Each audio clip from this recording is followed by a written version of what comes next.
All right, let's go. Get this shit started this evening. Manzano, Ravens already in the building.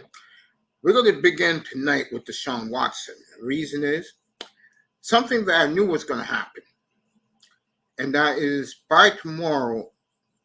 Goodell like to wait shit out to his time to go home. With these women groups coming down in his ass, Goodell tomorrow will add games to Deshaun Watson's 6-game suspension. Now, the question is, how many games will he add? I'm hearing he's going to add the rest of the season, which the players' union will fight in court. Now, I'm going to go back to this again.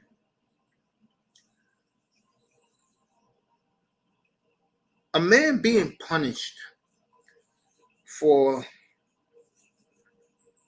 things that goes on in a nightclub, in the workplace on a daily basis and a nightly basis. Don't think it doesn't, okay? Let's not kid ourselves here. Women get groped at the workplace and at the nightclubs every single day, every single night. All right? Raven, you may get ODB before it's all said and done. That's the rumor out there. And if this kid loses 2 years of football, to me, it's disastrous. I mean, look, I'm going to say it again. Was he wrong groping the women? Of course he was.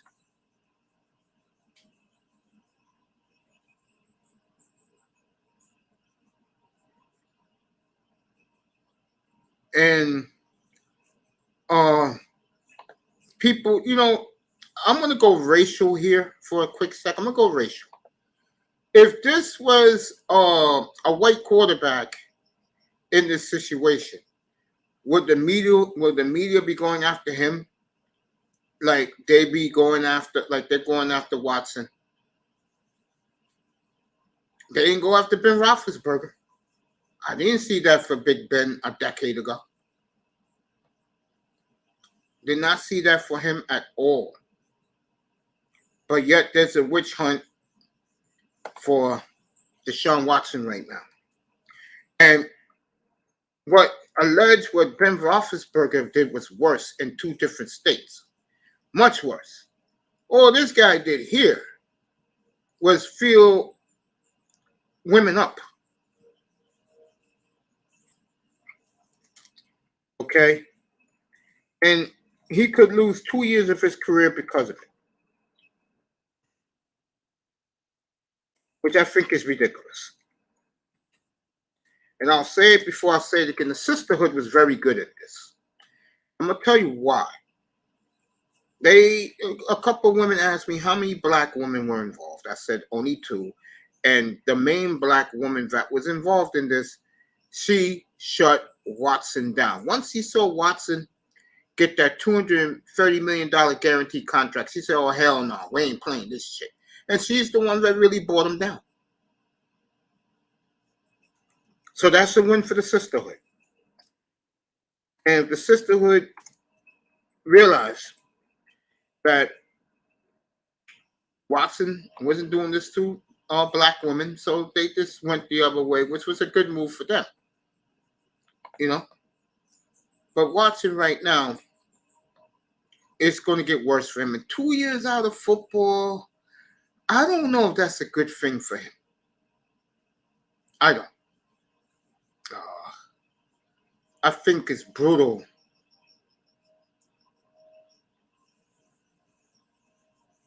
Manzano says Ben Roethlisberger was the example of the white man media letting Ben Roethlisberger escape, which they did. Let's not kid ourselves. Go back a decade ago. Go back 12 years ago. Okay? When Roethlisberger allegedly did what he did. And speaking of that bastard, let me go here for a second. The nerve of this fat fuck, Ben Roethlisberger, taking shots at Mike Tomlin, the cowardly white man way the other day, talking about the way the locker room was handled. What's good, AB Media? Good evening to you, bro.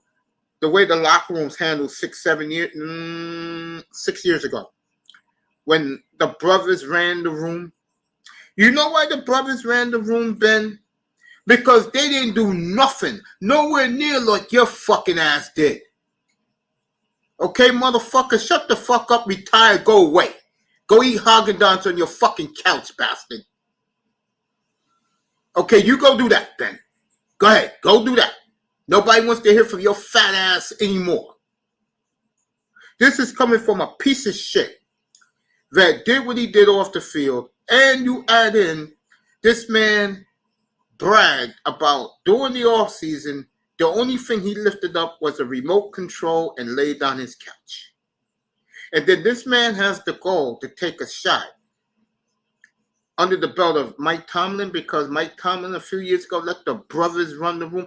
Motherfucker, you did what you did, and you're going to fucking take on brothers like Marquise Pouncey, fucking Haywood, and niggas like that in that alpha male locker room, motherfucker, like you some tough guy? And who had your back?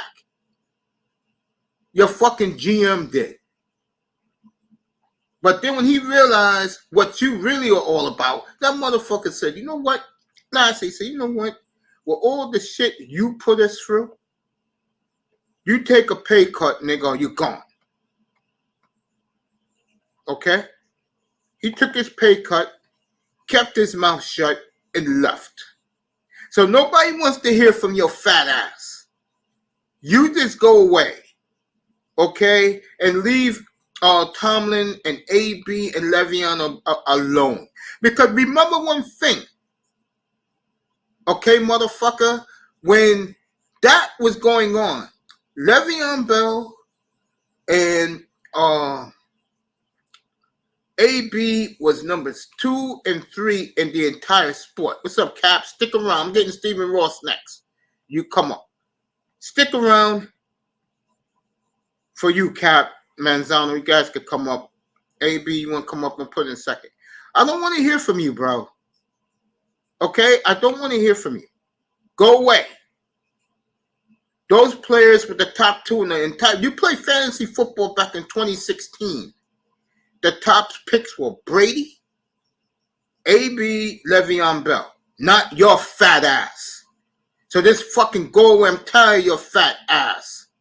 Okay, Big Ben, get the fuck out. Go. Go away. And trust me, when you get inducted in Canton in 5 years, or all those ugly Bavuska Pittsburgh chicks waving their towels for you, I won't be watching. Because the last thing I need to see is your fat ass going to the Hall of Fame and a bunch of ugly ass Pittsburgh chicks cheering you on. So get the hell out of here. Tired of your ass. Number 3, Tom Brady's birthday is today. And he's 45 years old. And everybody in the white media is saying that Ben is gone after this year. That's say Ben, I'm sorry. That TB12 is gone after this year. I do believe that. Especially now that the next guy I'm going to kill got into trouble. What else is new? 2 days ago. Okay? I think Brady goes out with a bang. I think I got them and the Raiders in the Super Bowl. And I think Brady goes out with 8 rings. Next, because this is going to intertwine.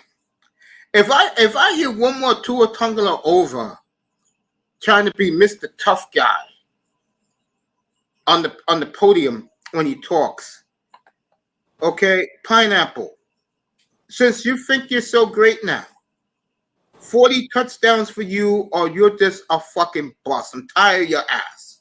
You're number one I'm tired of is you. Every day I look up, I'm on YouTube, this bastard got something new to say. I don't want to hear from you. So much so that I'm not even watching your games this year because I think you're the reason why they're going to be held back from going places. And all you motherfuckers out there that hate me, who don't like me, you're going to be cheering for Tua to show me up. We'll see who's going to be the last man standing, me or the Pineapple.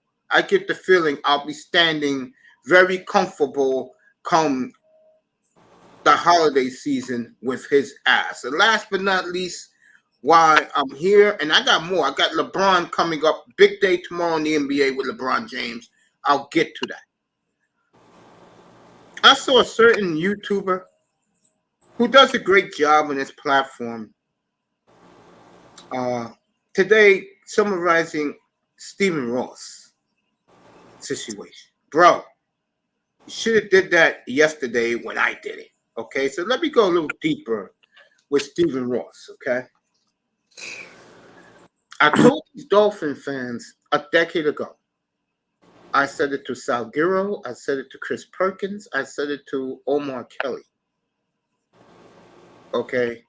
Who else? My man Alex Donald. I said it to him. Big O. And I said it to Greg Likings. Okay. And those are 5 of the most prominent guys, especially Salguero's number one. What a great guy he is. Shout out to Armando Salguero and all of those guys. Great people. I said, bro, this owner's a clown.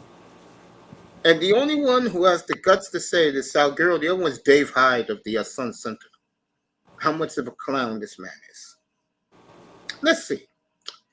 He tried to get Jim Harbaugh when the late Tony Sparano was the head coach back in 2011. In 2012, during that offseason, going to the 2012 season, he lied to Dolphin fans saying he was going to get Peyton Manning there. Look at this clown's coaching hires. Okay. Let's see. Joe Philbin, idiot. Adam Gase, a narcissist. I got caps up here. Adam Gase, a narcissist.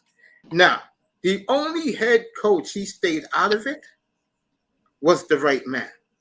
Okay.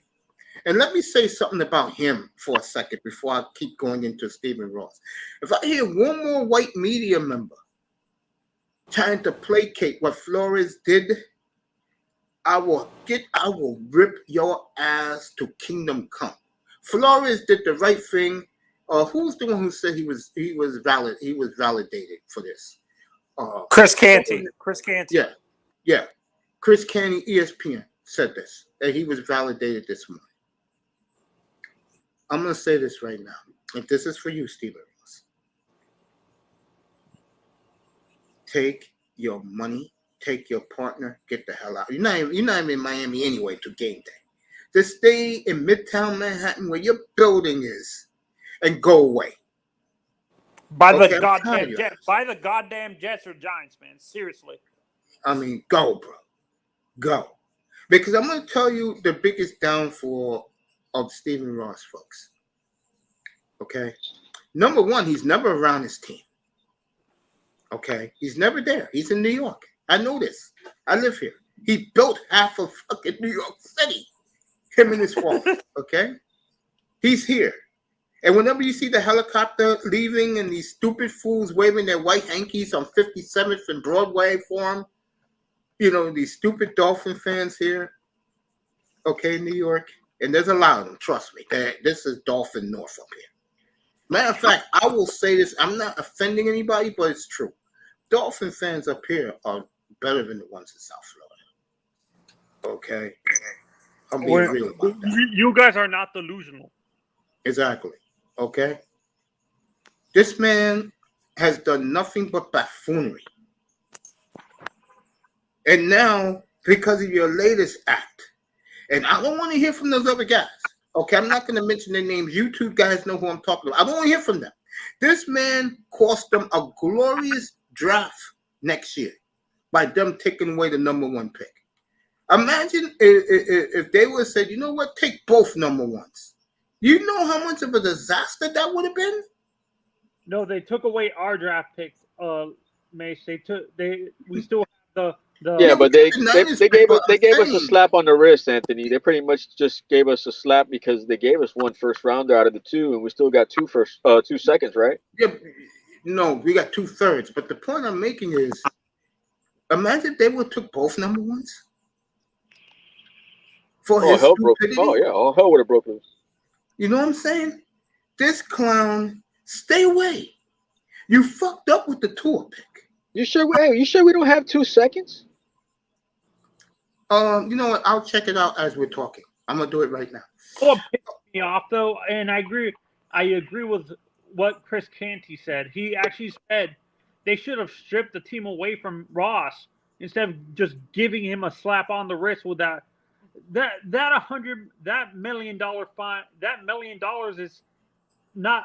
That's a drop in the bucket for this guy. That's a glass of cognac for that man. Yeah, no, that pisses me. I agree. That's why. That's the only guy I can trust on the meet. Dan Orlovsky, I kind of hated what he said. He said he was okay with this punishment that Ross only got fined. For me, they're punishing. I agree with Canty. You're punishing the team for something the owner did. You should punish the owner by stripping the team away and having the team keep their picks. You should strip the team away from the owner, not penalize the team. You can't really blame the team for something the stupid ass owner did. You agree? Yeah. All right. This is what it is. Cap for you. They got one number one because it got taken away. They got the Niners pick. They got 1, 2. They got 2 3s. They got the Patriots pick and they got their own pick. Kansas City got their 4th. Okay. They got their 5th. They gave their 6th to the. Let me see. Make sure I got this right. They got 2 6th rounders and they got 2 7th rounders. Okay, so then we got one first, 1 second, 2 thirds, 1 6 and 1 7, and 2 4ths. And 2 4ths. Okay. Yeah, we got a 5th, and we got the Bears 6th pick, and we got the Chiefs pick. So, you know, and this is and Mace, this is how his partner is involved in the tampering as well. So I don't really think, unless the NFL is scared of a lawsuit for them voiding that negating that they actually signed a contract saying that. Well, it hasn't been official yet. Like, they haven't really said that he's not able to buy the team. That's hearsay. Like, I really haven't confirmed or heard that from anyone. It's just the fine, and the stay away suspension. That's about all I've heard. But I agree with you. I think that'll be next. And this is where I can see. This is how I see it playing out. They're going to extend Stephen Ross's suspension. I don't think. I totally agree. They're not going to. They don't want to be perceived as they're in bed with these gambling, the big casinos. You really think they want to be perceived as being fixed? You really with international gambling, Cap and Mace, you really think the NFL wants to be perceived as even though they didn't announce the paying for tanking and stuff like that? They still don't want to be perceived, so they might strip the team away from Ross.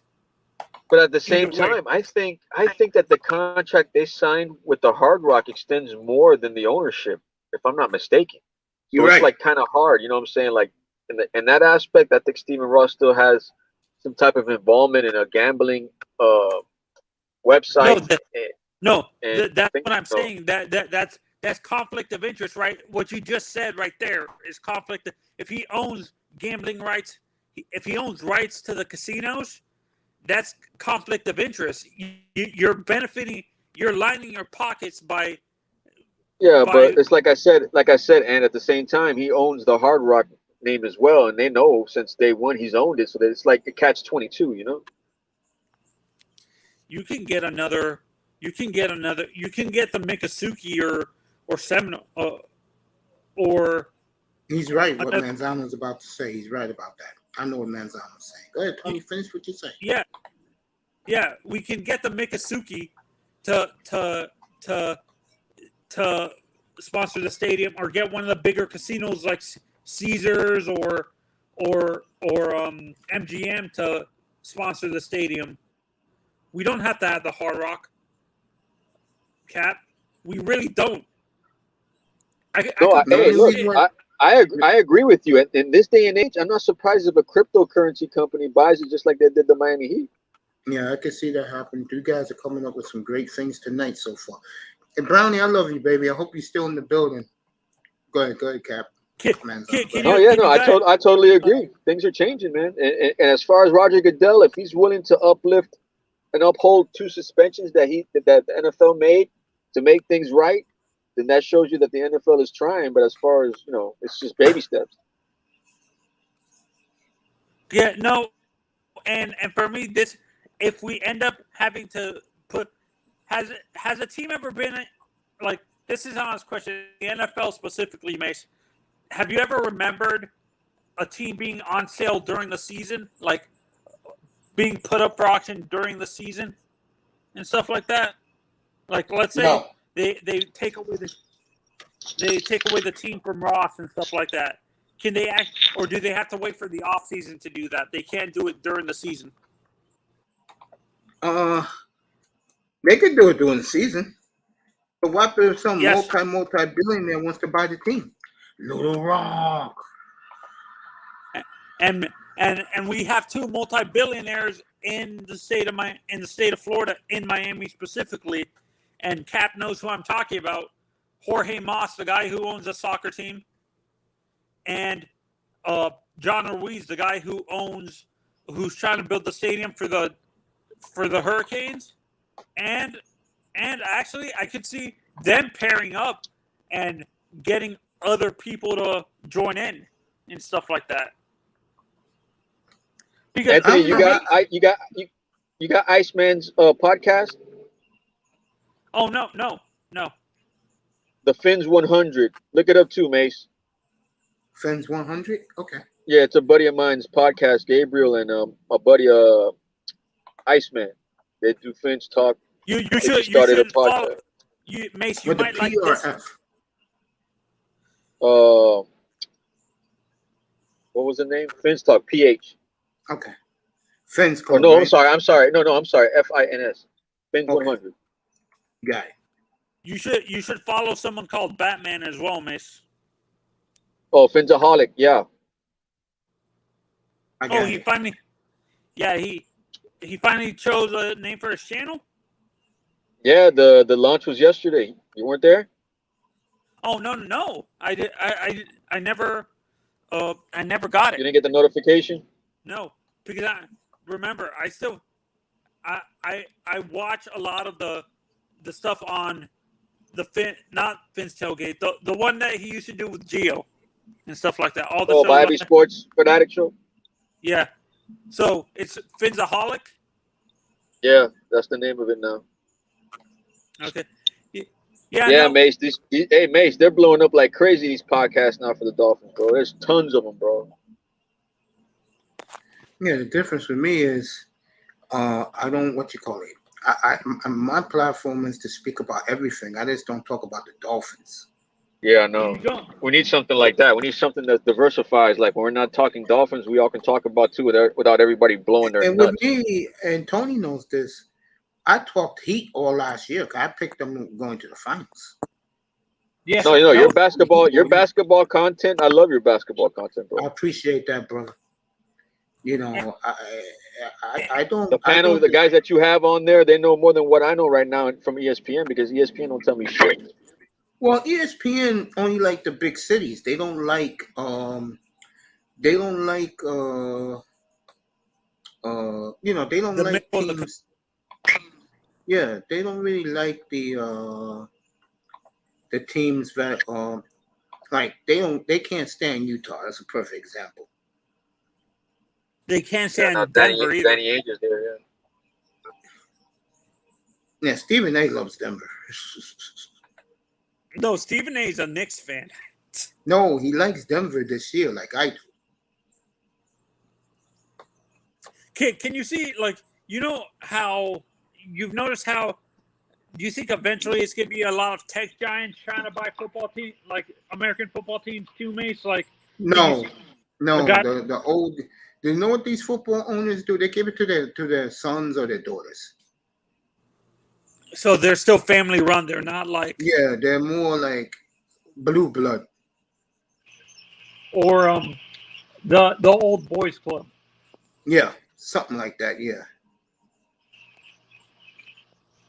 So let's say that happens. What happens with the like? Let's say that can Stephen Ross actually sue the NFL for stripping away the team? Of course he could, but he'll lose. Yeah, he's not going to appeal. He's not going to appeal. You know, The damn NFL is American. What you call that? They're American landmark, man, Zano. MLB, NFL, those are two landmarks. Let me tell you right now, Anthony, the time that he's suspended, he's going to be looking for somebody that wants to buy the team. Yeah, no, and you know damn well Rooney wants him out of the NFL. You know damn well Art Rooney wants Stephen Ross. I think Jerry Jones is starting to hate him because they used to be friends, apparently. The problem with Stephen Ross again, and you can throw Huizinga in this because he had Marino, so he doesn't get out of this. When you are a historic franchise and you run it down to now you're a forgotten entity, and Miami is a forgotten entity. They have replaced the Cleveland Browns. When the Browns was inept, Miami's now replaced them. It's like let's put it like this, Mace. I don't want to cut you off, but let's just put it like this. Since you brought up the Browns, we play the Browns and the Lions. If we lose to both of those teams, we're pretty much below the bottom. Yeah, I just think Miami, a lot of their mistakes was they catered to that country club fan base that they have down there. I agree. And I give Stephen Ross credit. When he first bought the team, I remember Peter King did a story on him about a decade ago, and he was on Chris Russo. I'm talking about Peter King. And Peter King said something that Stephen Ross didn't realize until he always walked into like a Dolphin fan club room. Stephen Ross told him, there are no people of color in this fan base. And I remember when EM was up here a couple of weeks ago, I told him the story. I said, EM, you know what made me cry? Was the first time I looked at TD's room. And who was on the panel? Nothing but black people. And that made me cry. Yeah, because bro. I remember that. I said it's about time that we have some African American Dolphin fans. I peeped that too when that happened. I didn't say anything, but I was like, damn, man, we come a long way, bro. We come a long way, yeah. Well, not me in general, but you guys, like, with that aspect of just having that platform to be open-minded to everyone, but at the end of the day, it's just like you can see it, man. Like the diversity, it's great, man. Yeah, I totally agree. You know what's crazy? It seems like I don't know why this is. It seems like the Dolphins don't really represent the community that they're in, but when you went to the Hurricanes games in the early 2000s and in the 80s, you would see a lot of black fans, a lot of Hispanic fans, and stuff like that were dominating like in the fan at those games. You saw a lot more black and Hispanic fans than you would see white fans for some reason. Like for a lot of games. Did you notice that? I'm gonna tell you something, Tony and Cap. Something I realized. I can't believe I'm saying this. 30 years ago. I'm not kidding. When I used to go to the bar to watch my games every Sunday, I used to watch the Dolphins at the bar every Sunday. One thing I noticed, and it was alarming, there was a lot of white folks from South Florida, and the one team they all hated was the Hurricanes. A lot of them were Florida Gator fans. A lot of them were Notre Dame fans. Yeah, because it's like you say, man. The nostalgia is starting to die, man. Hopefully Mario can bring it back because it's. I think Mario's brought it back over top 5 recruiting class. And basically banning, basically kicking Nick Saban out of South Florida. That's why Nick keeps bitching and complaining these days. You know damn well why those white fans hated the Hurricanes. It's because it's racial, and to a certain extent they're very uppity. they're very stuck up. And a lot of those kids who were young people back then, in their 20s back then, they all went to Florida. Yeah, because Miami had a lot. They didn't want to be hanging around with all those. I don't want to be racist or anything, but those people don't want to. Those kids didn't want to be going to school with a lot of black kids. I agree with that. Let me throw in one more caveat. It wasn't by accident, fellas. You just had a good day, baby. Mwah. I love you so much. Let me say that. It wasn't by accident that Stephen Ross, remember that? The T-Bowl game 11 years ago had Florida Gator Day. That wasn't by accident. Mm-hmm. The people who support that team, the booster club of the Miami Dolphins, a lot of them are Florida Gator alums. Do you think that's going to change if a new, do you think the fan base might change once, let's hypothetically say, a Jorge Moss or a John Ruiz buys the team and stuff like that, Mace? Do you think the fan base is going to start to change and stuff like that and actually fit the community that it's in? Or no, not really? It's going to get worse. Trust me, it's going to get worse. And I'm going to tell you why. Why you think is the main reason why Mike McDaniel is the head coach? I know what the reason is. Why you think he is? He's mixed. Because they had to hire somebody quick because they know they were under investigation. It wasn't a cap. He's mixed race. So they won't get Oh yeah. You're right because he's half black. A half and half who look like them. So they feel comfortable with McDaniel. The fan base couldn't stand Flores underneath their breath. Yet it was Flores who was building something terrific here. And because the owner listened to the ignorant, dumbass fans who wanted the pineapple as quarterback instead of listening to the living legend of the franchise. And I heard word down there, but Marino took that very, very bad. That Ross didn't listen to him telling him to take Justin Herbert. Oh, I try to tell people down here, they're like, "Oh, that's not true. He didn't want Herbert." I'm like, no, really? He didn't want Herbert. Yeah, Marino told Ross that Herbert reminds him of him. And you know another thing, and firing, in essence, I can't believe I'm saying this. The Dolphins fan base, the Dolphins ownership firing Flores is spitting on the grave of Don Shula because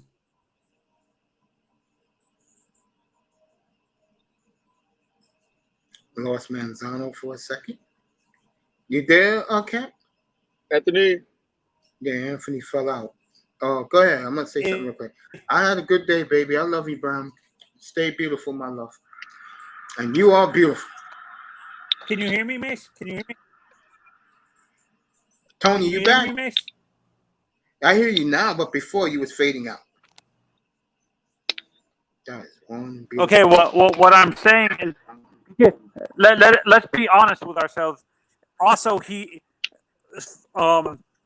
firing Flores is kind of spitting on the grave of the Godfather, not the Godfather. You can call him the Don Godfather. Shula. He passed it Yeah, to Pat the Godfather. Yeah, no, that's what I'm saying. The let- Godfather. Yeah, let me say this about McDaniel. Okay, I had buddies call me when I was in the hospital when they hired him, and they all said the same thing. They said, "Mace, this guy is a damn good football coach. Don't worry about him. There's only one problem." They all said the same answer: the quarterback. Yeah, and this is what sickens me about this fan base. I said this on another platform, and Cap was there. I said this when I said this. I think they're backtrack. I think Ross Lightar faces again. You said the coach has a chance to choose his own quarterback, but you're forcing a previous regime's quarterback on him. Seriously, I honestly think. Go ahead, Tony. And I honestly feel that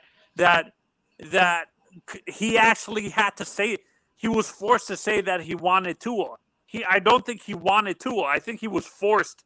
He was forced to Yeah, say you could that. tell by that stupid video they made on the plane. Tua wasn't listening to that guy. Matter of fact, I think that was his footage of Tua. See, the one thing about the Dolphin organization, I keep saying is they lie. They fake shit.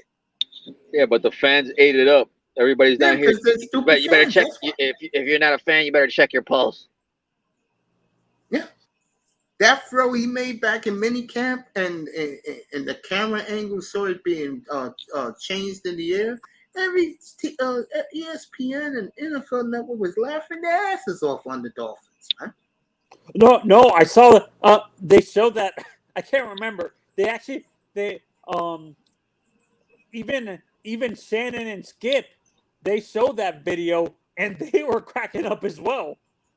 Bro, I want him to do good. I want him to do very good. But the comparison to Shula, like Larry Zonko was saying, it's a little bit too much.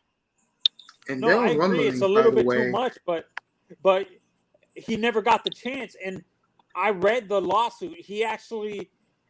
In the lawsuit, he actually said it himself that you basically, if black coaches even get a chance to be a head coach, they don't really get a fair chance in the league. They're basically the scapegoat. Basically, they're the lame duck coach most of the time. You agree, Mace? Of course. I mean, look at Jim Caldwell in Detroit. Man had 5 years. He had 4 winning seasons. They fired him for some fat fuck from New England who didn't do a damn thing. And I feel bad for. I kind of wish Romeo gets another chance as a head coach. You know who I'm talking about, Mace? Yeah, Romeo. Yeah, they keep giving him losing. Do you think he's ever going to get another chance as a head coach, Mace, or no? No. And why is that? He's too old. He's in his 70s. Yeah, I think he's going to end up in the XFL. What's this guy's name? The one that was with the Rams, the defensive coordinator. Yeah, Wade Phillips. Yeah, Wade Phillips. Yeah. Oh, Wade is hilarious. I saw some of. Yeah, I heard Terrell Buckley's coach one of those teams too. Terrell Buckley? Wow. Yeah. Hey, Mace, remember, you Buckley saw Terrell. got 2 rings. People seem to forget this. Buckley got 2 rings. You saw you. Don't remind me, Terrell Mace, because he played in a time where the corner position was fairly deep. Do you think Terrell Buckley gets overlooked? Yeah, because he got burnt a lot. And he played with 2. He actually played at the same time. Was he on the Dolphins with Surtain and Madison as well? Yeah. He was a slot corner. He played with Favre. He played with Marino. He played with Brady. Did we cut him or did we trade him? Oh, Miami cut him. And then Belichick picked him up, and it paid off. He got a ring with Belichick. So wait, he won a championship with Holmgren? Yeah. You didn't see the picture with him and Damon Heward giving him the middle finger with the rings on him? That was classic. It was Hood, Brian Cox, Larry Izzo, and Buckley. No, wait. Who's the player that you guys always talk about, Mace? Like that threw his Packers Super Bowl ring in the water? Oh, that's Andre Rison. Why did he do that? Did the fan base hate him or something? That's why he did that? Yeah. What's up, Raven? Yeah.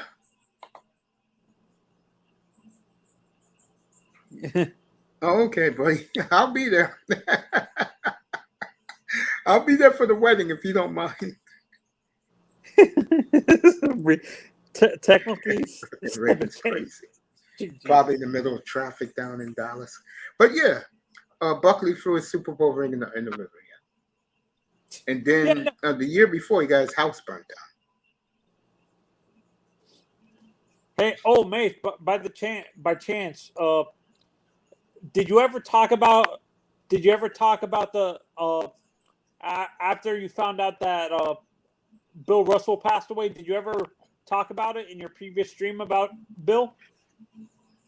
Yeah, I talked about him in my afternoon in the afternoon show I did yesterday. And you talked about Michelle Nichols as well. No, I didn't do that yet. I'll do that later on. Yeah. No, Cap is gone. Thanks, Cap, for coming by, brother. You got it, bro. You know I'll be here. AMV. I need a receiver. Like I said, they're looking at Odell Beckham, Raven. The Cowboys are. That's what they're looking at right now. Tell you put him in Dallas. Can you explain to me why the media hates Terrell so much, Mace? Terrell Buckley or Owens? Owens, T.O. He wasn't a team player.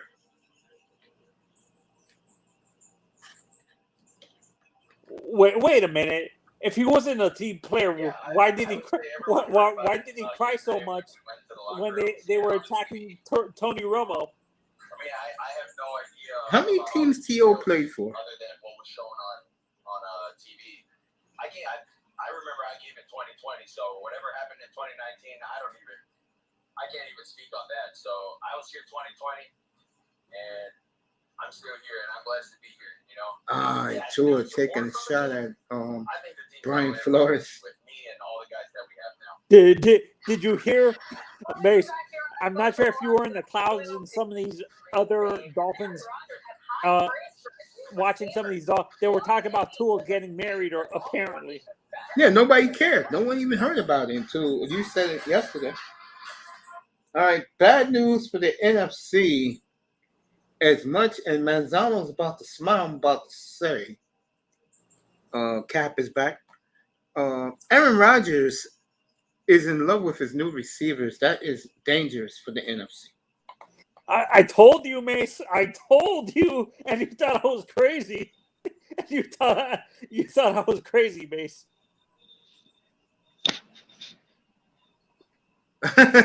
Call in a backup quick now. I'm lying. Can't wait to have you up here later on tonight, Raymond. So Aaron Rodgers is happy with his new group of young guys around him, and if I let you people see my face, I'm laughing right now. Oh God. You know me, I love Minnesota. I'm going to stick with Minnesota. I'm not going to back down. But this is for you, Mr. Miami, if you're listening. If that is true, by the time they get to Miami, and both of these teams going to need a game, that game Christmas Day, you got a war on your hands, Mr. Miami.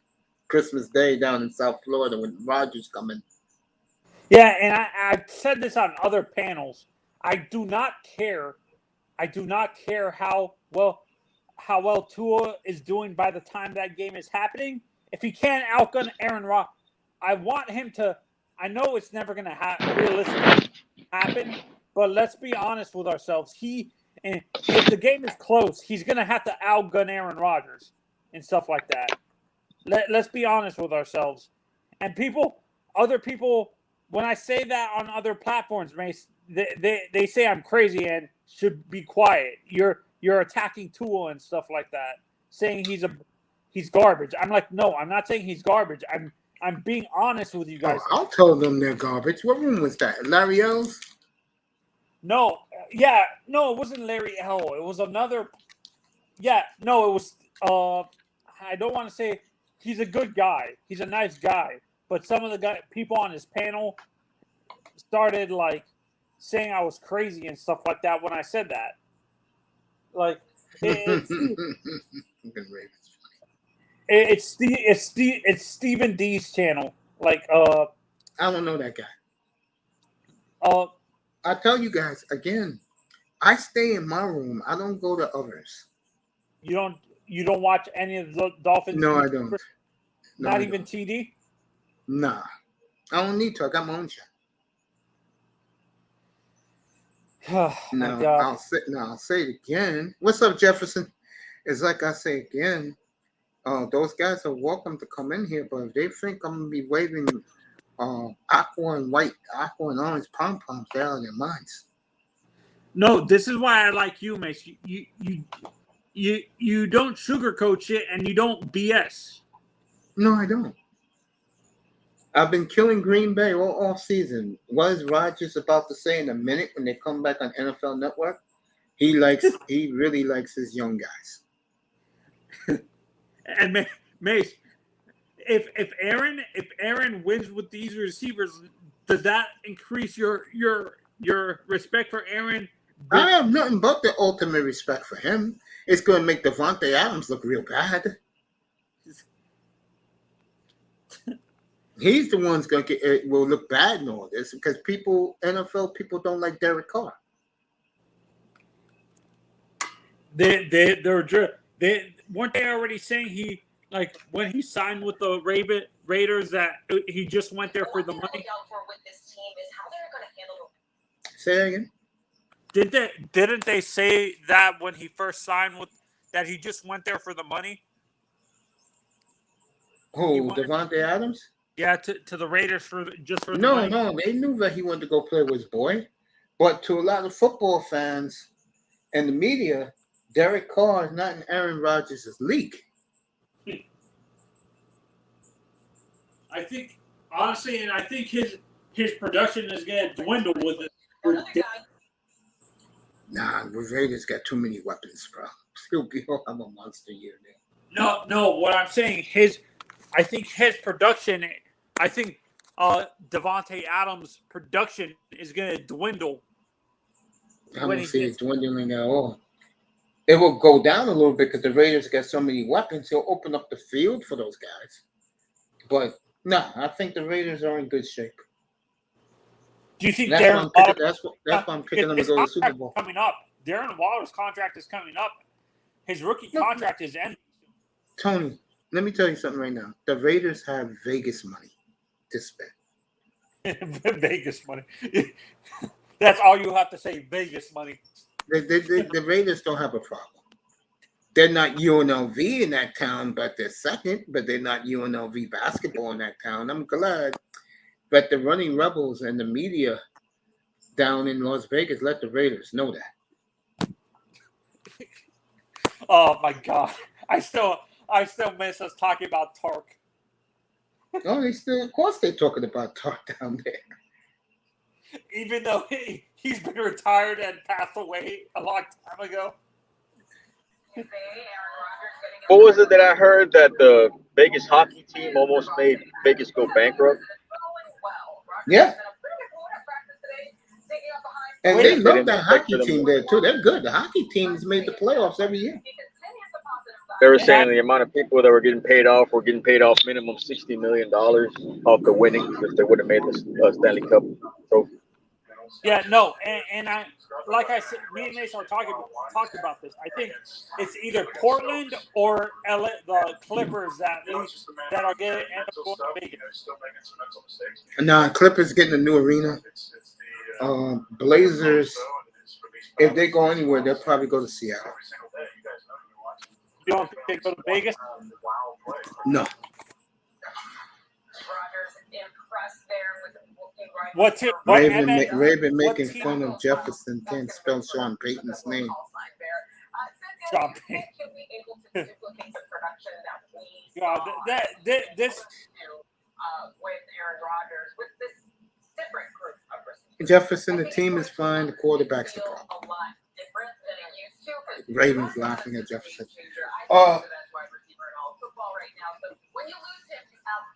Everybody's laughing at Aaron Rodgers, including the beautiful Cynthia. They're laughing at him, saying that he really think. What Rodgers basically says that Aaron Lazard is the next Davante Adams. I think he's crazy. You know how arrogant. You know damn well Aaron can be very arrogant, Mace. I mean, Rodgers, you really believe that we're going to buy this about Aaron Lazard? Come on, man. Even you know better. You know who he learned that narcissism from? Of course. Number 4 when he was there. But I thought Aaron was going to be a lot better. I didn't know he was going to be this narcissistic. I don't think Aaron's a narcissist. I think Aaron's a guy that lets you know in the wrong way, I'm better than you. He does it in a very, what's the word you want to use? He says it in a very condescending way. He's that like I'm just Dan better. Marino. He's like Dan Marino. No, Marino wasn't like that. Marino was good. Marino's problem was, he liked the nightlife. Aaron don't like the nightlife. No, I'm tired. Like, no, because a lot of Dolphins fans say Marino was not like very, very condescending and stuff like that to the media. Really? Because from what I heard from Dolphin fans back in the day, that Marino signed anything you hand him to. No. He was fine with the fans, but he was very condescending to the media. Like, I don't know. A lot of the man, well, Dan Lebatard can't stand him, but most of the Miami media love Dan.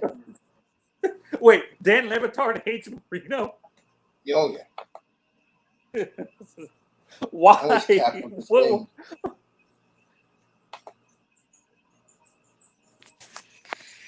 Oh my God.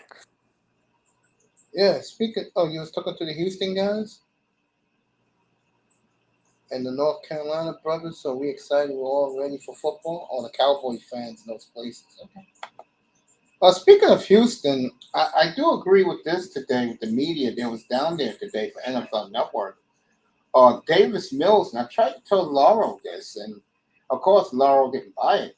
A lot of people believe of the second-year quarterbacks that Davis Mills is looking more and more like an NFL megastar at quarterback. I totally agree with that. But let's be honest. If they have a chance to draft a guy, if they're at the top, if they're at number one, if they have a chance to draft Stroud or Young, they're going to draft Stroud or Young. They don't. I don't see Houston being that bad. I see Houston winning 7 games. No, Vegas actually has them. That's Vegas. I go by what I see. I'm with the NFL Network with this one. I go by what I see. And if you heard me do over under the other night, I said the easiest bet of the board is 2 teams, the Falcons and the Houston Texans at 4.5 apiece. Wait, who's the quarterback in Atlanta anyways? Marcus Mariota. I I could see them winning 6 games with him. I see 5.5 for them. 5.5 or 4. Bro, I don't need a girl, bro. Let me get this guy out of here. Yeah, me and Cap have seen it. This has happened to other Dolphins YouTubers too, Mace. Like this random bot has, even though they report him, he shows up. His scary thing he can't be blocked. Or, yeah, he can't be blocked or. Thanks, Raven. Appreciate you, bro. Oh, Raven said he reported it to YouTube? Yeah. Yeah, but the issue with that, YouTube doesn't do shit. We've reported it multiple times on other platforms, Mace, and YouTube hasn't done anything. Yeah, Raven blocked him. I appreciate that, Raven. Good looking, bro. Yeah, Raven blocked him. Yeah, no, but when I look at Davis Mills, you know who he reminds me of a little bit, Mace? And you might see this comparison a little bit. He kind of reminds me of Jake Plummer with a bigger arm. I don't know about that. Thanks, Raven. Raven talking about getting the chicken wings ready for Tampa Bay and Dallas opening night on Sunday Night Football. That should be a good one.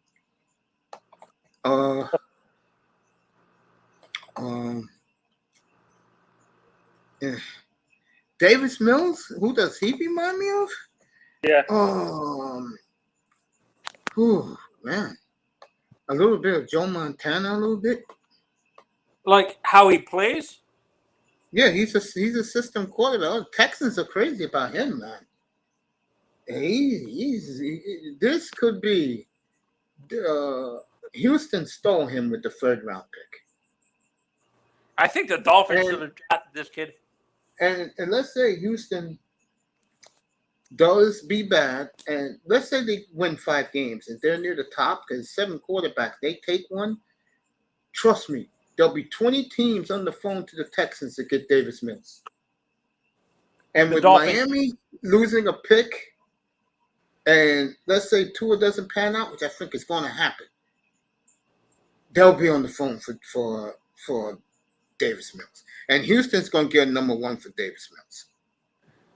And you think the Dolphins would actually give up a number 1? They'll have no other choice.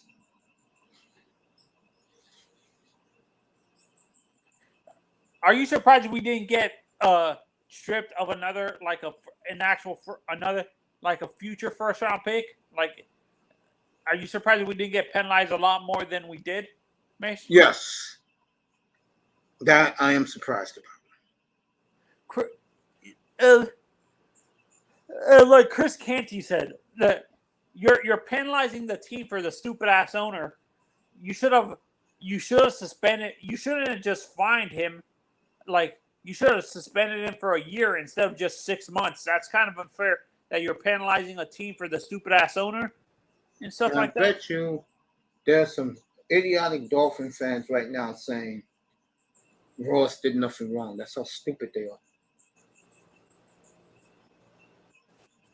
But And yeah, $1 million is just in a like I It's a said, it's it's a drop in the bucket for this kid. Yep, a glass of cognac for him. Davis Mills got nothing but glowing reports today on NFL Network, and he deserves them. I think he's one of the greatest under the radar quarterbacks in the league.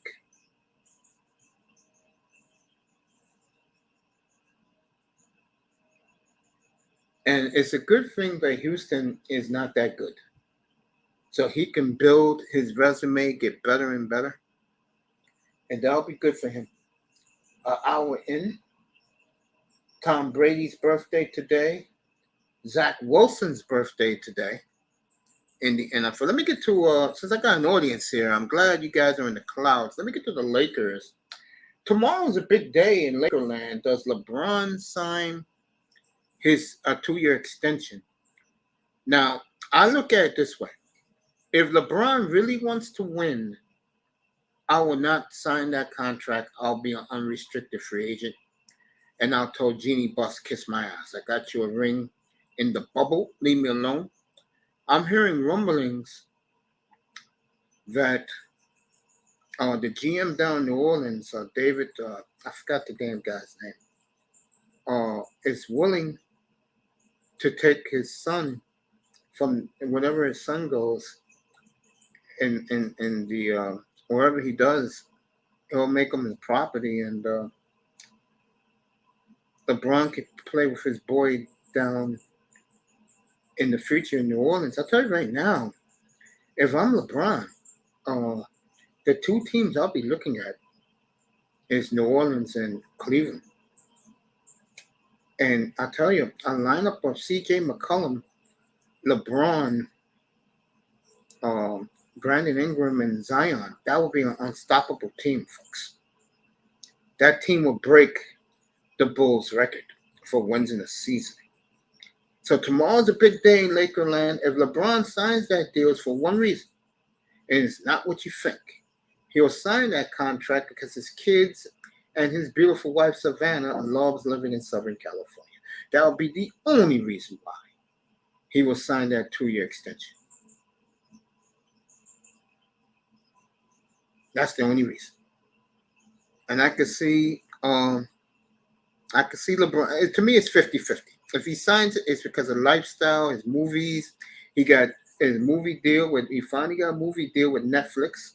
I believe his dramas, which he is producing, and sitcoms will also be on Netflix. So LeBron is doing what he wants to do, which is good for him. You got these fools complaining about him getting more rings. That's not happening, LeBron fan. That's over. I think the Lakers will be much improved in the Western Conference. I can see them winning anywhere between 47 and 50 games this year.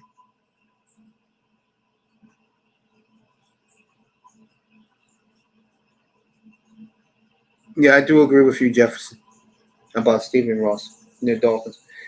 I can see LeBron very easily, either route he takes, he's secure with himself. As he says, legacy is secured. He's right about that. And he's Laker fan. Forget Laker fan, because Laker fan is true. Kobe's always going to be number one for the Generation Next millennial Laker fan out in Southern California. For the LeBron sycophants, it's over for him. And I know you're disappointed. You thought you was getting your Jordan. You're not. If you want somebody to be their Jordan, it would be Steph Curry. And Steph Curry's going to win more titles. You heard what Draymond said. The Warriors will win 3 of the next 4 championships. Do I believe that? No. Can they do it? Yes. He's damn right Ravens going to hurt the Dolphins for a while. You're right about that.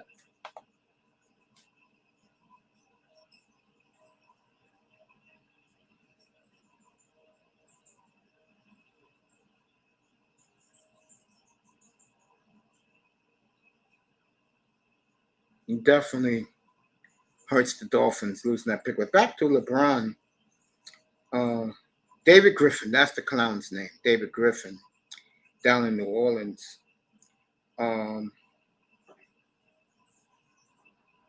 Be interesting. What happens tomorrow with LeBron James? Will he sign the 2-year extension?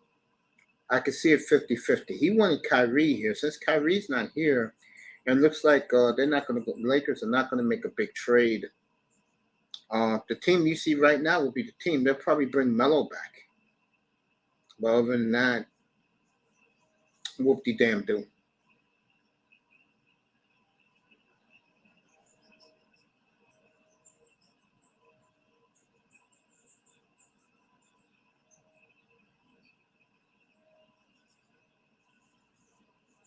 I don't see it, but I'm talking about Cynthia Freeland. Beautiful young lady on the NFL Network talking about Tom Brady's numbers this year. I'm rubbing my hands like Birdman, hoping Jerry politics kick in. Okay. And I'm desperate for a vet rivalry. I told you they're talking about Odell Beckham Jr. down in Dallas. You'll take T.O. right now? You'll take him back? T.O.'s in great shape playing in that flag football league. But yeah, LeBron, that's what he's looking at right now. Tomorrow's a big day. Let's see what Bron does. Does he sign the extension? Or does he go full free agent next year?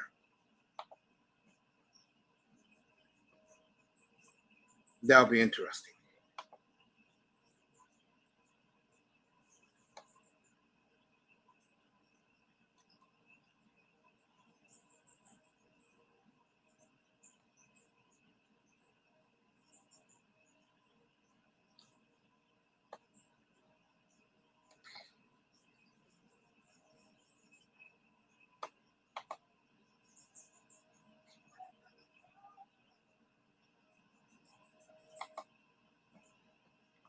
Okay.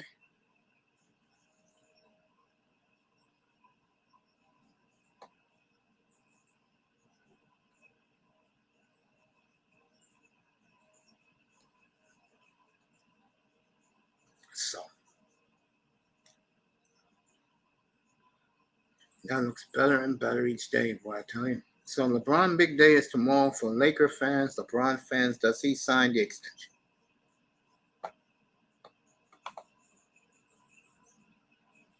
I say it's 50-50.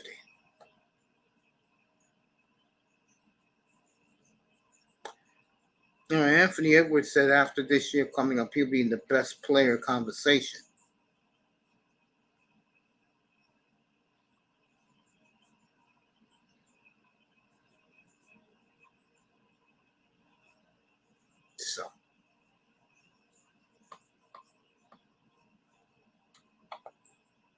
We'll find out. Let me also do this. I forgot all about this. Condolences to Vince Scully's family. Vince Scully, you could say, one of the best ever play-by-play announcers in any sport, but in particularly baseball. Passed away last night at the age of 94. He's from Brooklyn. He went to Fordham University here in the Bronx. And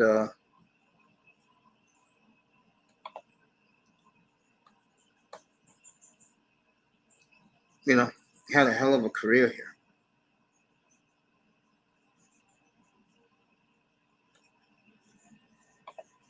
He really did. So, he's one of the all-time greats of what he did for a living. And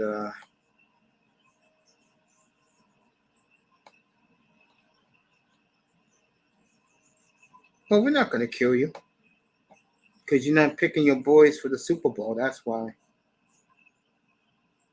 You'll give T.O. a 1-year contract? Yeah, I don't blame you. Desperate times for you guys. You know what I'm saying?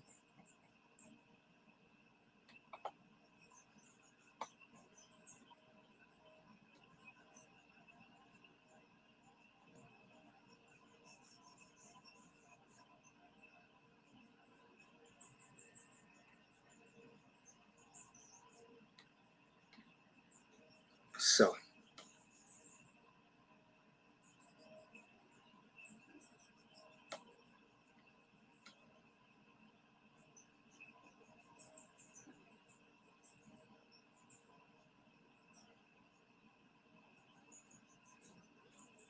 they're smiling up here tonight.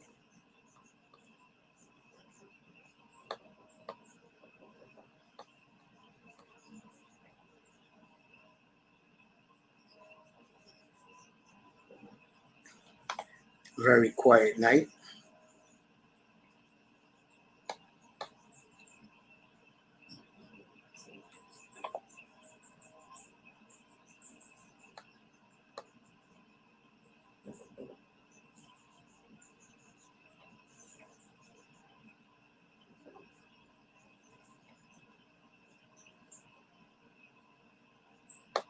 Just looking and checking some things, folks. So don't mind me.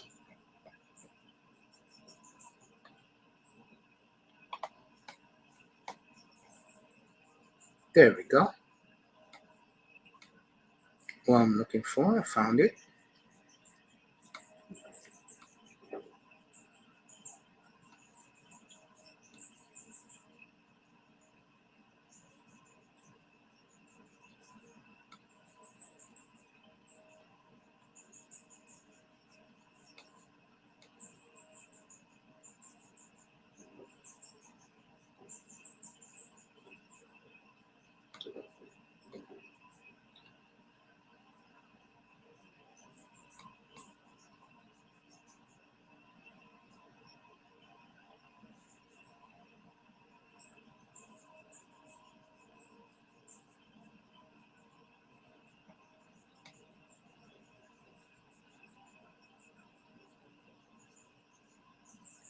Okay, let's get back to it.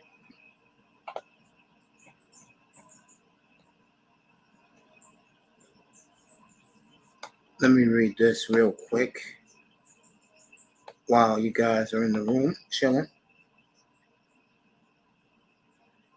All right, this is what I wanted to read. Now we're getting some shit coming out there. Kyrie is still the Lakers' #1 dream option.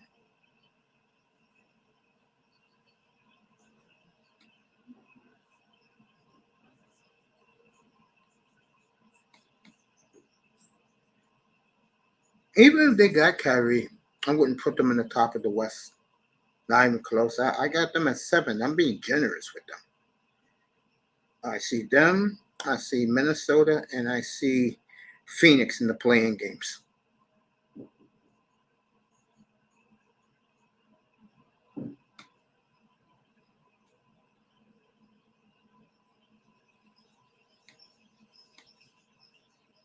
So,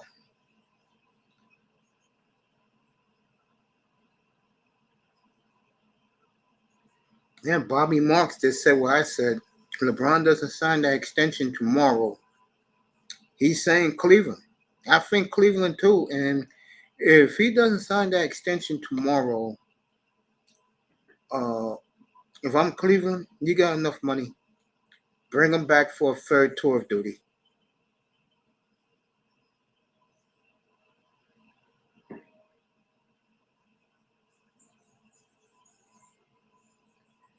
All right. The coach of the Lakers, Darvin Ham, has complete autonomy to bench Russell Westbrook in close games this year.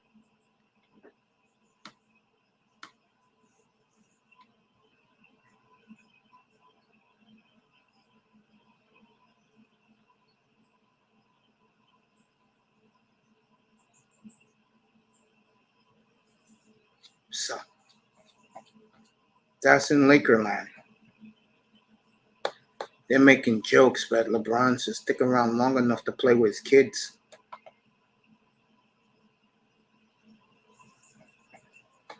That'll be fun.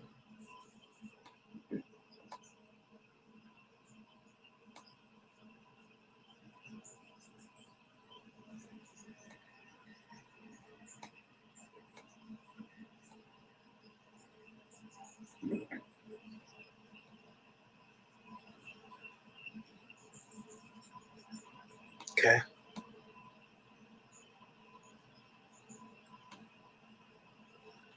So that's the end of the NBA talk. Back to football. Oh, I didn't do baseball yet. Let me do that real quick. The aftermath of the Soto trade. Juan Soto going to the Padres. This makes the Padres, folks, not only must-see TV if you're a baseball fan, it makes the Padres the best team in the sport.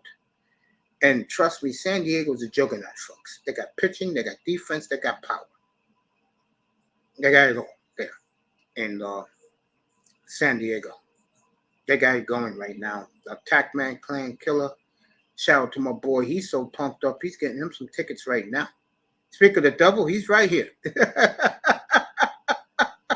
What, they're playing at 8 o'clock tonight, my time out there in Southern California, Tack? Going to the game tonight, Tack? You just saw Josh Bell today? Oh, yeah. That team is loaded. Oh, hey, do me a favor, Tack. When you win the World Series one of these next 3 years, send me a World Champion T-shirt, because they are going to win a championship in the next 3 years. Oh my God, this is a super team. This team, folks, and the crazy thing is, this is a young baseball team too. There's no limits on how much money you can spend on players. Incredible what the Padres have done. They are clearly the best team in baseball, bar none. The question for them will be, moving forward, is can you get Tatis healthy for the playoff run? That's going to be the question. So the Padres and Rockies going to get ready to start. First pitch in a little bit out in San Diego.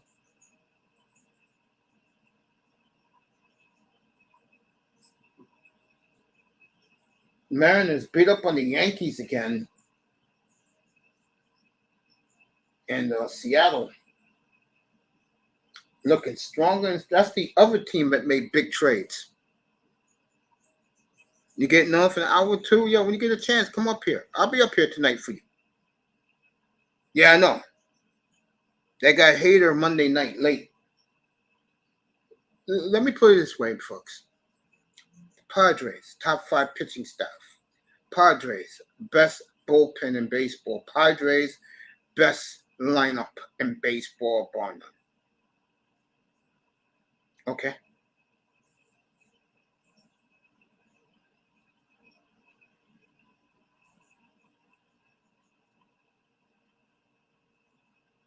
All right, the Dodgers is the game tonight. They're in San Francisco. The Dodgers and Padres play this weekend in San Diego, I believe. Fans are going crazy. You should. They should. Padres are clearly the best team in baseball, folks, and to further notice. I don't give a damn what the Yankees do. Now, a team I will look out for if I'm the Padres is the Braves, because they already caught the Mets. I cannot believe the Mets blew a 12-game lead. I wonder what our good friend Polar Bear is doing now. That's Alonso at first base. Is he still kissing the sky, pumping his chest? Braves have caught you. They're only 2 games behind you now. The old black magic is beginning to wear off at Citi Field. Let's be real here. So the Padres, they'll be playing in a few minutes. I cannot wait to see them. I'll probably watch them every night now. Up here, I'm up here. Just have the TV with their games on. It's a good thing I got the baseball package. I can do that. And I'll have the NBA package this year and the hockey package. And you guys wait till you see my Dame Lillard collection. I got his jerseys, folks. His authentic jerseys, folks. I'll be rocking it all winter long. I'll have him. I'm gonna get the new Giannis, the new San Antonio, which will be Tim Duncan's jersey. I'm back into my jersey stage again.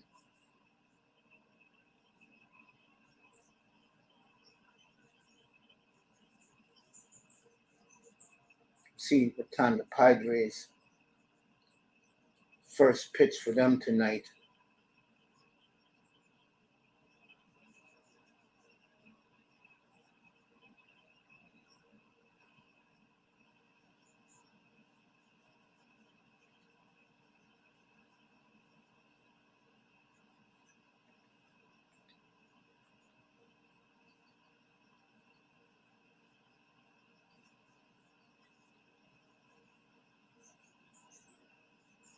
All right, good.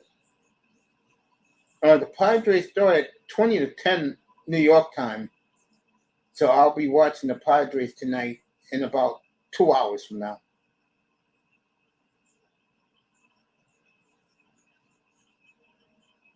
I watched the pregame show too. I know they're gonna be talking about Juan Soto. What a move by the Padres. They are now the superpower in baseball. And Seattle's not too far behind. Don't look at the record. Seattle won 14 games in a row before the All-Star break. Seattle has made great adjustments, and they are looking stronger and stronger out in the Pacific Northwest. Shout out to my man. I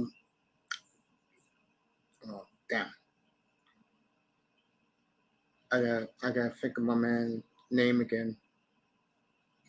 It's the play. Oh, David Sims. I love you, Dave. This is your boy from FAN. Back in the day, Dave Sims, Soul Man, the Coal Man. Shout out to Dave Sims. And I'll never forget the story. I'm in Portland, 2007, watching the Mariners exhibition game against the Padres, and I hear a familiar voice. I said, whoa, I know this guy. It was Dave Sims, who's still there for the Mariners. What a cool job for him. I'm going to reach out to Dave, try and get him up here. So.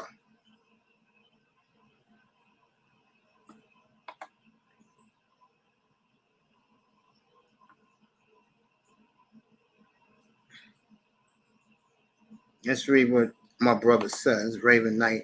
It's all an act, man. Baseball isn't real till Amazon invests. Don't you think Amazon, Raven, has already invested in baseball? I'm just keeping that low right now because I don't want to get on Amazon Prime right now. I have other agendas. They already got baseball. Leave it alone. Them in that goddamn, what's that shit? Apple Television. Tired of both of them. I don't want to do that now. Looking very forward to my free game and free fuck you, Raven. Fuck you. My free game and free fresh hot dogs coupon from Prime for the Yankees. Oh, God. Raven, bastard. And hockey and back. Anyway, getting back to what I was saying. Oh, lost my train of thought. Yeah, the Padres are must-see TV. So if you want to watch a baseball team this year, watch the Padres, watch the Mariners, the Houston Astros, and of course the Yankees. Ignore the Mets, ignore the Phillies. You could watch the Braves. They're the world champions. I'm going to tell you right now, the Braves are going to have a gauntlet to repeat as champions. I do believe, though, if the Braves do come out of the National League, they'll repeat as champions, and they will fulfill the destiny ahead of them. They're the next dynasty of baseball. They win this year, they will be down in Dixieland. Atlanta's good, folks. They came back from 12 games out to catch the Mets. Okay. And I noticed my good friend, Frankie Lindor, is not hitting too well. He didn't make the All-Star team. I was surprised by that. He was getting all the hype. Whatever happened to Frankie Lindor? Padres and Cardinal Cub is in a rain delay. I will usually put that game on. Angels later tonight against Oakland. Both of those teams are looking at the number one pick in the draft. And, of course, the Padres will be on. The Dodgers will be on later, too. I'll have both of those games on for you baseball fans. Don't think I like baseball. I love baseball. Nobody else cares about it but me. That's the problem with baseball.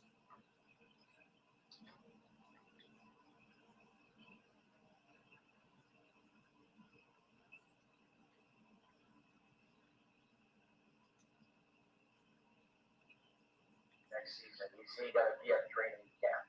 Obviously, management is waiting. You may not believe this, folks, but hockey is a month away from training camp. It seemed like yesterday the Colorado Avalanche won the cup. So, hockey's 5 weeks away from training camp. NBA also, by the way. NBA will be back the middle of September for their training camp. The Blazers, because they're the team that I care about the most, they'll be in training camp on Labor Day. Dame Lillard gets the gang together, and all the rookies will be there. Blazers start their training camp, if you're a Trailblazer fan like me, on Labor Day. That's when they go back to work.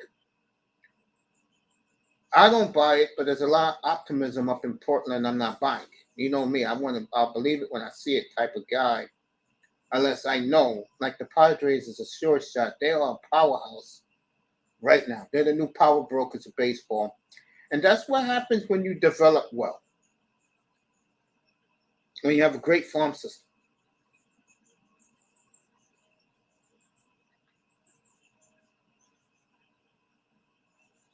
Okay. Good for the Padres. We'll get back to the football in a second. So LeBron, big day tomorrow. Does he sign the 2-year extension? Amazon will build their own Super Bowl stadium called the Prime. On that note, let me go get me a cupcake and a bottle of water. I'll be back in 2 minutes, everybody. People in the clouds, don't leave. Give me 2 quick minutes, maybe quicker than that. And we'll keep up this conversation. Football, NBA, Padres, that's what we're talking. And the great Vince Scully, who left us world yesterday.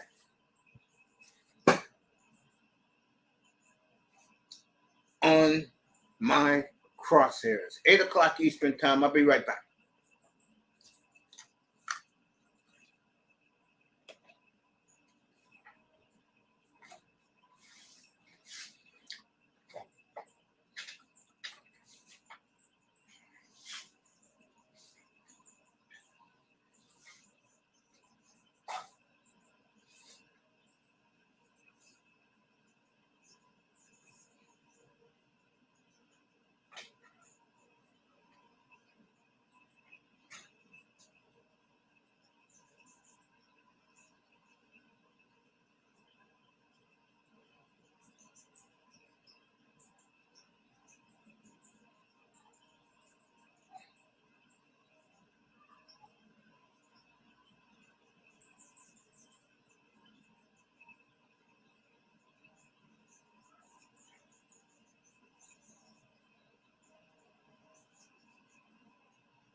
You know,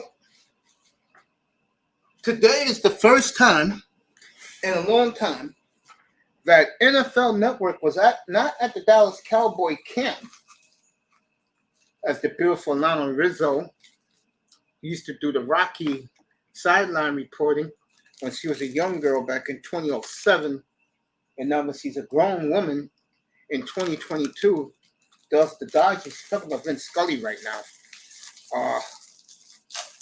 Back to what I was saying. Today's the first time they wasn't at Cowboy camp, folks. I can't believe it.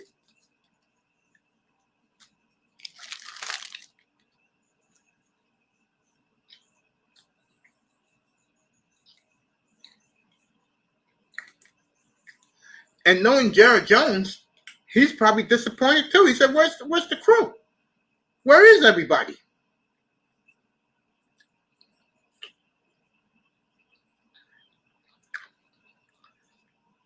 Let's see what the great Raven says.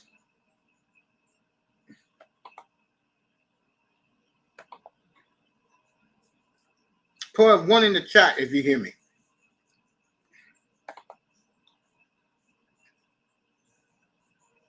And we're making brown sugar wings for the Raiders and the Jaguars. All right, Bob Costas, this is for you, Jefferson. Bob Costas is on right now, rapping Roberto, as they call him.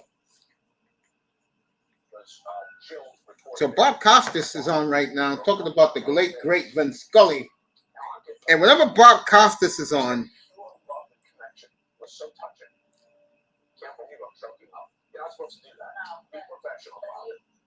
and Bob Costas is choking up right now. The Dodgers will have a Vin on their shoulders and a microphone. I'll tell you, this will motivate the Dodgers. In tribute to the great late Vin Scully, we're going to have something this weekend. I think the games are in San Diego. I'll check right now.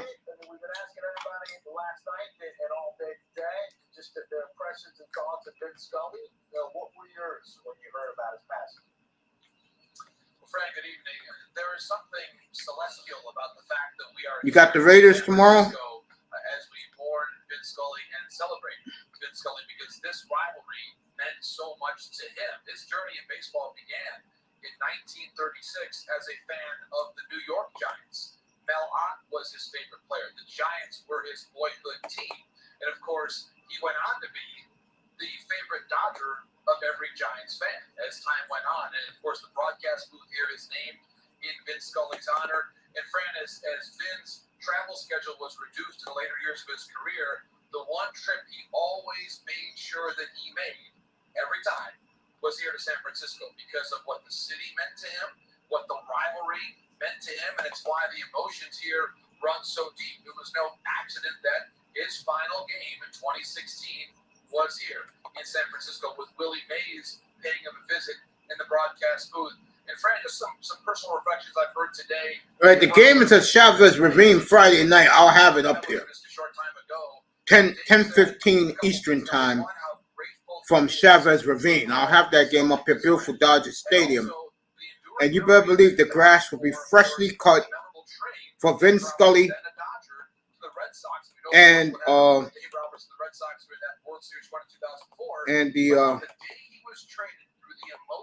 for the Padres showdown in Chavez Ravine.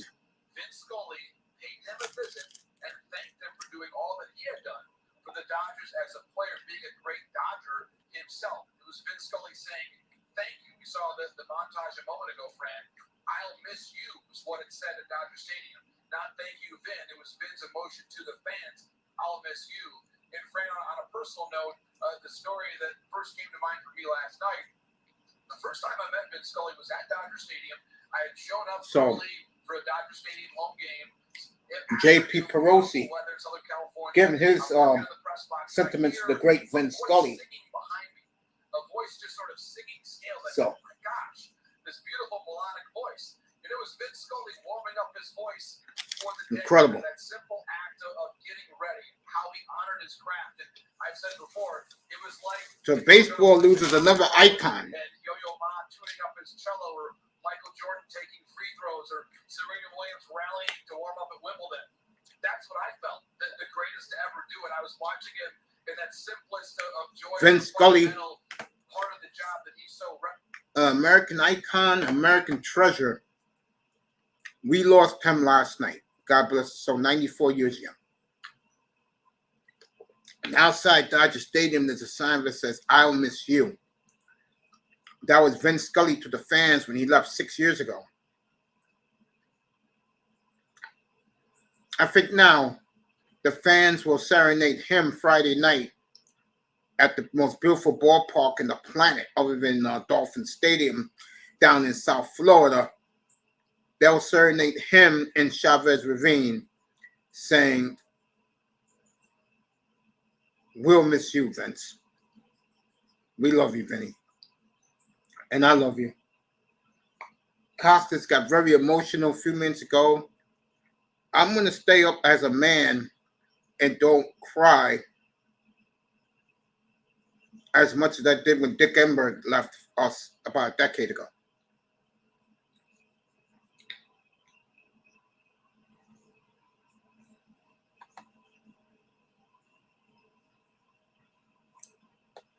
People, Raven Knight talking about Teslas.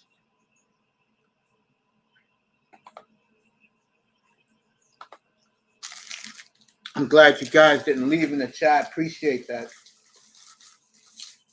I had to rank the teams right now in baseball. I'll say Padres 1, Astros 2, Dodgers 3, Yankees 4, Atlanta 5.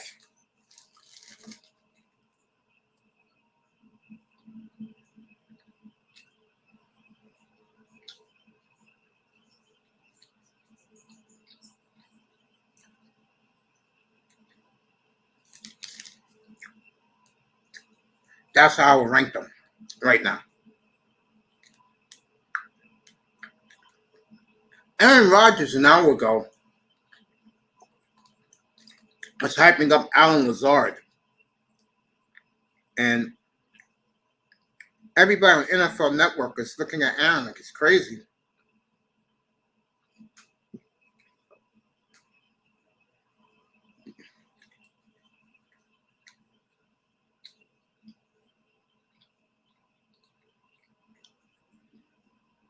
Green Bay is going to be very interesting to watch, folks. They are. And maybe Aaron could be right about Aaron Lazard. I don't know. But he hasn't shown me anything.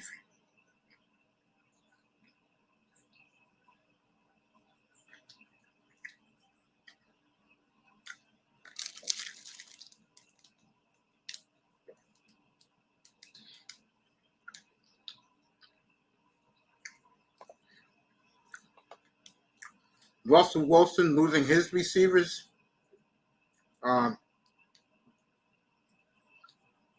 Last couple of days.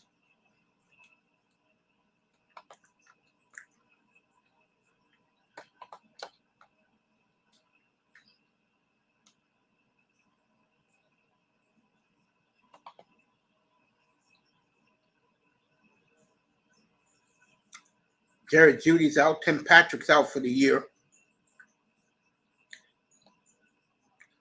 But if there's any guy who can bring them all together, it is Russell.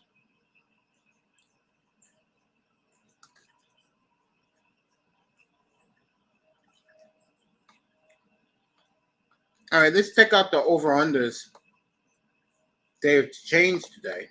I like playing that game.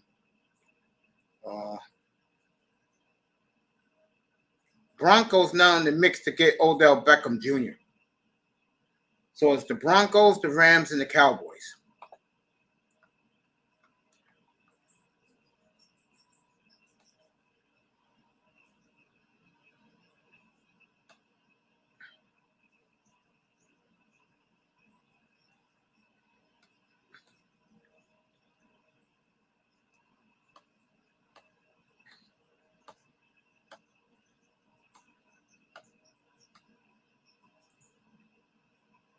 All right.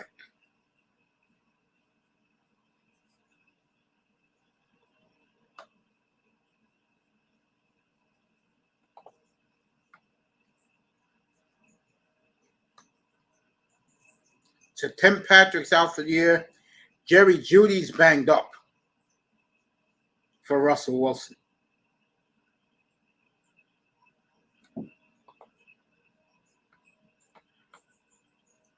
That's the latest there.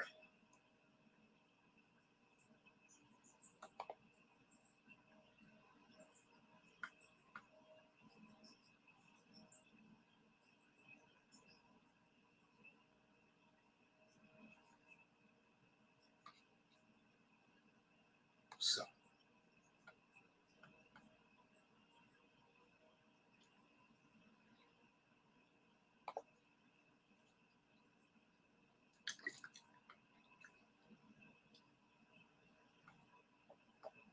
As I'm just chilling right now, looking at some things.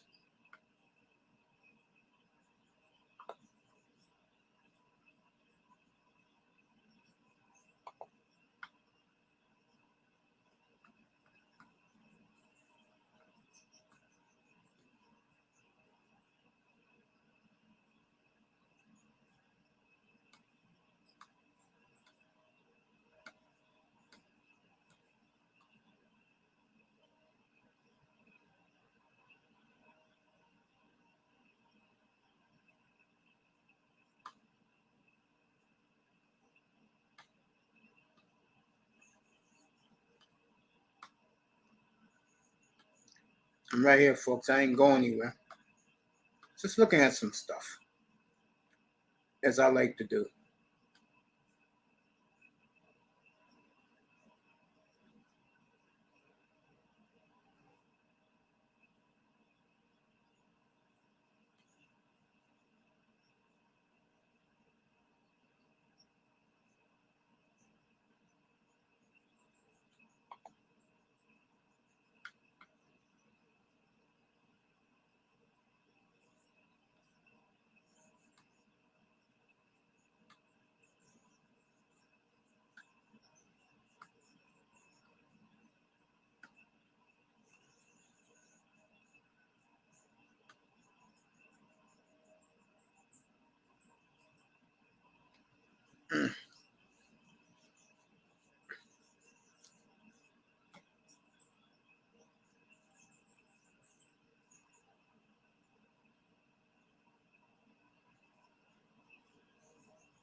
So Aaron Rodgers believing in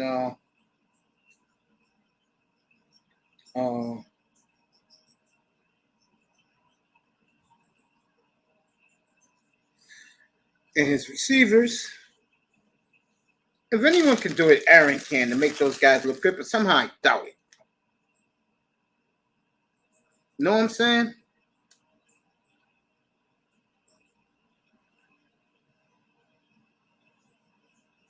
Somehow I just doubt it.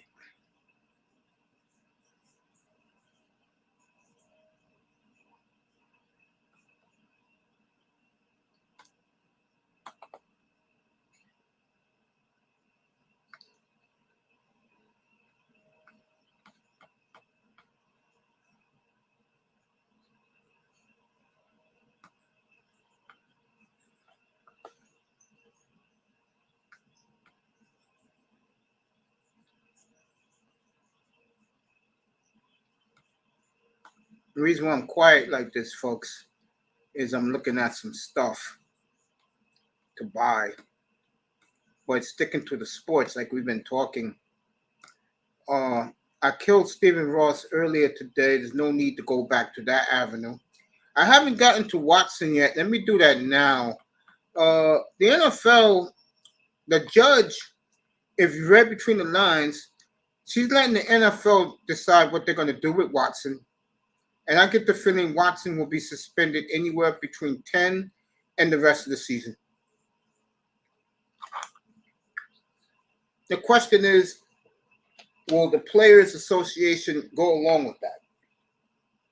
That's going to be the question. Give me a quick minute. I'll be right back, everybody. Don't leave people in the clouds. We're going to pick up what I just said about Deshaun Watson. I'm going to go a little bit deeper with Watson. Just give me a quick minute. I'll be right back. Hit the likes button. Let's go.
Yep, I know. I know.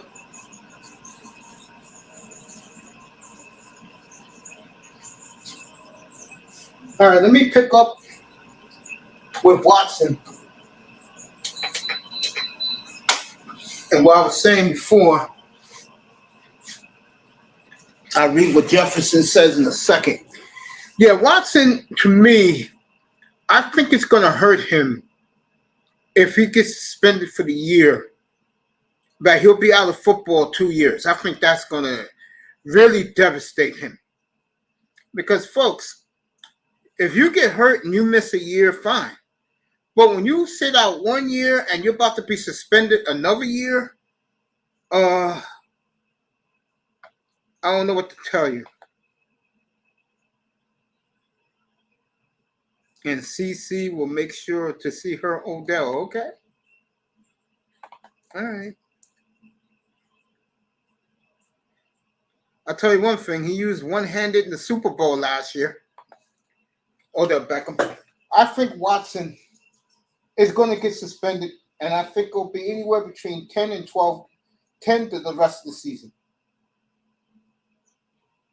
I do believe that. I believe Watson will be gone that long. And it's devastating to his career. And this goes to show you that money isn't everything. Padres and Colorado Rockies in about an hour from now, about an hour and a half from now, I will do both games.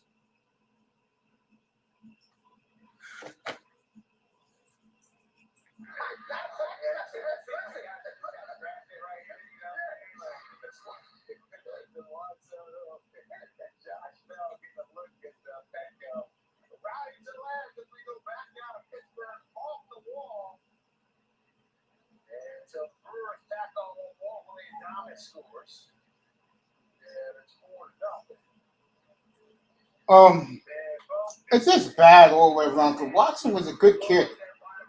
I don't know what the hell happened to him.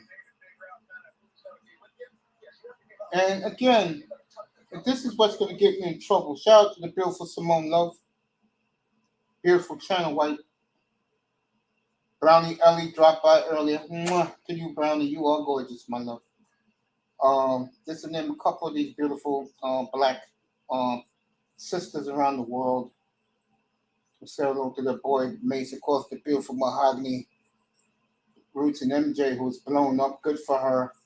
And of course, the beautiful badass of YouTube, the beautiful Miss V. That is the true boss. I'm not going to get her mad at me. The true boss lady of YouTube streets is the beautiful Miss V. Shout out to all those beautiful ladies. And of course, it wouldn't be me if I didn't give a shout out to Sugar Bum, who motivated the hell out of me to walk again doing physical therapy back in March. Every time I saw her avatar, I worked harder and harder and harder. I got to get that woman something special. Of course, the great Nicer kicked off her Beats channel. Congrats to her. And this channel will be the official channel of the Nicer music. Will be this channel right here. I'll be playing Nicer in the background every night, every show. So to get used to her beats. Okay.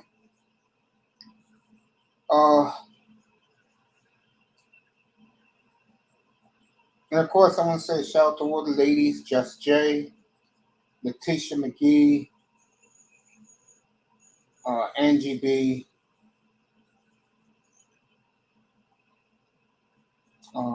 over in the DS1 network, Sheep Stay Sleep TV. Shout out to DS1.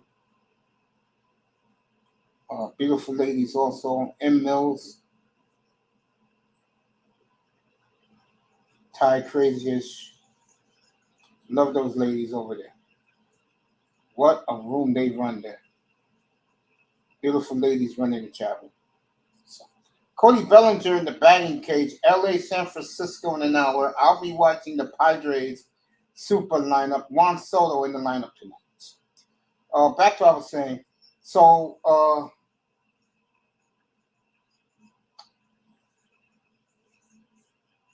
Watson, wow. I don't know what to say, guys. Now, I'm not going to get deep into it like I did earlier tonight when I started the show. But I'll just say this. He did something wrong. It's obvious. Let's not lie about it. He did do something wrong. But in my opinion, I don't think it's as punishable as they're going to do him. That's just my opinion. He was wrong, folks. I don't want ladies coming at me going, "Oh, Mace said that." And I don't want ladies to get all upset because let's be honest, the ladies know this. And then I'm going to add something to what I'm about to say. Men grope women all the time at the workplace and at the clubs. Some women like it, most don't. I'm going to be fair about that. But it happens every day, every night in life. I'm not one of those guys. I've never been to a nightclub in my life. So I don't know, but I know. And what does that mean? I'm not there to see it, but plenty of guys have told me. You get a woman on the dance floor, she's feeling you. You stick your hand up in there, she's all cool with it. I'm just a guy that, as good looking, as handsome I am, you ain't catching me in no nightclubs feeling up women. I try my best to avoid women. And it's gotten me to a great place right now. No women in my life. Psychologically, I'm as good as it gets. I got peace of mind. No women, no children around making noise. No woman nagging you. They don't nag me at all. Other than when my mother comes to visit or I go to her house, that's when the nagging is. But in all cases, for a guy like me, it's good. And I'll say it before I say it again. Best thing ever happened in my life, women. When I used to be 300 pounds, women never gave me the time of day. So, Watson, you made a bad mistake filling up these no good women. That now it's going to cost you, bro. There's nothing worse than losing a good reputation that he has, unless he wins a Super Bowl in Cleveland. And I'll give him a chance to do it. I'm not saying he's going to do it. Okay?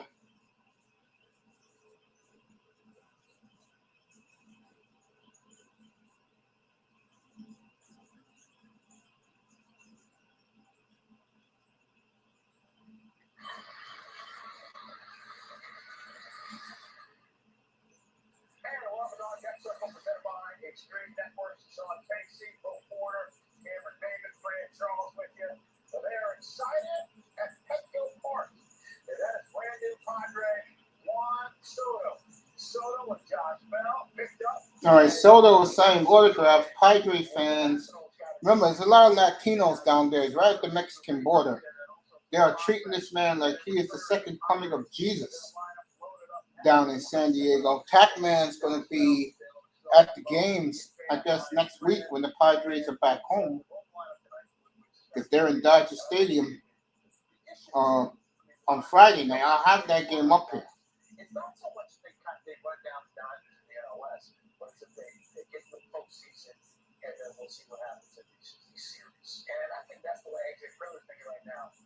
Let me both of this team again, add some additions, and Hader and Soto and Bell, and let me make this team stronger, because if we get in the dance, if we get out through the door, that's all we need is the stage, and that's it. They can stage, they can have a lot of fun fighting on that stage. So this is going to be a huge pickup. Cameron Maben, what a hell of a baseball career. He's saying right now, like I just told you about half an hour ago, the Padres are not must-see TV, folks.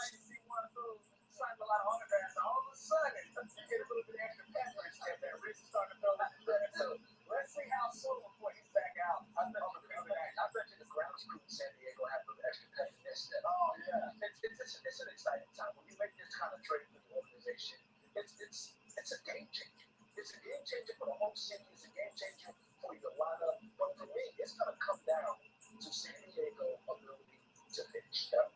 When you think about championship baseball, they're going to need Snell to be Snell down the stretch. They're going to need to catch the ball. They're going to score runs, but their ability for run prevention, when you look at that Dodgers offense, it's going to be their pitching against the Dodgers offense that's going to decide, or it's going to be their pitching against the Braves offense.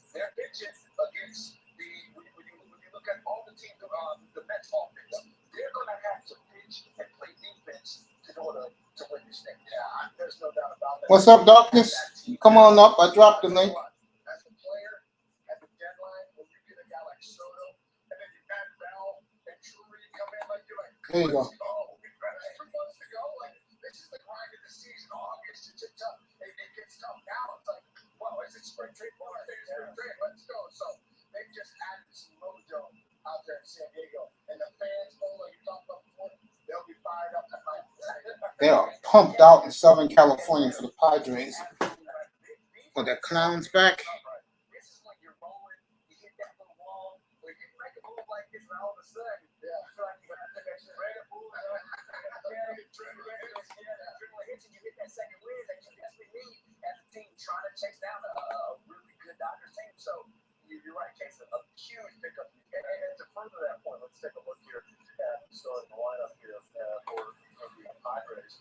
So it's one thing to just get Juan Soto. So let's be here, the Padres fans, Juan Soto we talked about. But even Mike Rizzo said, hey, I'm not going to throw some extra contracts in this contract. Everyone thought Patrick Corbin. But he's a but you get Josh Bell and Brandon Drake, who are having all-star years stuff. And from the end of time, these teams are going to take wide hitting by the end of this week. He's going to be back in this lineup with the next couple. Thanks again, Raven. Those are 4 new backs that you have not had all year long. Who are now Appreciate you, bro.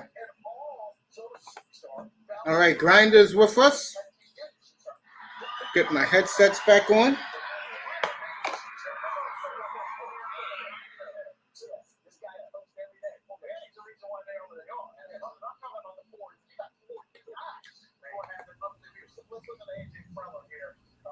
There we go. What's up, bro? What's going on? How you feel? I'm good, man. I'm good. I'm just chilling. Talking about Watson, the Padres, who have become a superpower. Yeah, I've been checking on my lady. So Watson, do you know how the NFL doing right? They trying to make Watson the biggest story than Ross. And Ross, man, that shit.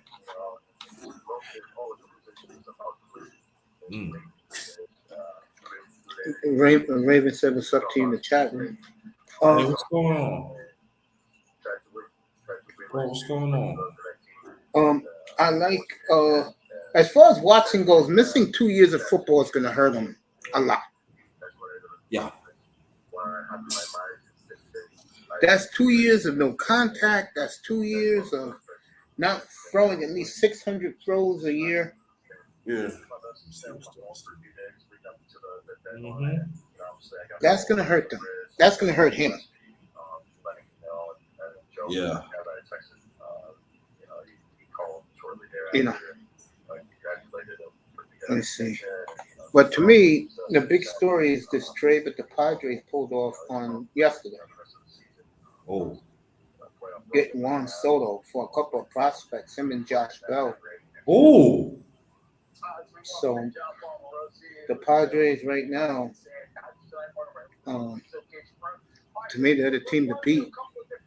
They have a juggernaut team now. It's amazing. I forgot who's the baseball player was on Baseball Tonight. He's not buying the Padres. He still thinks the Dodgers going to win it. I don't know though. The Dodgers have been iffy late. Been like they have not played lights out as in the past. They've been like 500, but the Padres right there, they still got time to put it together now. Yeah, they got time. Catman says he saw Josh Bell today. He lives out in San Diego. He lives right by the stadium. He says he saw Josh Bell this morning. He's pumped up.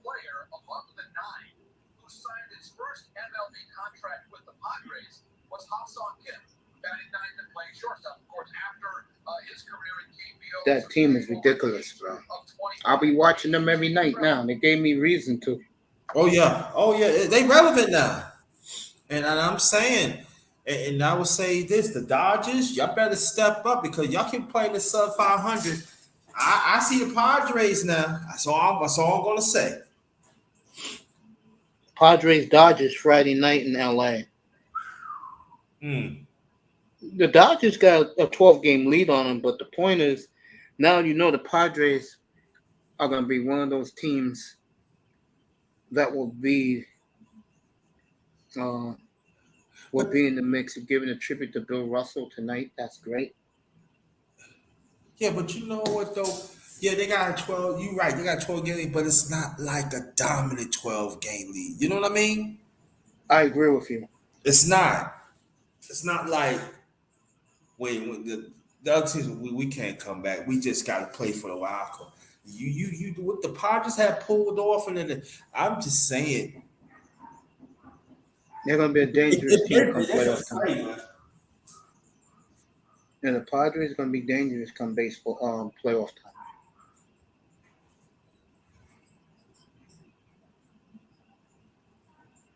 Right now, with the wild card, it would be the. This is interesting. Right now, if they play in the wild card, it'll be the Brewers versus it'll be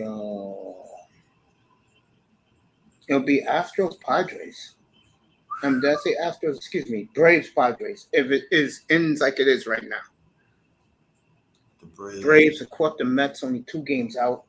Yeah, but the Mets catch a break. The Phillies beat them today. Yeah, Phillies played well too. Phillies is back in it without Bryce. Yeah. The Philly had played well, but see, the Mets' problem is it's not really the pitching. They just not getting the time as they got in the beginning of the season. The meat of the lineup, they not driving runs in. As they was. Frankie Lindor is worth $320 million. They not driving in. A lot of people don't understand. They not driving in. You cannot say P. Alfonso. Now I would say that they should play. What's that right hand hitter?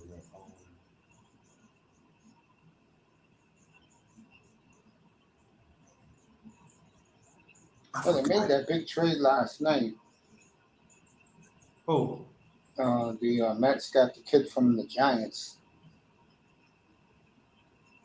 They traded the guy that used to play third base for them in a little outfield. Let me tell you who it was.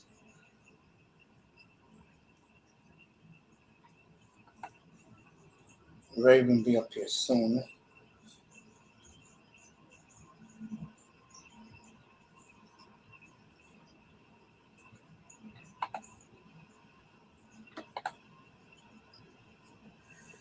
Okay.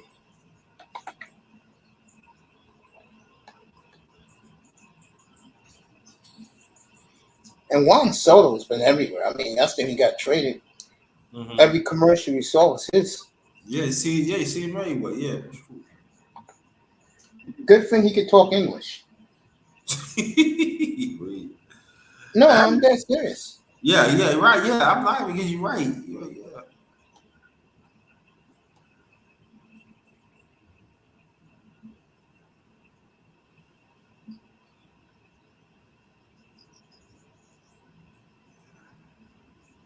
Trying to see the trade from yesterday. Mets won today. So they beat the Nationals. Boy, the Mets been beating that team up all year. Yeah.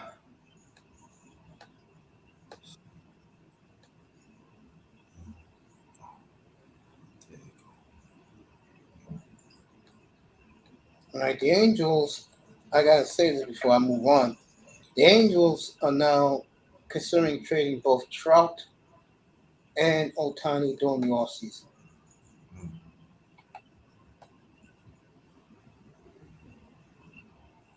I tell you, the team that gets Ohtani, boy, I tell you. With the DH in both leagues, you're going to get a guy who can hit first and a guy that could DH for you every day.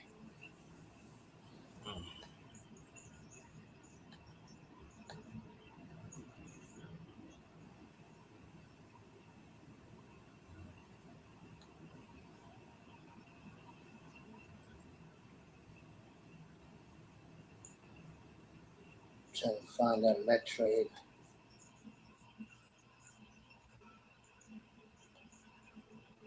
All they're talking about is Jacob deGrom. Is he ever going to pitch in the season, man? He pitched last night. He look good? I missed it. Yeah, I think he struck out 12 last night. Oh, okay. Mets lost, but he struck out 12. That's what, right. This one, right. It's see, we always used to say, like, you know, like back in the 2010 decade. It's not really the Mets pitching; it's the hitting. And it seems to me that you know, you got Lindor, and I'm like, come on, if a pitcher, this is what I'm saying. If you know what I'm saying this, if a pitcher strike out 12 within 8 innings, right? At least you can give him 5 or 6 runs. Yeah. I agree with that. If you can get more, you get more. But 5 or 6 runs, come on now.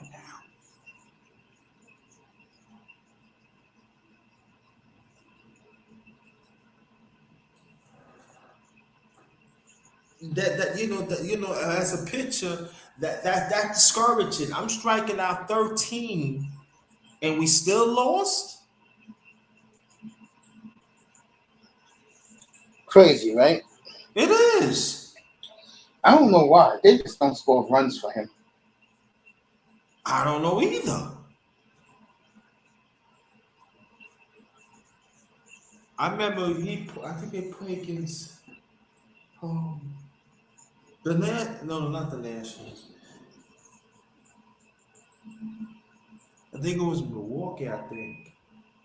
Before he got hurt, he struck out 15 and the Mets lost by 1. Yeah. And this is extra innings. You can't. No.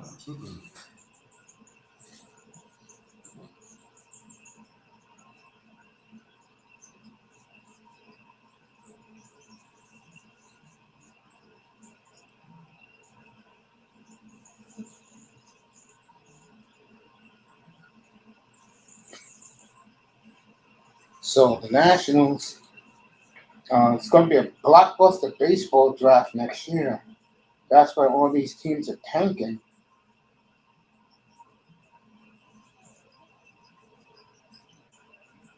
We'll find out who's in the top. I would say the top probably teams with 3 picks next year's draft. They're going to wipe up. It's supposed to be 100 draft deep of star talent. Mm-hmm.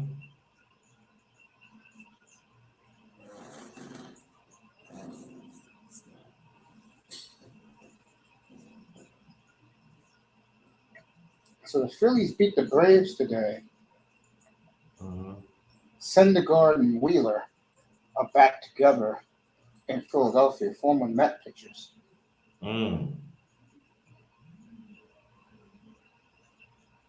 Wheeler has pitched so well for the Phillies.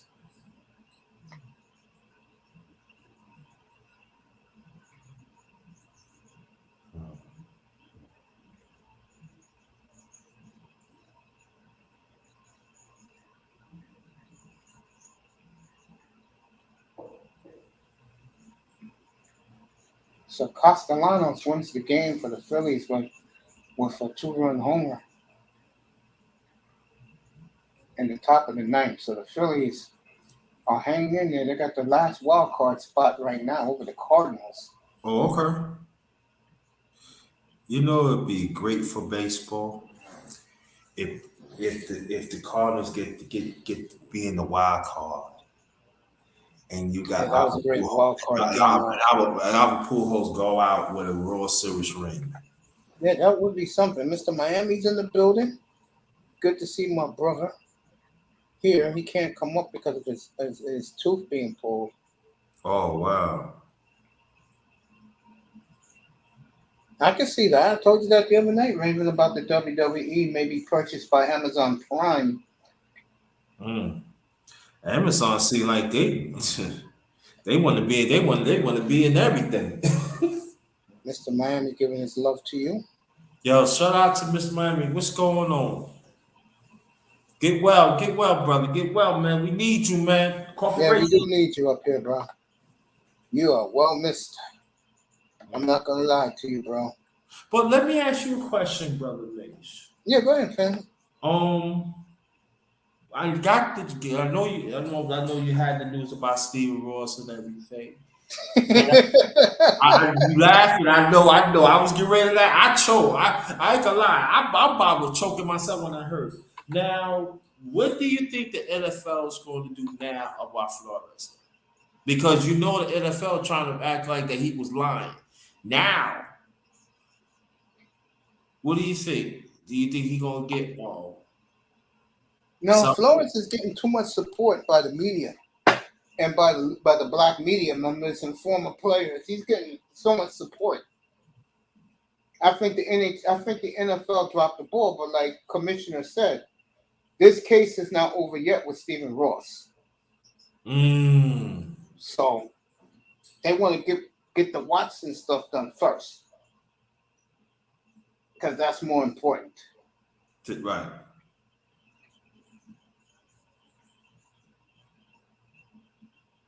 So, yeah. You ain't lying, Mr. Money. Their days are numbered, especially the owner. They banned his partner for a whole year. His partner, his business partner, Goodell banned him for a whole year. You think he's done? Yeah. He's gonna get his ass whooped. Don't worry. But I just want to see after this go on. I just want to see how they gonna treat Flores now, because now the NFL. You know, so they gonna eat crow now. Oh yeah. There's no running. That means all them coaches were saying about Stephen Ross, they was right. Yes. Yeah. NFL got to clear this up. It cannot be no how I said this. It cannot be no private PR move. It's got to be public. It got to be public. I agree with that. Because these coaches had they wasn't getting no jobs. Yeah, what they did to Flores last year was inexcusable. Yeah, it's wrong. Yeah. I mean, for him to lose his job over dumb shit. That all along he told the truth. He sure did. That's why he's still my coach in my mind.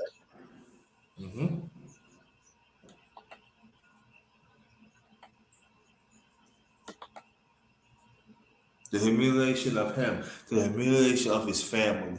The NFL, nah. Boy, Jefferson. NFL, no. Public PR move. Got to. I think what the women are waiting for to see if he suspends this guy for the season. Or what? Yeah. This is a huge thing right now. Because if he doesn't, and he says, all right, real good, they're gonna lose a lot of female fans. I think they was talking about 6 games, but I don't see 6 games. I think about a year. I would agree with that. I don't see 6 games. No, he cannot last 6 games. No. Yeah, I agree. I know people ain't gonna like it. We say it. He gotta sit this out. And then, like you were saying before, he wasn't getting arrested about 2 years. And he said that's another year lost. Now we're talking about 3 years. Is he still going to have it?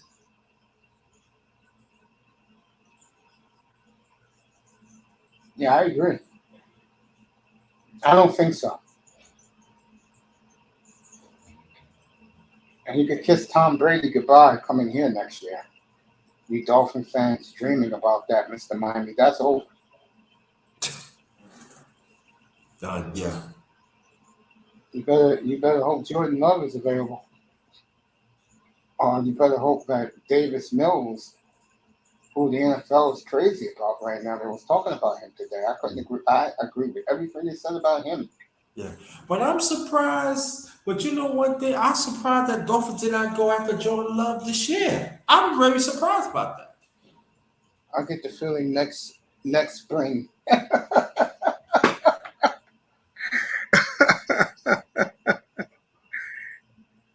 I guess Jordan Love bye.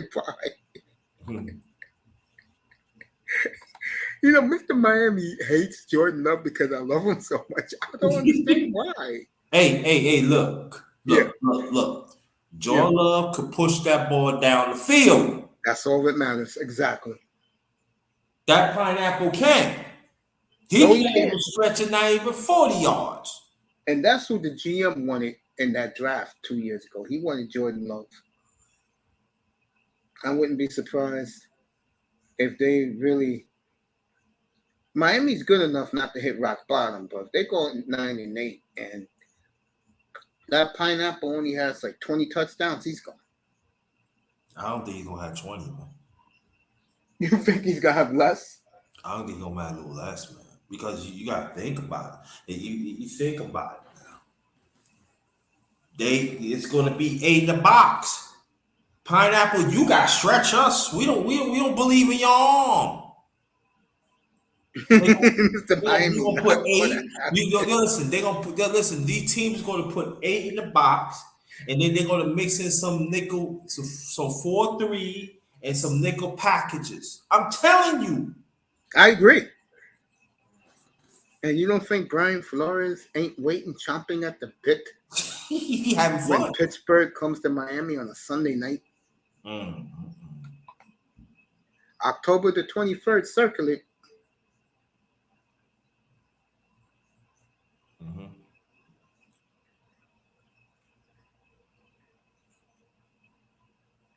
That boy Jefferson. I understand what you're saying.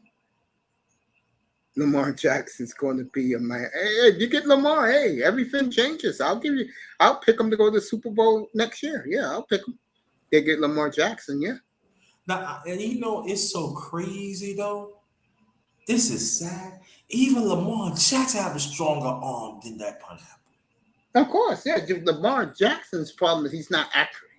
His mechanics. Yeah, Tua is accurate. His problem is Tua is like he's accurate. He's from the middle. He just do not have he do not have an arm to push. Exactly, and he's proven he can't play in cold weather. No.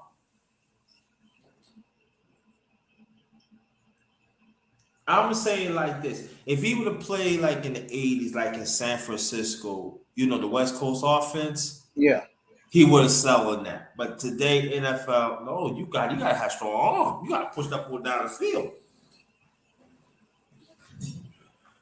Yeah, I agree.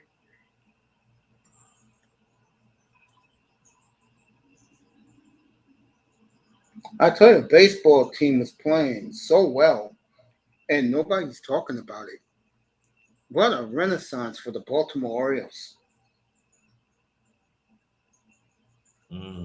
3 games over 500, challenging the Tampa Bay Rays for 3rd place. They'll play this weekend in Baltimore, sold out.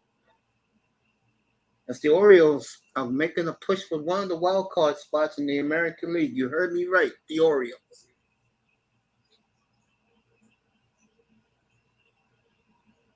What a job by the Orioles. It's good to see them relevant again.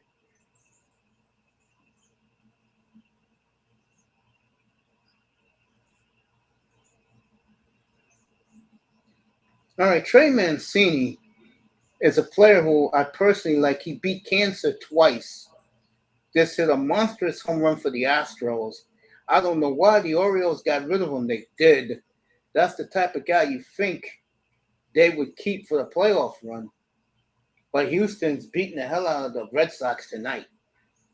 So the Astros, who I think is the 2nd best team in baseball behind the Padres, they're playing good baseball right now. They caught the Yankees, which I did not see coming. Yankees got blistered again today.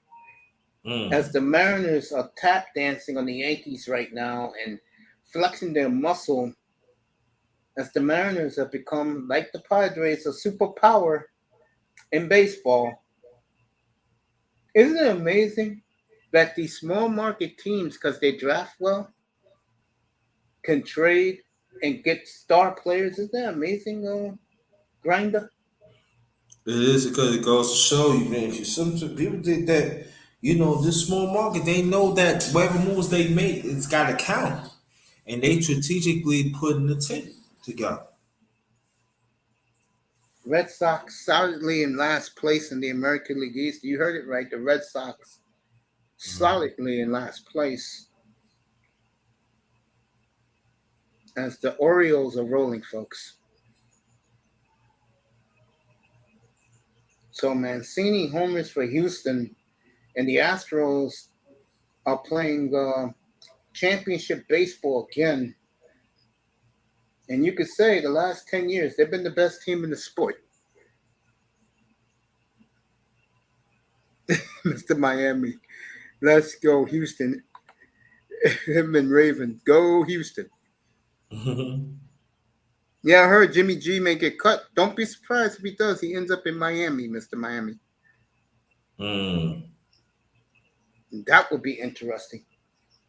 But come on. Despite sometimes Jimmy he makes a ball hand move, but he could push the ball down now. That's all that matters. He could push the ball down the field. So the That's all Astros are rolling tonight. As Mr. Miami saying, hell yeah. The Astros are rolling tonight, folks. Did you hear another one? Yeah, Mancini to see another one. It makes you wonder why Baltimore gave up on this man. This man is a great story. Beat cancer twice and is still playing baseball. One of my favorite players that people don't talk about, because he was in Baltimore forever, but Mancini is putting on a show for the Astros tonight.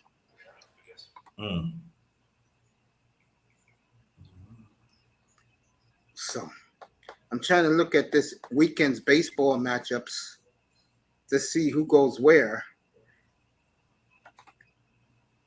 I know Dodgers and Padres is Friday night. I will have that game up here. All right, here's the weekend's games that are important.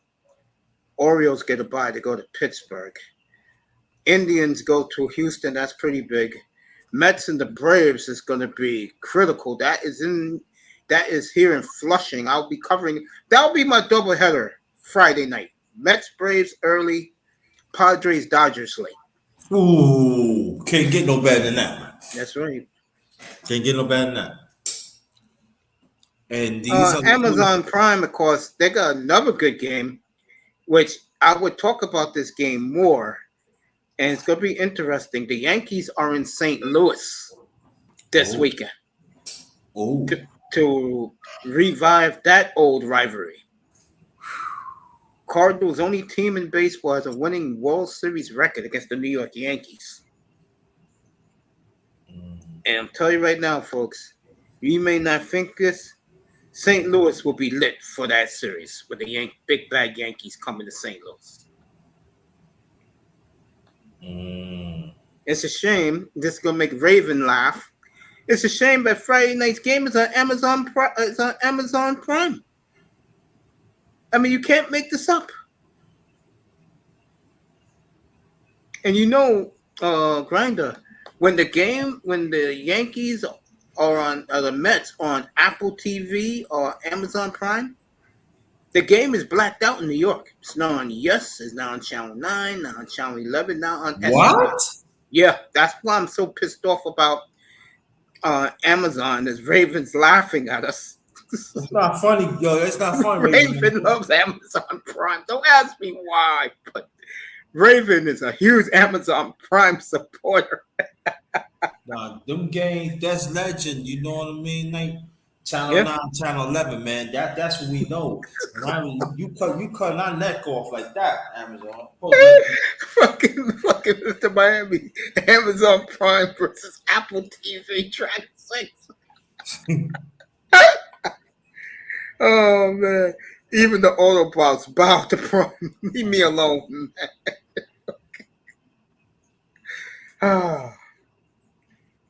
Hey, wait. I mean, hey, Grinder.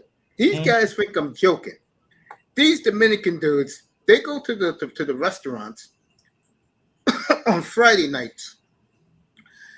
You know, there are women there, of course. They're all watching the Yankees or the Red Sox. Back in the day when Big Papi was there. Yeah. Would you please tell them how important that was to a lot of people in New York, especially when the Yankees and Red Sox are playing good? Revenue like a mother. And then afterwards, they all go to Dykeman and go to the club They for go the to rest the of the club, night. and them club, that's why them clubs stay open in Dykeman for years. Yeah. That's not happening now that Amazon Prime is taking the games away. And people don't realize here in the Bronx and in Manhattan and in Flushing, Queens, they love their baseball teams. Yes, they do. They the very Mets loyal are to good. their teams. And you talking about second and third generations. Raven Knight saying he's an Amazon Prime supporter with over 47,000 likes.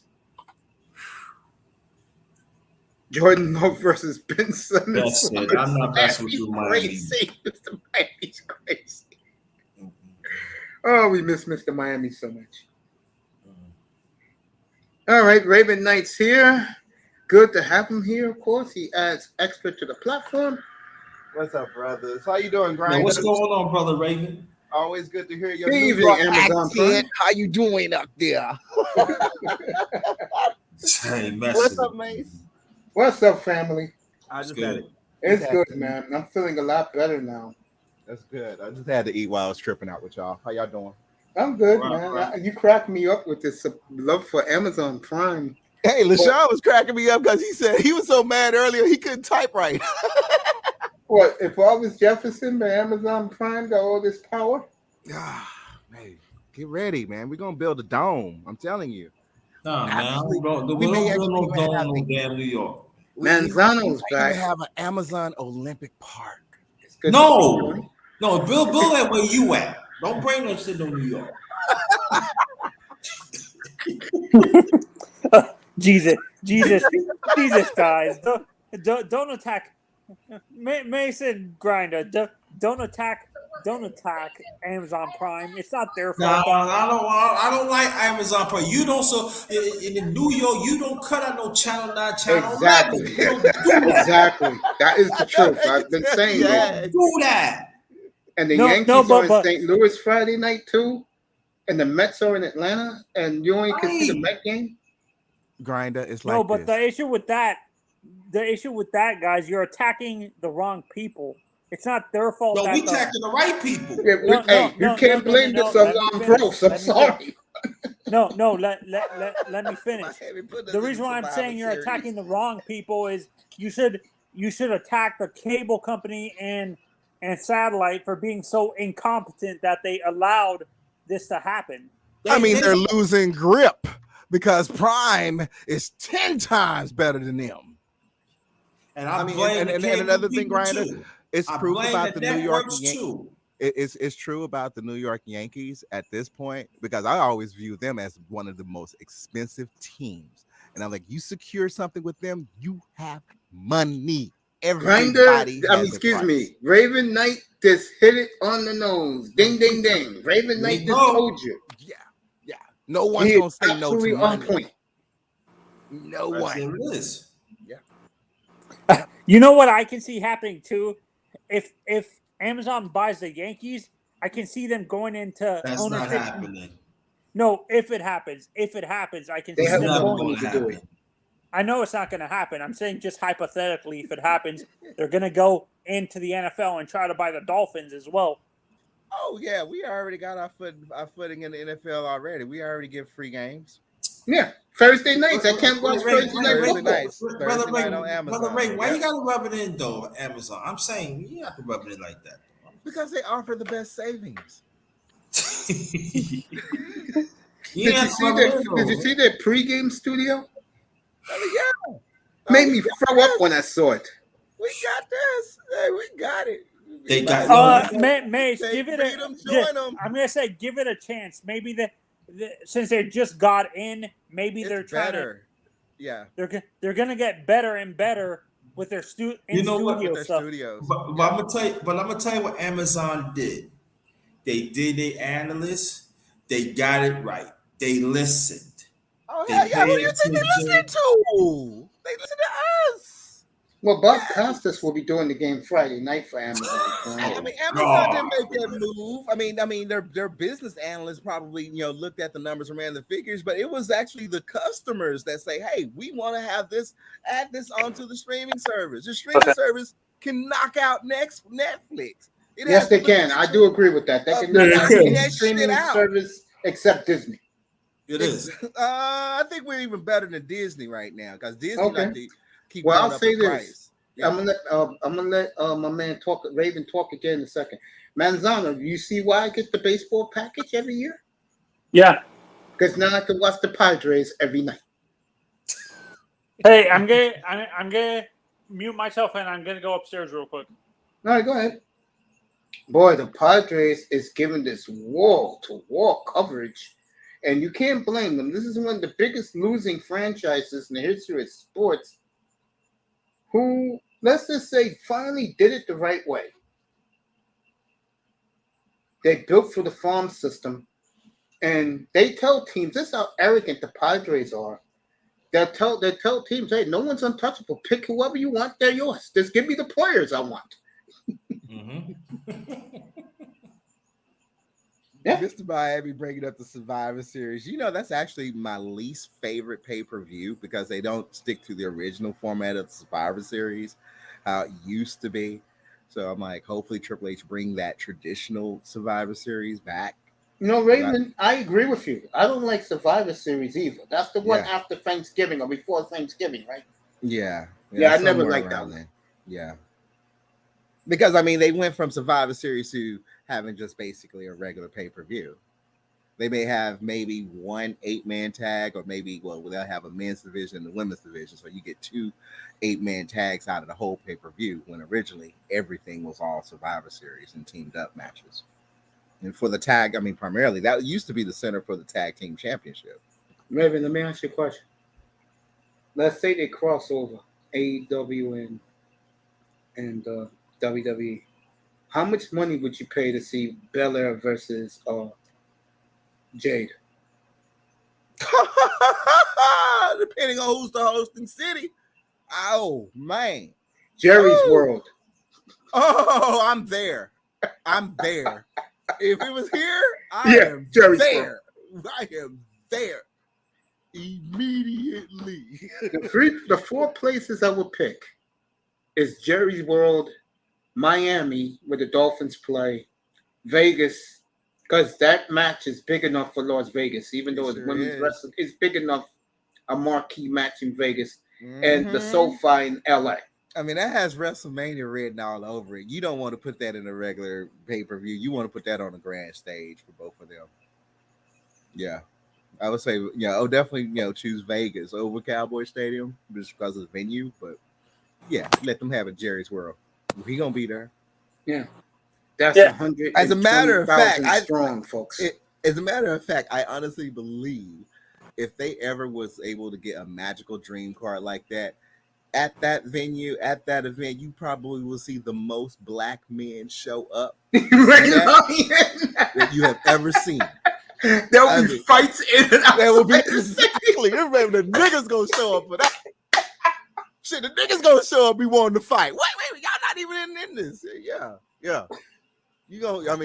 There's gonna be a whole bunch of niggas out there watching that. Hey, Mace. Yeah.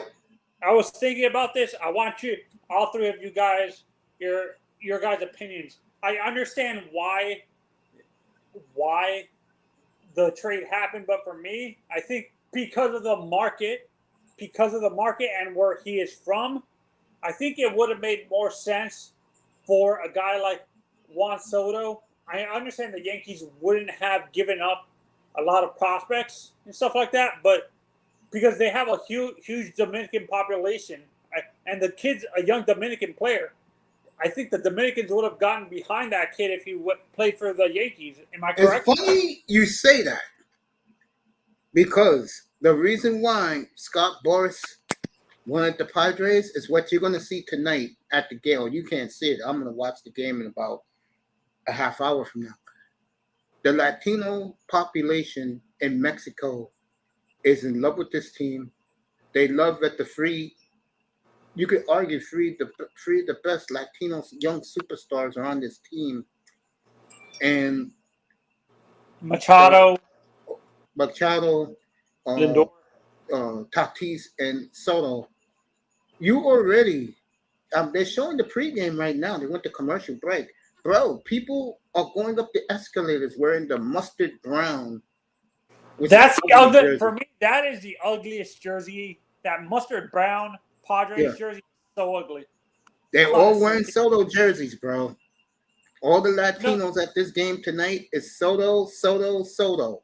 Every advertisement last night when that trade happened yesterday afternoon, all Soto everywhere. Bleacher Report here in New York, and he speaks English well, and that's going to help the Padres too. That both Tatis, who's the big young star of the sport, and Soto together with the asshole Manny Machado is going to make it must-see TV. Mace, don't attack Manny. He's not. Manny's the bad. I love Manny. He's the badass of baseball. White man hates Manny Machado. Who, like, of an old school player, in terms of his personality, who does Manny remind you of? You really want to know? I really want to know. This would put a smile on Mr. Miami and Raven's face. He's the young Razor Ramon when he first came to the WWE 30 years ago. No, I'm talking about in baseball, like in terms of his personality of a former, like for Bonds, Barry Bonds. He's like Barry. He doesn't give a shit about people. No, he doesn't. No, and for me, the reason why I think the reason why I brought up New York, or for example, Miami, would benefit from a guy like Soto, Machado, or Lynn. If they had all three, you can't get a seat down in Miami for the games. Yeah, no. Hey, Grinder, good luck with your broadcast, brother. Yeah, you can't get a seat for the games if they were in Miami. Yeah, no, because there's a huge Puerto Rican population that would follow Machado and Tatis all the way down to Miami from Orlando, and there's a Dominican population around that stadium. Yeah, but Manny, Soto, and Tatis are all Dominican. No, actually, no. Manny's half Puerto Rican. Manny considers himself Dominican. He's actually said this? Yes, right. Oh, I've always assumed he was Puerto Rican too. No, Manny is pure Dominican. The merengue is blasted in the clubhouse. And now that they got Soto and Tatis to go, oh God, it will be merengue all day, all night in that clubhouse. Oh, did you say there? I can't remember what team that you said that did that.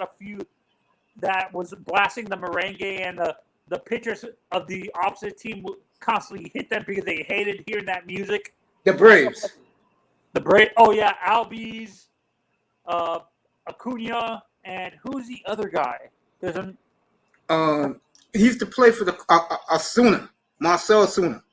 Yeah, Ozuna. Oh my God. Ozuna. Thank you, Raven. Osuna. Yeah, and for me, this is for me. I think Miami would benefit from a superstar Hispanic player. And I'll tell you this. I'm gonna add to what you're saying. 2.5 years from now, the winter of 2024, whoever has the money can get them, because the Padres ain't gonna resign. What the Padres, the reason why they got them is they have a 3-year window to win one championship with these three. And I think Manny would come home too to play for a little bit. Manny's opt is this year coming up, and I don't see him opting out. No, I'm saying like later on in his career, like. I think he'll play for the Marlins later on in his career. Yeah, because he's a hometown kid. He's from He's from Hialeah. He's from Hialeah in Miami. Is that What a scene I'm looking at right now. Change the topic. The late Vince Scully, because Dick Enberg ended his career, people didn't know, doing Padre games to end his career, and they got them both together in the booth. These are two of the greatest voices in the history of sports, and God took them away from both of us. Enberg died at 82, and Vince Scully left us at 94. For me, the three greatest voices in sports are Vince Scully, Howard Cosell, and not Dick Enberg. The other, who was the basketball guy for the NBA? Marv Albert. Yeah, Marv, Howard, and Vin are the three greatest voices, and John Madden are the four greatest voices in sports. Do you agree? Which guy? John Madden, Howard Cosell, Marv Albert, and Vin Scully. I like Madden. I kind of like from the old days. I loved Aldi Rogatis, Frank Gifford. And today's game, I love Frank Gifford. Yeah, Monday Night Football. The Galloping Ghost? No, he wasn't a Galloping Ghost. Red Grange was a Galloping Ghost. Yeah. All right, they saw him. Kirk Gibson's grand slam to beat the A's off Eckersley.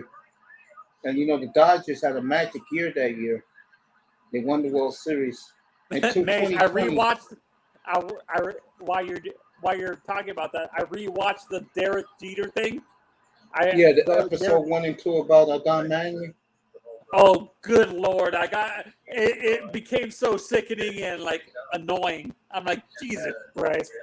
I understand he's a god there, but Derek Jeter won you more World Series. Why don't you respect Derek?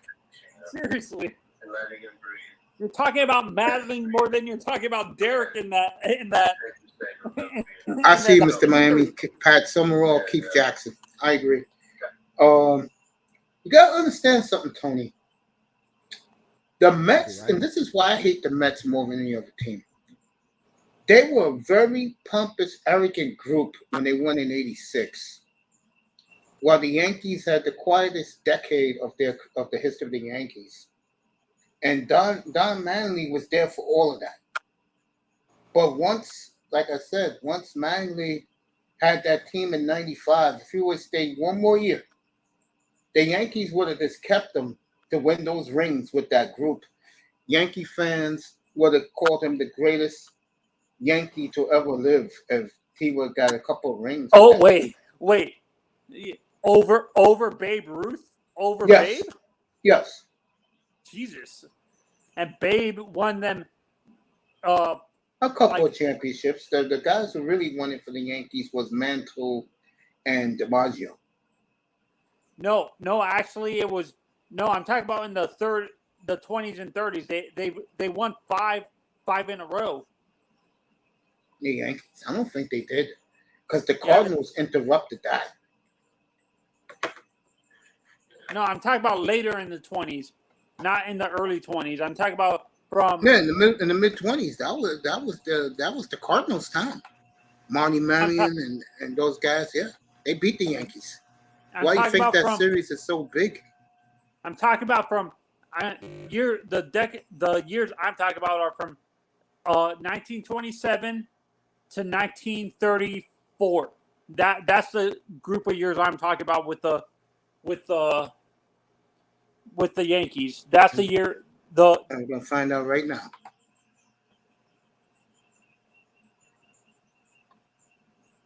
All right, here we go.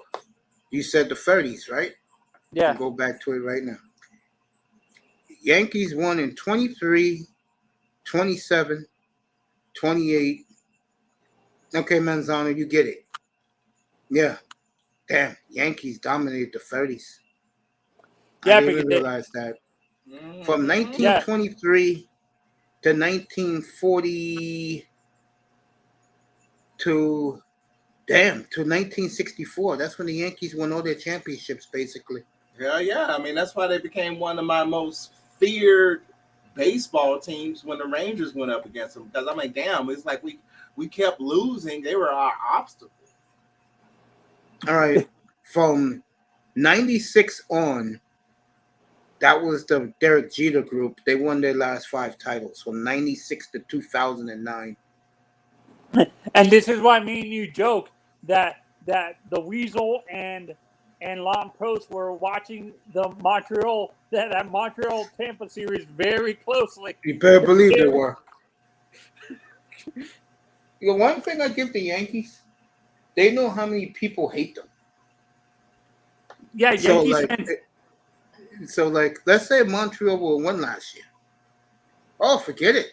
In North American media, Canada, parts of the United States, they'll be pumping the Canadians' chest. Oh, good Lord. Yankees are more hated than people realize. So, wait, I thought the Canadians were more hated than the Yankees. No. Jack Tunney, cut it out. Vince McMahon versus Stephen Ross on the South. I would pay for that. Oh, Jesus. The geriatric Hell in the Cell, really, Mr. Miami? You really want to do that? Kill those two. First time in a long time, folks, there was no Dallas Cowboy coverage today on NFL Network.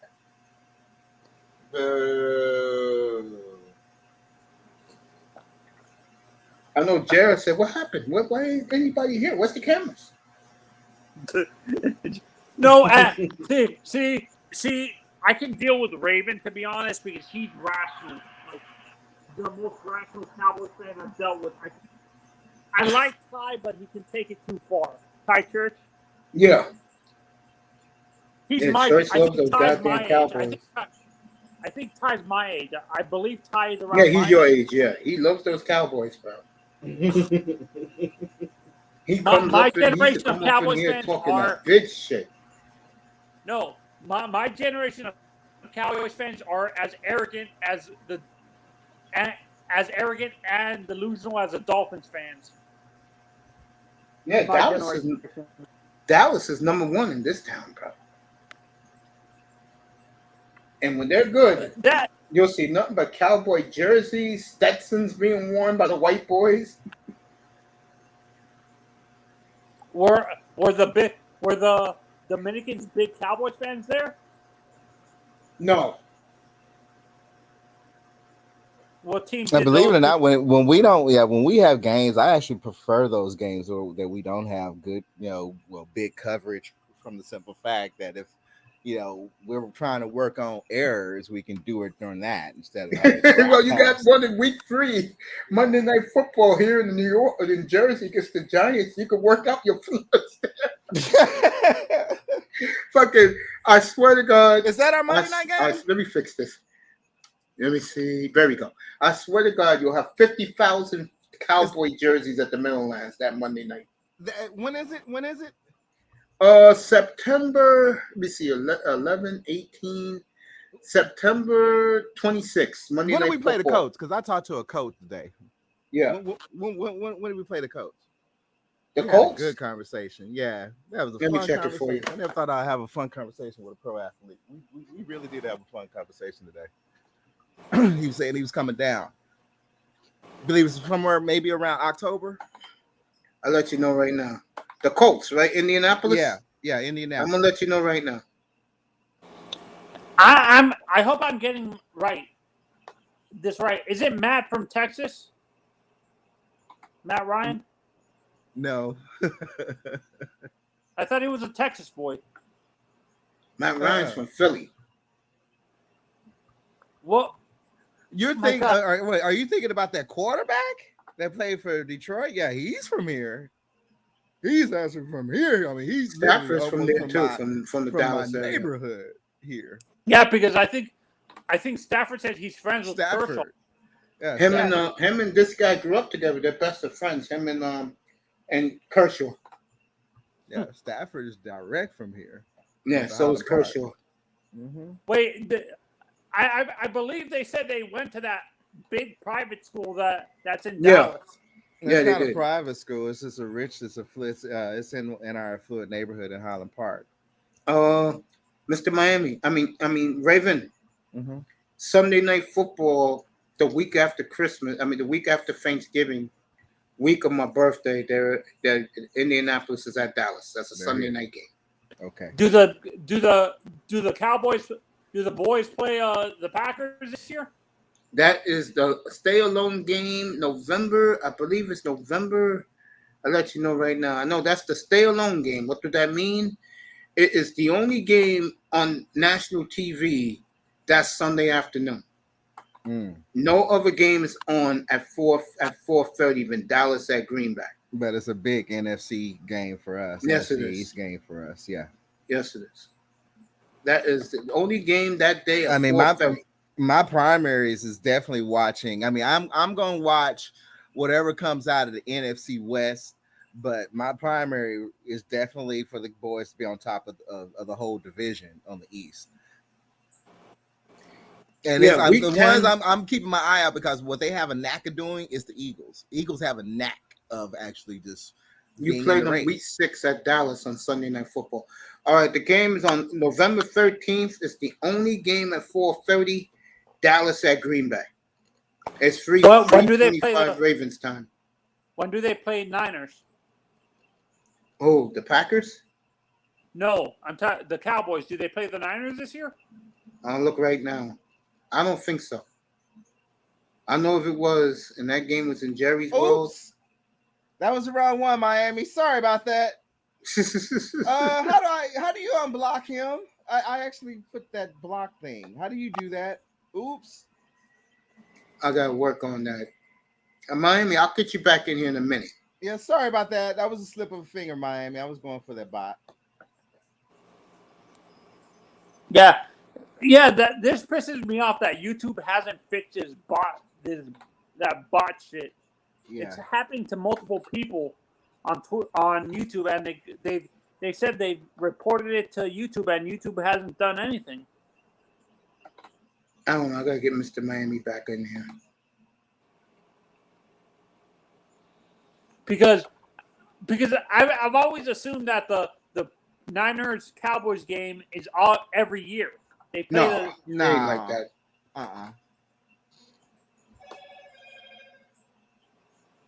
for your out of division game, because I thought you guys hated each other. Yeah, that's 30 years ago, man. Yeah, you're talking about back in the past. That's not now, bro. And you also are bringing up that last damn game. Now we mad about that, believe that. But other than that, no, there ain't. I mean that kind of spruced up the rivalry, but it ain't as deep as it used to Let be. me try and get him back in here. I mean, we had our fun. I mean, what I call the fun rivalry was when Rice was playing. I mean, Rice was the only player on that squad that made me actually kind of like the 49ers. That's because he was so fucking decent.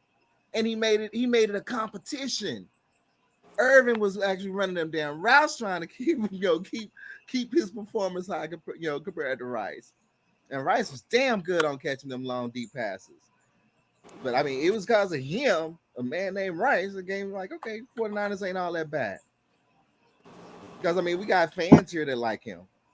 We got fans here that still actually miss that essence of that rivalry. Because yeah, man, when we had to go up against them in the playoffs, I mean, we were literally looking up. We was concerned about the turf, the weather. We want to know everything. Hey, we want to make sure true. ain't no earthquake happening, and that's that is true. We wanted to know the referee names. I mean, we did not play. What year was the Des Bryant no catch bullshit? 2014. Yeah, that was 2014. And that, I mean, I literally cried. I literally cried after that. I was like, I like Goodell just hates us.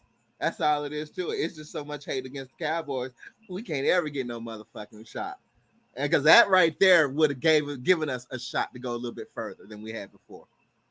That's the closest point we've had to get into an NFC championship.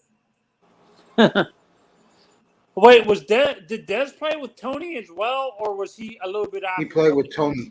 Yeah, he played solely with Tony. No, because I thought he played a little bit with Dak as well. I'm trying to find it, Mr. Miami. Give me time, bro. I'm looking for you right now. Get you back in here. See, me and Mace always crack up about this. The Cowboys tend to get so high on their press clippings. They're like, who's the team that we always say that? Oh, the Edmonton Oilers in hockey. Edmonton is like that. They get so high on their press clippings and stuff. Then when they don't go, everything goes to hell. That everything's like, it's DEFCON 5. Remember when they got eliminated in the first round, Mace? Yep. 2 years ago. Yeah, 2 years ago. and everything went crazy. They fired the whole front office. They fired the coach at the same time. I mean, Dez back then, Dez was already getting into, he was already getting on code. He had already battled with the little, his little personal situation with his family. He was really trying. He put in a hell of a lot of effort. And when they came down to that actual fucking catch, which everybody that night, including myself, screaming at our fucking TVs, that's a catch. We're gonna rule it. No, I'm not. Then down the road, we're gonna give him a catch. Me and Mason agree. The Cowboys got screwed that game. We got screwed. We still mad about that, bro. You triggered me. Stop, Tony. Yeah. Was there a call? I broke a TV and actually had to take it out and throw it in the trash. I did break Mace, the TV on that have game. you ever has there ever been a call like that for the Dolphins, like even when they were winning? Well, when they effed up. Hello? That's what he had. We were supposed to be in the Super Bowl. Yeah, has there ever came down to a critical play that could have turned the whole show around? From Miami? Yeah. Wasn't that Marino game? Yeah, the Charger game in 95, 94 they blew. Yeah. Mm-hmm. No, I'm talking about the referees. I'm talking about that's what I'm talking about. Yeah, the referees screwed them. I mean, that's the last time I remember the Dolphins was that close getting into the bowl. Because they did get screwed on that play. They did get screwed by that referee. Because the announcers was all over it. What was the call? Was it like the Dolphins were offsides and they weren't. Yeah. It was an offsides call. That year San Diego went to the Super Bowl. That was the phantom offsides, like the phantom pass interference in 2001 against the Buckeyes.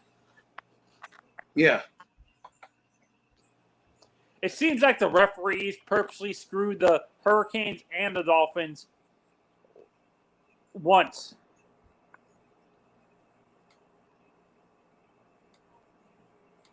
I don't know. I just think that, and Dolphins, to their credit,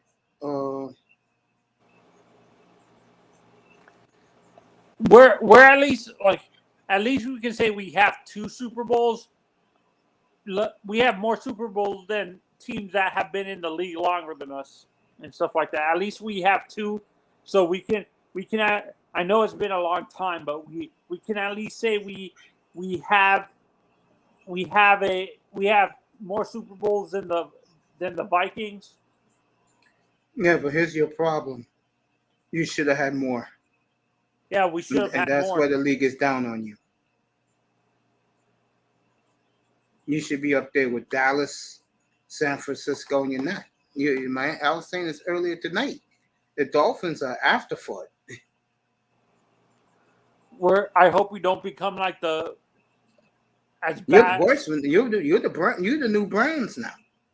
No, I'm saying I hope we don't become Detroit, worse than Detroit.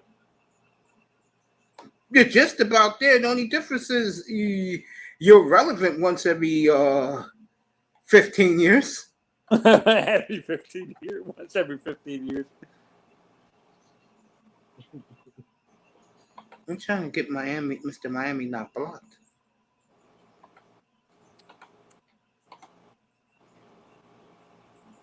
What was the year that Dan Marie, like, did Jimmy purposely lose that game with Dan Mace where they got blown out by Jacksonville? I don't think so. Why people are saying that? No, I'm just wondering. In your opinion, do you think Jimmy screwed him out of that game? No. Or Dan was already past it by then? Yeah, he was past it by then.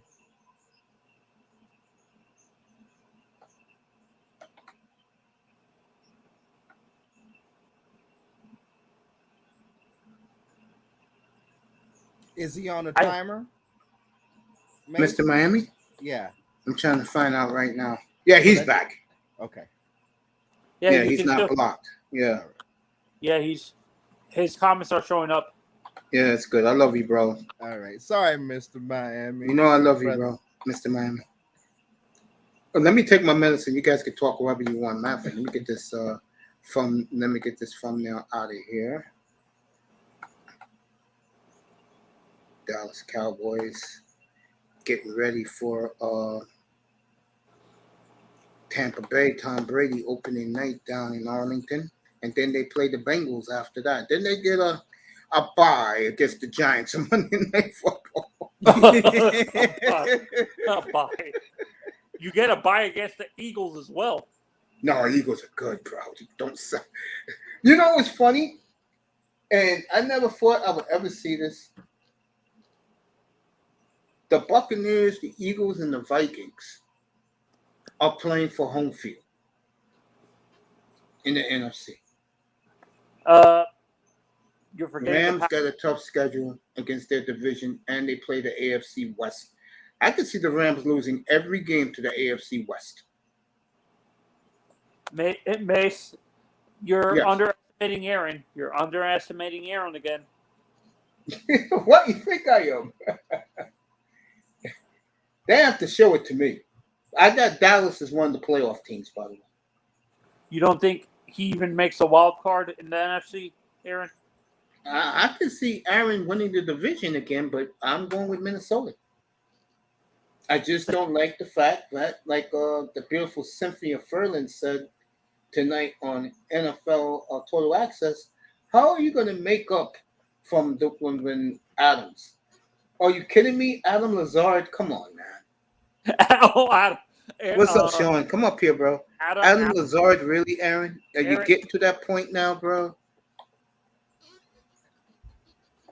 Oh, my God. I can admit Aaron can be over the top sometimes. I can admit that Aaron can be like a little bit too overconfident in his talent. Are you telling me that there is a receiver better in Green Bay than Justin Jefferson and Alan Thielen? Thielen's past it, Mace. I think he'll be back this year. And now a lot of the media is jumping on the Vikings bandwagon. Wait, are you as high as Cowherd? No, because I don't got the Vikings going to the Super Bowl. No, I got Tampa Bay Raiders. That's my Super Bowl. No, I'm not Cowherd, 14-3. And who else said it? Daniel Jeremiah. He's another one. He got them 14-3, Minnesota. Oh, Jesus. I'm like, when I heard Cowherd say Oh, that, you I'm like, little guy? Give him a hug for me, okay? Give little guy a hug for me, Sean. Tell him that his Uncle Mace loves him, okay? Yeah, but Cowherd? Yeah, Cowherd. Oh, man. what is... Oh, Colin can be too extreme sometimes. Yes, he can.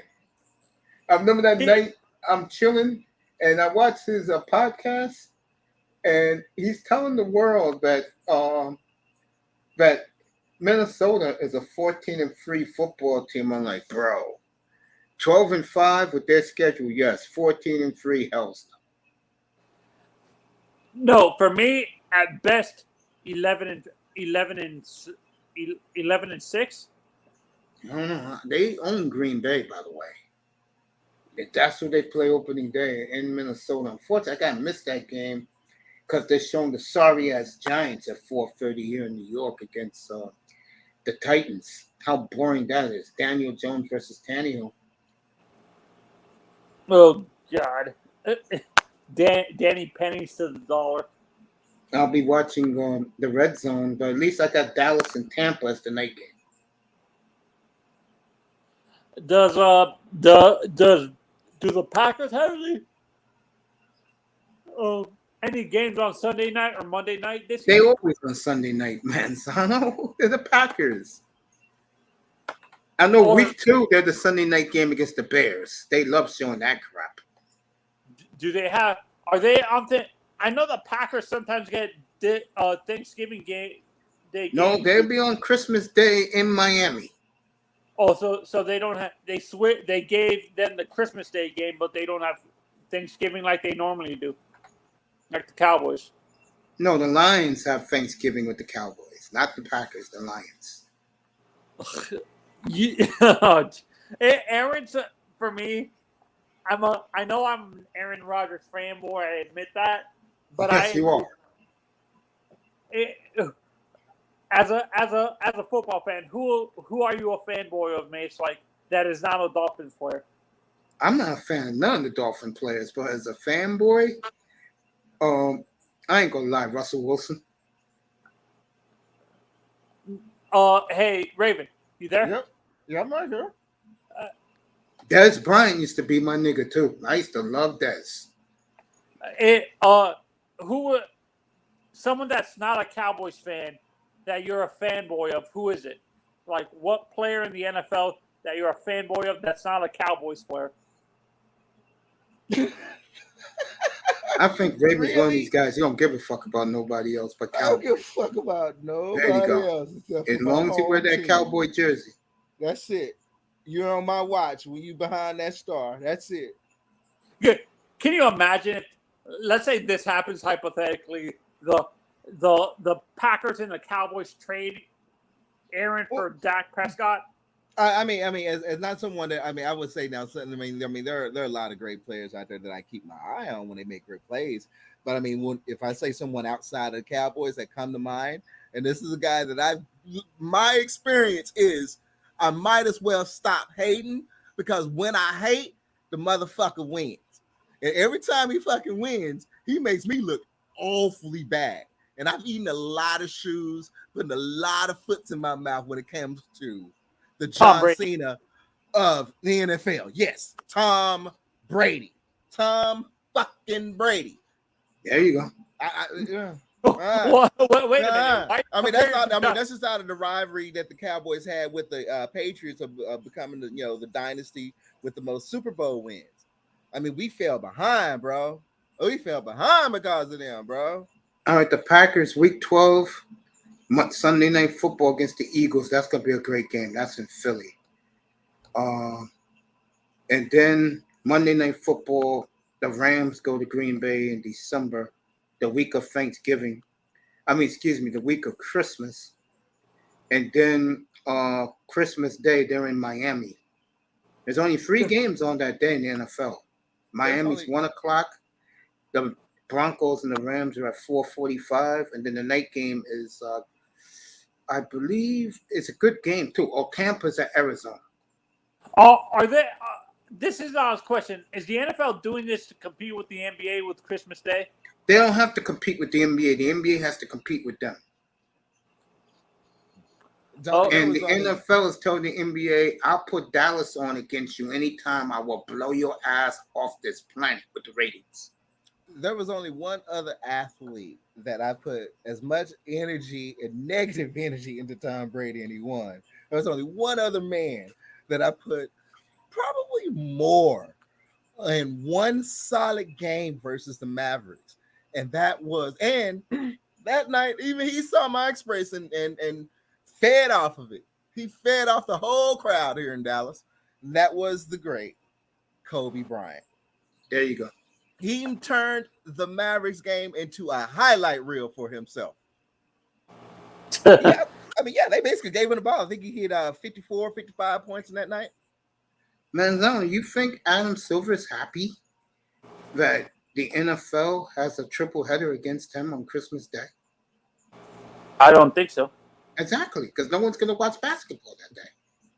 And in that moment, because all the hate that I gave Kobe Bryant at the end of that game when he did that, I was shocked, stunned, and I admired him and respect that man. I was like, after that, no, you ain't gonna ever get no hate from me no more. I got respect for that. I'm kind of surprised. I'm kind of surprised that, being that there's a heated rivalry between the Heat and the Mavericks, you didn't say Dwayne Wade. D Wade. Hell no. Dwayne ain't gonna ever be on my list. I didn't like that. Exactly. He disrespected us too many times. Good nights and bad nights. There you go. Oh yeah, when Dwayne came here, even during the season when Dwayne came here and showed out, oh yeah, it made the news. But basketball is basically like number 3 on my sports list, and even I knew about that night. That's how much I There you go. Yeah. Yeah. And all the NFL has to do, if this guy acts stupid, the NBA, all he has to do is go, you know what? Let me put Dallas against the Chargers on, Mahomes on. We'll see what the NBA does. You know what the NBA is going to do? Put the Lakers to compete with that. No one's going to watch the basketball game. You crazy, bro. No one's watching basketball compared to the NFL. We always play the Chargers well.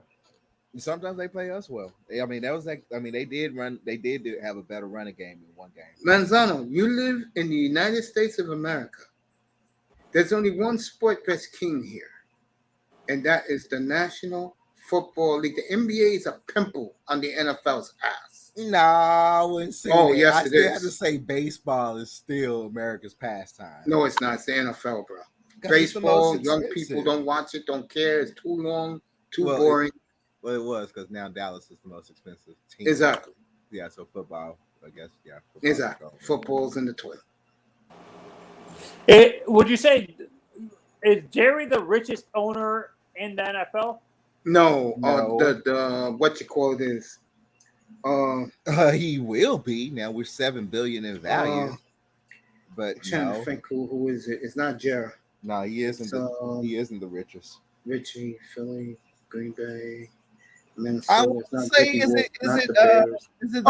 that's easy. That's the Rams. Jiggy Wolf. Yeah. I mean, no, not Jiggy Wolf. That's Kroenke. Oh, Stan And Sean, if you're still in here, listen to this. Who won the Super Bowl? The Rams. Who owns them? Sam Kroenke. Who won the Stanley Cup? The Avalanche. Who owns them? Stan Kroenke. Kroenke will be the first owner in pro sports, folks, if he wins an NBA title this year with the Nuggets. And I give him a great chance of doing that. Not a good chance, a great chance of doing that. Damn, his odds is in his favor. Got a collection. Christmas Eve. That's an overachiever for your ass. I give Kroenke a hell of a chance to win that. It sounds like he has a personal challenge to himself. I want to be the person. No, I've always assumed Kroenke. I'm surprised Kroenke doesn't own a baseball team as well. No, he got those. Raven, you would know this. What's those type of? Are they called Voyager clubs where they go into the dungeon and stuff? Well, I mean, in like a BDSM type situation. Yes. Well, yeah, they got dungeons where they have spectators, and depending on how it's actually set up, you can have a room where the can you imagine? Can you he imagine owns a few of those too? Cool. He's a cool guy. Those are fun to have. I'm surprised he doesn't have it in his stadium. One of those things in the stadium. You never know. I'm pretty much you want to put one on the ground so people can't hear you scream. All right, Machado just hit a double, and I believe Soto scored on it. No, Soto's on third, so the Padres right now rolling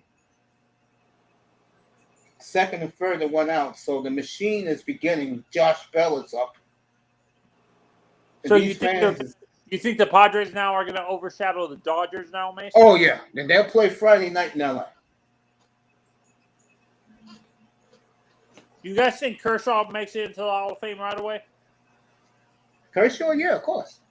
First What a ballot year for or- Josh Bell playing on a shitty team. Now he's on a champion ball club now.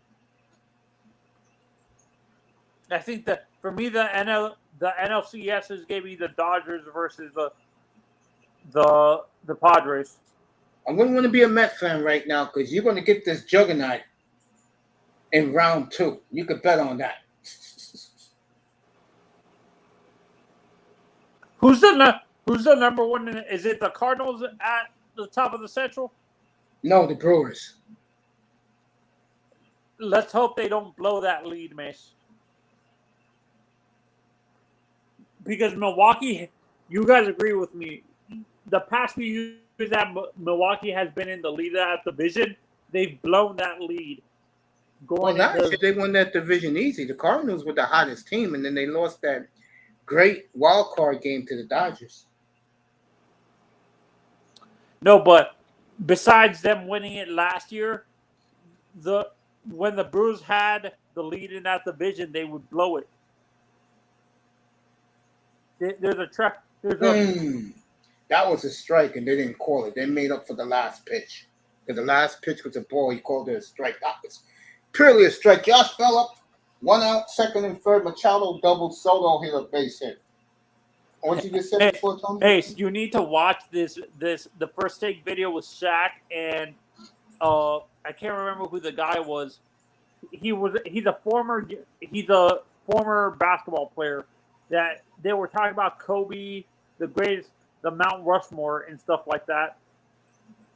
Oh, I think I already told you this, but the guy said LeBron deserves to be on, if there was a Mount Rushmore and stuff like that, LeBron deserves to be over Kobe. He's out of his damn mind. And they'll kill that person in Los Angeles and Southern California if he dare say that out loud. I don't know what my generation is smoking when they say that. Seriously. The difference of the generations is this. With us, we don't believe the hype. We got to see it on the court or on the field. You young people buy the hype. I don't buy the hype. I didn't say you did. I said your peers. Yeah. Allow them by the hype. By the chance, have you talked to what's his name lately? The big LeBron fan? Oh, NBA fan? No, that guy, that young boy is rehabbing. I would love to catch him though.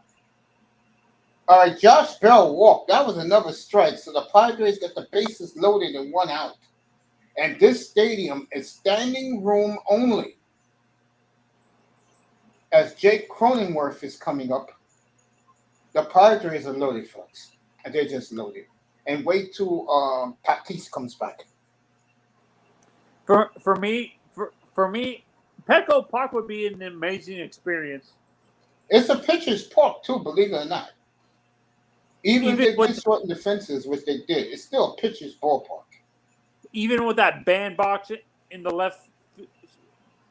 Yeah, but both corners of the field are all short, but they hit it out in right center, left center, deep center. It's a trek. It's a triples ballpark. Remember, I can't remember who used to hit it all the time. Hit it off the steel company, whatever it's called. In Pittsburgh? No. Colorado? No, I'm talking about in the company that sponsors the Padres. That steel. Oh, that, okay, I know what you're talking about. Yeah. It was Mark McGuire. Mark McGuire used to hit it off that sign all the time in left field. I know he used to hit the McDonald's sign all the time in left field for the Cardinals. Big Mac. Yeah. Everybody's wearing Soto jerseys tonight.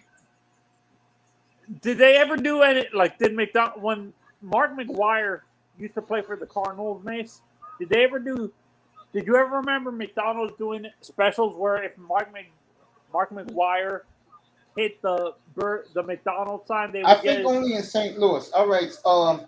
Cunningworth was hit by the pitch, 1-0 San Diego, as uh, Juan Soto scored his first run as a Padre.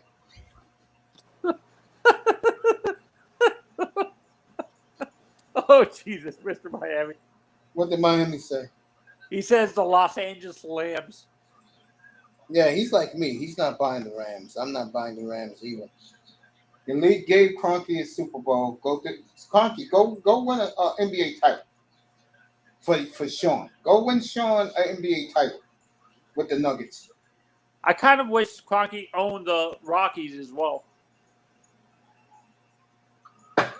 All right, Brandon Drury just hit a grand slam for the Padres. His first time up. He was traded yesterday to San Diego.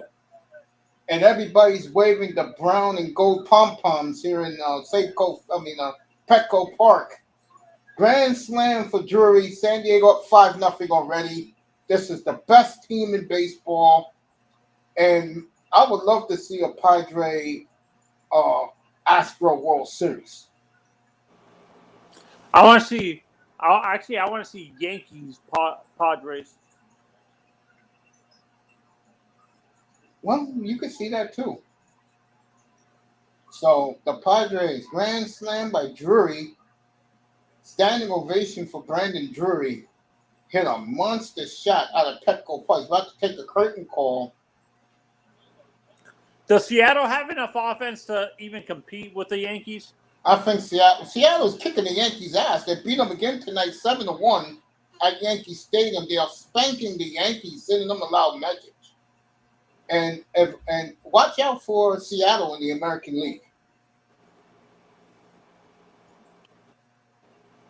You know, I've been giving the Padres all the love. Give the Mariners the love too. They had a great week of acquiring play. Again, great farm system.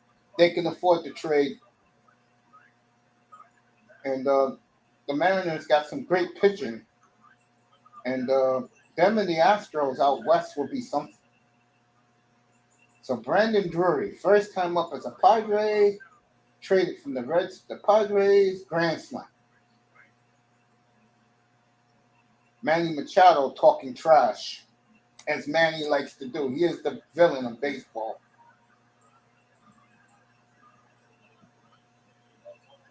His team is looking invincible right now. Me and Raven's up here left. Raven, you want to talk about some technology, buddy? Ain't nothing to talk about except for September 15th on its way. There you go. What do you want to know? Why don't you tell our viewers and people watching this what to plan for if you want to upgrade your laptop, or what type of desktop to buy? Well, it really depends on the end user, what their preference is going to be. You know, when it comes to laptops for YouTubers, then they want to take a look at there's several manufacturers that's going to be dropping theirs. Most newest ones are like the tri-panel, basically the tri-screen laptops that are coming out. You have the main screen, you have an inboard LED screen. Now, more laptops are actually going to be able to be more compatible with streaming and stuff. Everybody's going to know about this when they finally get their Amazon update. So don't worry, you're going to be seeing new laptops. And as they explode across the YouTube content creators, everybody's going to begin seeing them. I mean, if they want to splash and show off, get one of those. I mean, if they want to splash and show off, they're going to have it in their background and stuff like that. It's pretty cool. Okay. But I mean, this stuff is going to be coming with a hefty price. Don't expect most of that new gear to be kind of affordable. It may be affordable with that semiconductor deal. And North Texas actually looks like it may be a winner out of it too. So looks like we may actually have some of that money coming here after all. So I mean, when the new Intel plan goes through, eventually down the road, it's going to be a powerhouse, a big powerhouse. So we'll just see. keep your eye on the prize. Now you're gonna hear me talk about this as we get closer to September 15th, because I mean, 6 all weeks hands away, on deck. folks. Yeah, I'm counting down. I'm counting down. Yeah. And so a lot of techies are just bracing for it, and hoping we're gonna have our chance of getting our hands on this hardware that's on its way, and hoping those scalpers and bots and crazy people that want to just fuck up the market don't hold us back like they've been holding us back for the past 2 years.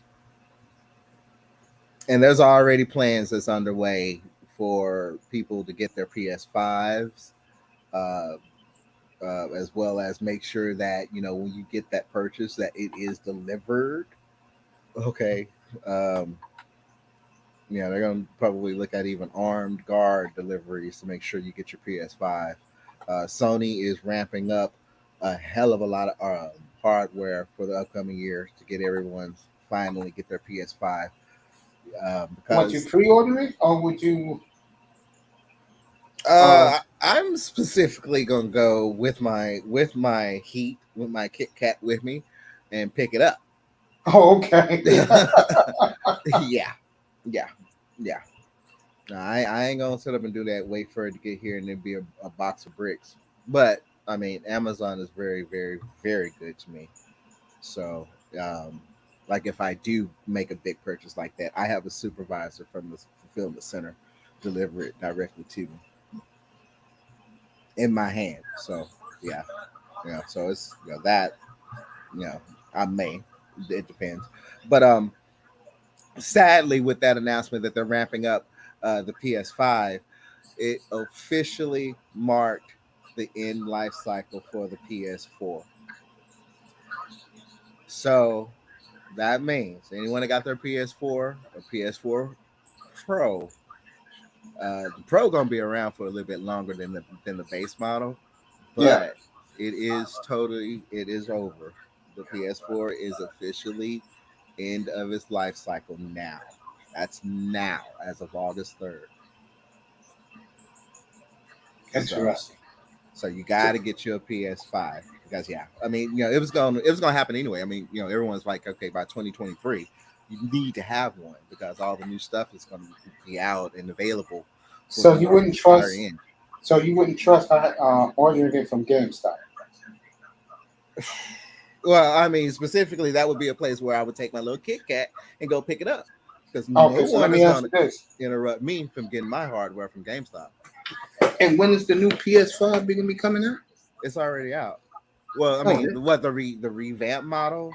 That's still put off. I mean, it could be a slide in Black Friday. Um, I mean, they're trying. I mean, they're ramping it up right now as we speak. I mean, probably by the end of August, there's shipments that's going to be sent out to the U.S. strategically, so it could be hitting the market, hitting the stores, hitting those orders, at the right time, so people be able to get it, and it'll be a secured purchase.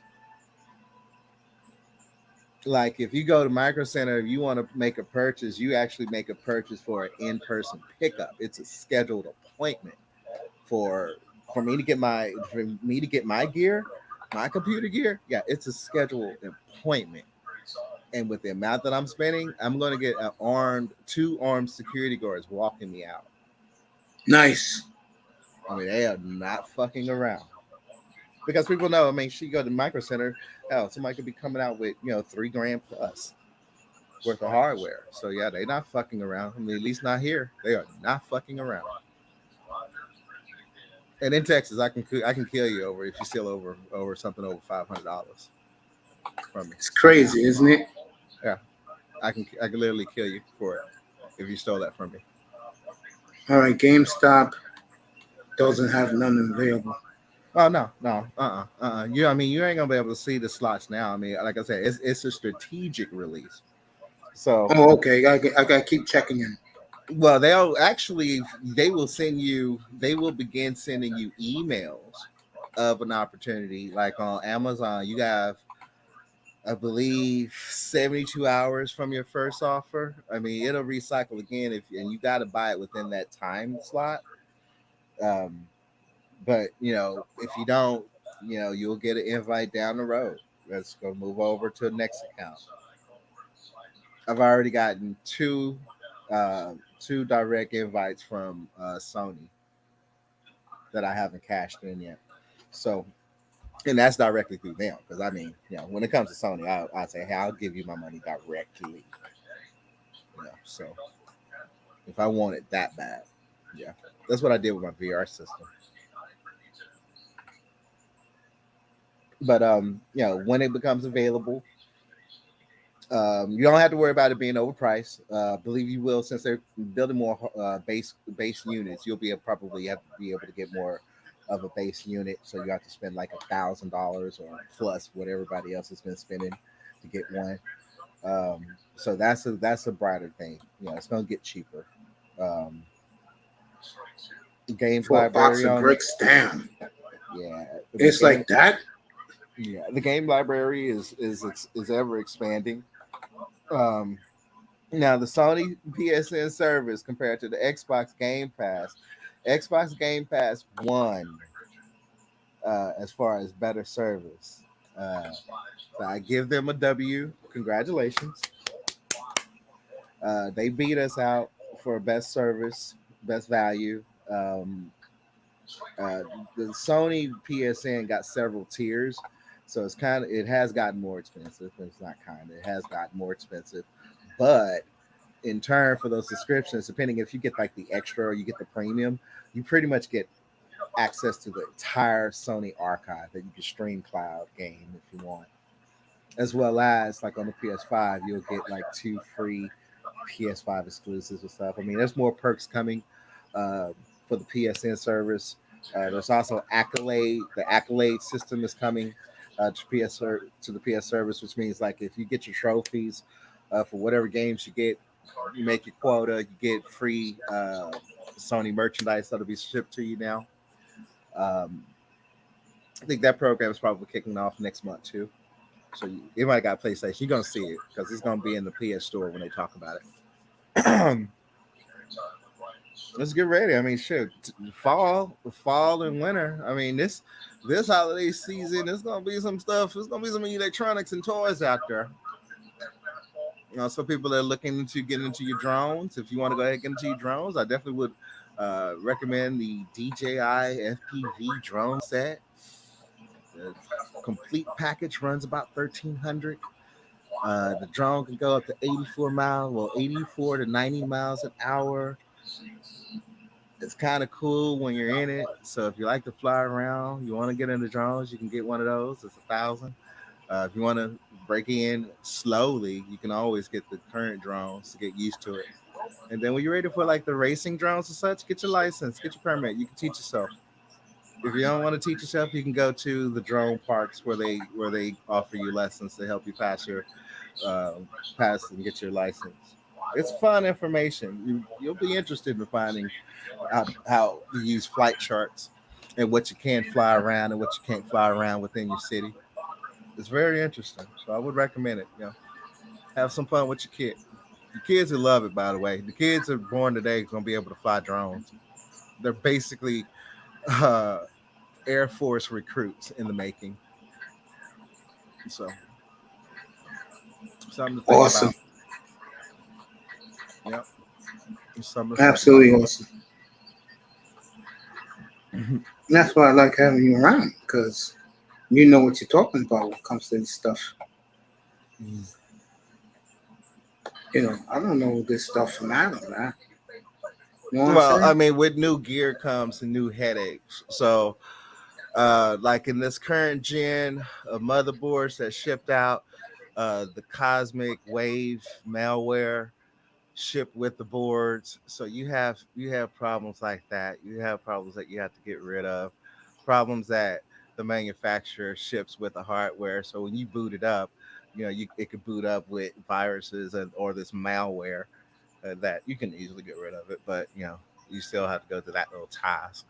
And there's going to be problems out there. I mean, there's going to be hardware defects and stuff. So that's why you want to make sure you buy the right stuff and buy from the right maker.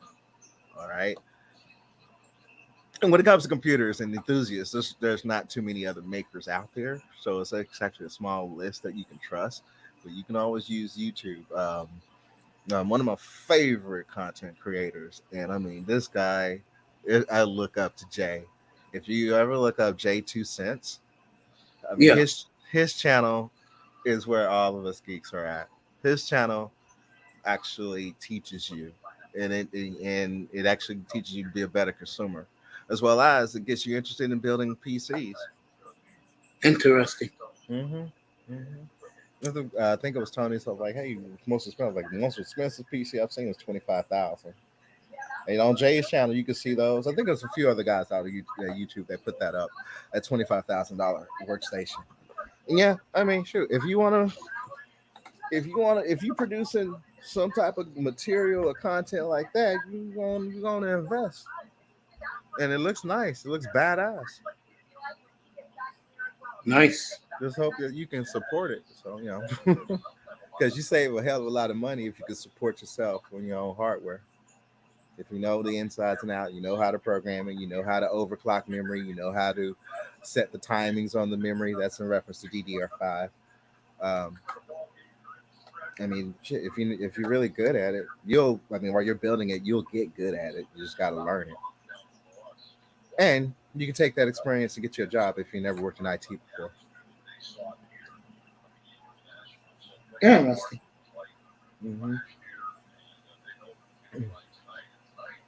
I mean, that's how I got my first tech support job. I mean, basically, it was like asking basic components of a PC, and I was able to explain part by part what it was, what it did, how fast it read, and what it can read and write. So I know how to partition a drive. I know a few important, vital DOS commands. I know how to flush a DNS server. I mean, simple shit. So, while you're building it, you'll if you don't know, have somebody do it for you. But if you want to know, do it yourself. And start out slow. Start out slow. The goal is always to start, try to build the most powerful PC, the cheapest. But after September 15th, the sky's the limit. If people are gonna go cheap and people are gonna go expensive, and the people that went expensive that build it right, they're gonna kick everybody's ass that went cheap. So, it is what it is. You're gonna see better videos. You do need a new system if you want to do your video editing more, efficiently. You don't want to necessarily do it from a laptop, but I mean, unless you're dealing with a Mac, that Mac is potent. But workstation wise, you're looking at workstations when it comes to video editing.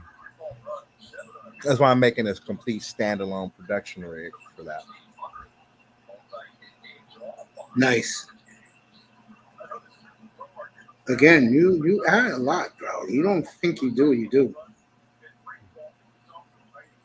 Just looking into what needs to be done. It has to be. I mean, I should have done this. I mean, I was on the verge of doing this back in 2000, but back then I didn't need as much hardware. All I needed was a good camera, a good photo editor. I already had my website up. I already did the web development of it. So all it was just basic maintenance and just loading up files and flicks and shit like that. But now returning to it, it's like, oh wow, cool, okay, things did update. Ooh. Yeah, I didn't realize how long. I mean, I did realize when my attention on this machine was the last 10 years. I didn't realize it lasted 12. I'm like, oh god.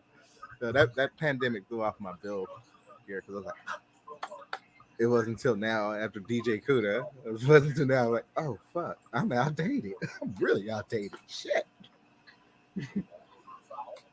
I have stuff on this computer that should be running right now based off of this little processor that I have. I'm like, damn, I really am overclocking. I've been overclocking for 10 years. Shit. Cool, yeah. The Raven, I never had a fire. Oh, wow. Well, I did take the side panel off to give it more air. But yeah, I was like, yeah, I didn't realize how much I was outdated until I really looked at it. I'm like, holy shit. Dealing with Streamlabs and trying to configure overlays.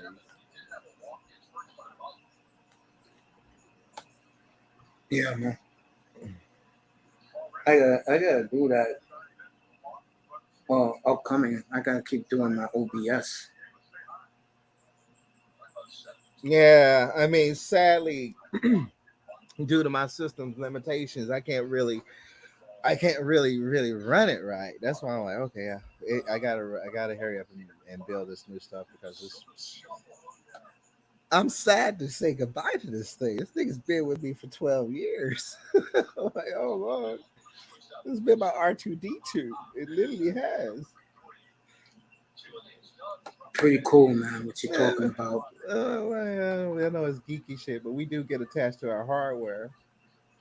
No, Raymond, honestly, man, it fascinates me when you talk this stuff. I just sit back and soak it in. It's sad to say goodbye to an old machine that's been there for you for 12 years. Fully You're excited dedicated. for the upgrade, right? No, well, because I'm excited, yeah, but I mean, again, I'm about to say goodbye to a computer that I built that was really, really, really, really potent into 2022. Yeah, I'm actually sad about having to get rid of, well, not get rid of, but just finally shut it down. Yeah, inanimate object, a PC. Yeah, I'm very sad that I'm be saying goodbye to this PC. I am. I'm very sad of it. Yeah, man. Yeah, but everything I get now is just updates on the current test that's been going through. People across social media. Tech Power Up, Tom's Hardware. Tom's Hardware has been great on providing the AMD Intel versus Intel war. But I mean, all these news feeds are going to literally blow up. Like, I mean, they're blowing up now, but they're going to literally blow up on September 15th. That is on a Thursday, folks. Mm-hmm. There will be lines at the store. There will be lines there. There will be lines on that day. Oh yeah. Mm-hmm. I agree with you. And if the prices is true for like AMD's top processor on this new Zen 4, the 7950X, if it is, it's $800. That's going to be the most sought after chip on that day. I'm not sure what the Threadrippers really do cost more, so I'm not sure. I haven't got the price on what those are going to run. Threadrippers are primarily used if you're dealing with workstation for video editing, special effects, content creation, music creation. That's the power chip that you want to use if you're fucking around with that. If you're building content or you're streaming, that's the one you really want when you want to do video editing. That's like making movies and stuff. That's where I'm getting for DaVinci Resolve software.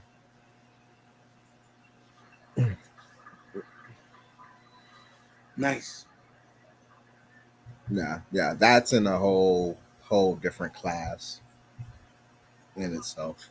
But the mainstream power processors, I mean, $800 compared to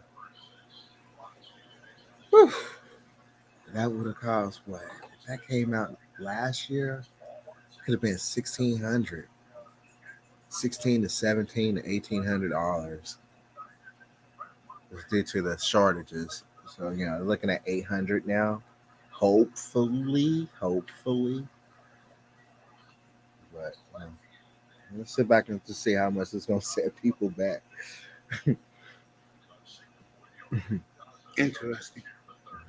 Now the motherboards are Motherboards are exactly how they are, how they should be priced.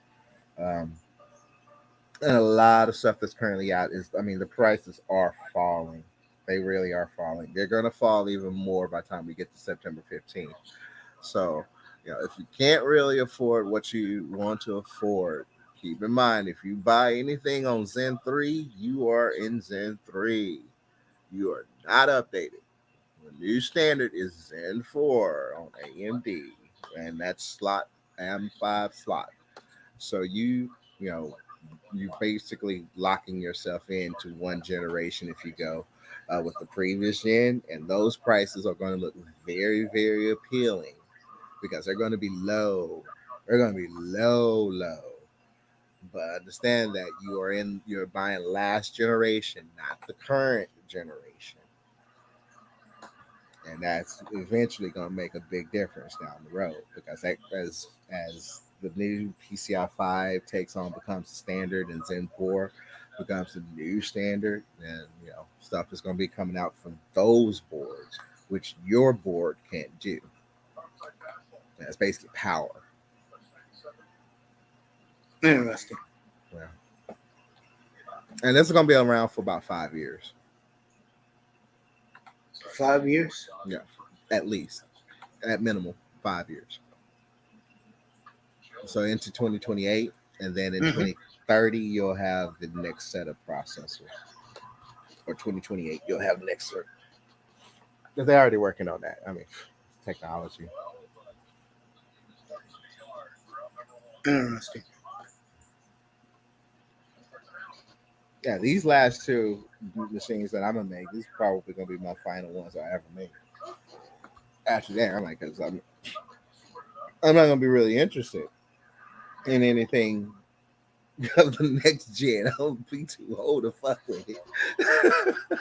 So I'm like, okay, these two machines I'm gonna build probably for the last 15 plus years. I'm gonna try to future proof it as much as possible.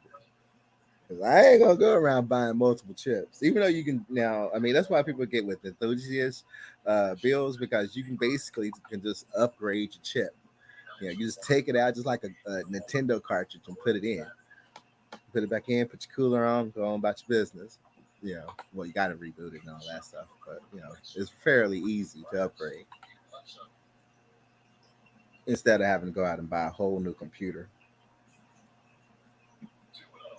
Interesting. Laptops, on the other hand, with laptops, you always deal with the risk of wear and tear. So the more you use it, you want to have a cooling fan on it. You just don't want to have it. Now, even just having it just open, standing up and tilted with just no air. You want air going up into those vents. You want to keep that shit cool. Otherwise, it's gonna clunk out on you in a year, depending on how hard you're using it. Back in the day, you used to say it was like basically on the laptop screen, you got basically 1,000 power ups before the screen flicker out. Now, today on these screens, they can last a little bit longer, but still, that wear and tear on the laptop always wears down the laptop. Always. Interesting. Always. Now you got more space with solid state drives, but the only laptop that is actually the baddest ass that can last for a long time that we seemingly cannot beat is that damn iMac. That Mac is something else, man. That MacBook is a beast of a competition. I haven't been able to design anything as task efficient as that thing. Even looking at the chips that I'm looking at buying it still can't really beat out that Apple. Oh, what the fuck they put in that Apple? That's alien tech. I'm convinced now it is alien tech.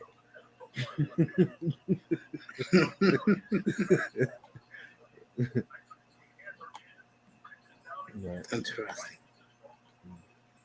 Gaming as a whole, I mean, there's new games coming out, but on the MMO scale, depending on what you want or what you want to get into, it really isn't that much coming out. I mean, everybody's really sitting back and waiting for the anticipation of Grand Theft Auto 6. And from when we ever get that trailer of that teaser that it's coming, which is still isn't coming for another 2 years, but it's coming.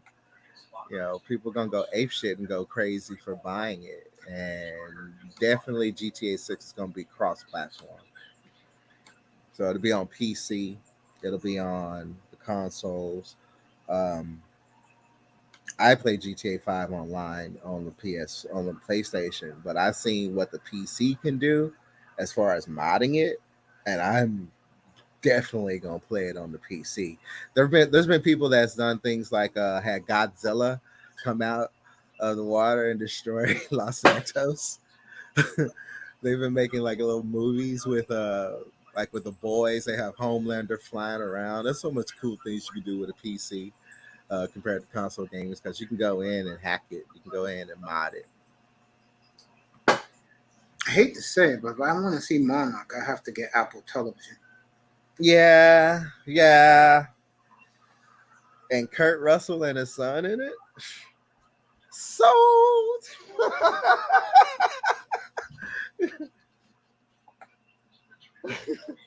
Yeah.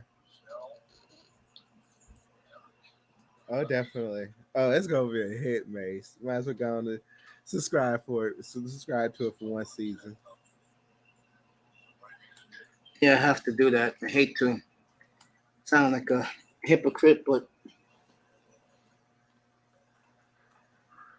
And this movie that's coming out, they gave it now official working title, which hints at what it's going to be, at least what it seemingly is going to be about. They gave it the working title of Origins. okay. So we're looking at the possibility that Godzilla and Kong are going to go back to, or is going to go back into this Titan war that they had. It's rumored to be, it is more about Godzilla this time around, but it's also called Origins. I'm still thinking that, it has to be centered around Godzilla. If Kong is going to have a kid, this is right around time after all these fights. This is right around time for him to actually have, for Godzilla to bring out his kid. Mr. Miami, we're up to Windows 11 now.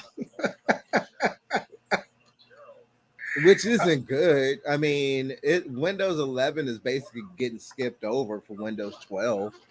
Okay. It's just like what they did with Windows Millennium. There you go. Yeah, Send me a Whataburger. That's what Mr. Miami said to you. Whataburger. I'm gonna let Raven talk to you guys. I'm gonna take my medicine. I'll be back in a couple of minutes. Go ahead, Raven. Entertain. People are here to listen to you. I go ahead and I don't know what y'all with Whataburger. Keep talking about the tech, man. Everybody needs the tech. Places, outer towners. When it comes to Texas, y'all bring up Whataburger. Yeah, go ahead. Talk to the audience. It is good. It is good burgers. It is, but amazingly, I had no idea Whataburger has so much effect on out of towners. Wow, this is amazing. And I mean, Miami, you're not the only person that's just like, hey, I want a Whataburger. Okay, all right. One down the street. Wow.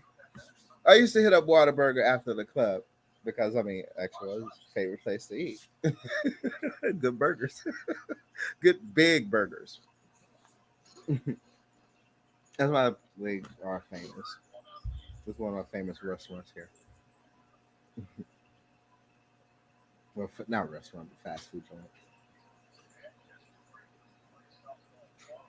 What's this about the AEW Fight Forever trailer appears early? Oh, it was released on Xbox? What?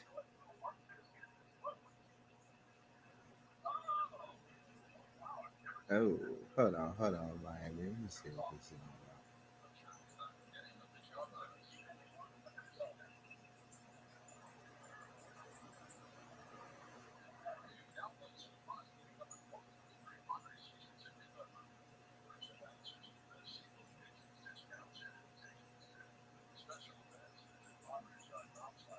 AEW Fight Forever.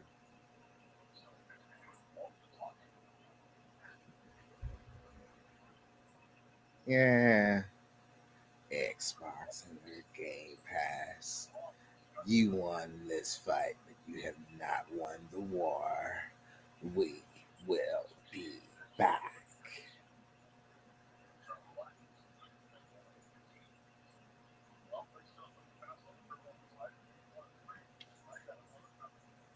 Dude, Britt Baker is fucking hot with glasses on. Oh my God, they're showing the game. What?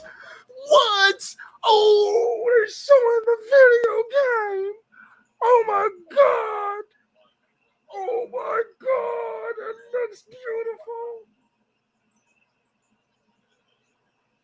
Oh my God, they're showing the game.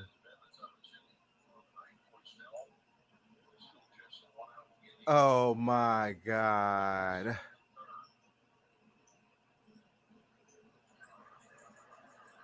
Oh, this game looks. Oh. And yes. Holy crap. Look at all the modes. Oh my God, they demoed it. Are you kidding me? So that's it. AEW Fight Forever.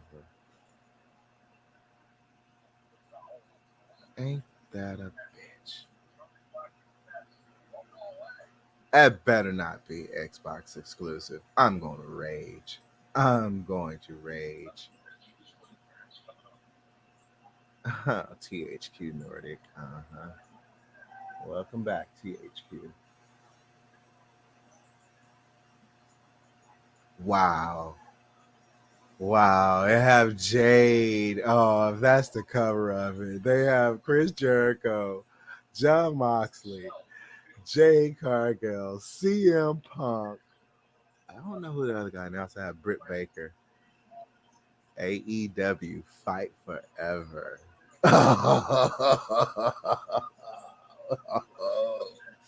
Take my money. Take my money. Take my money. Take my money. The last update in on W2K bugged out the game really bad, so it's not fun for anyone. Whataburger is all over the place, Miami. It's all over. It's all over Texas.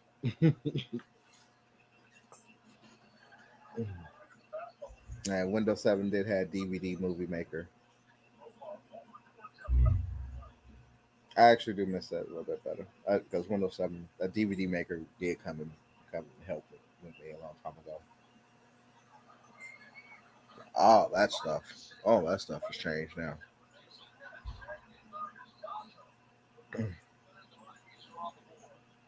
Yeah, this is a big system update for me.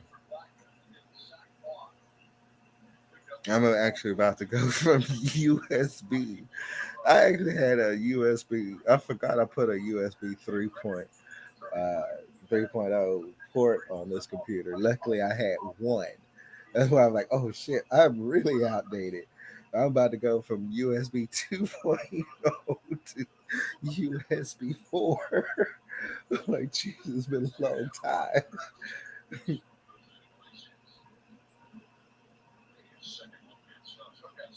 When Kuda had talked me into getting this video game streamer thing, that's when I started noticing the port issue. I was like, oh God, oh yeah, oh, it's time for me to get this updated.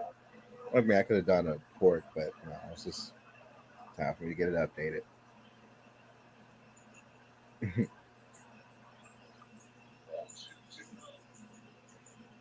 Football season's back. Randy Starks.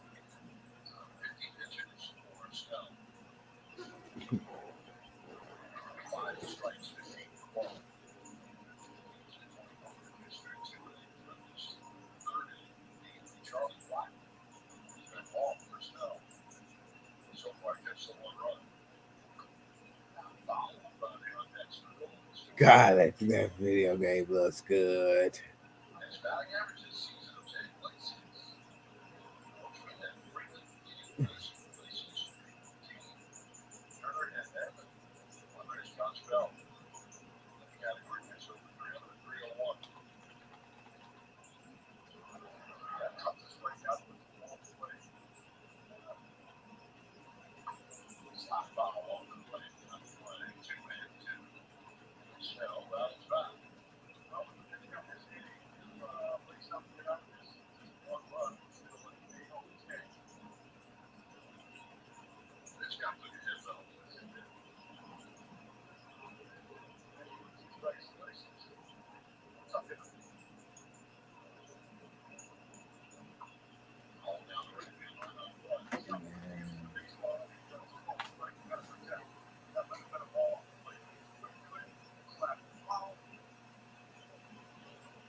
What happened in AEW tonight?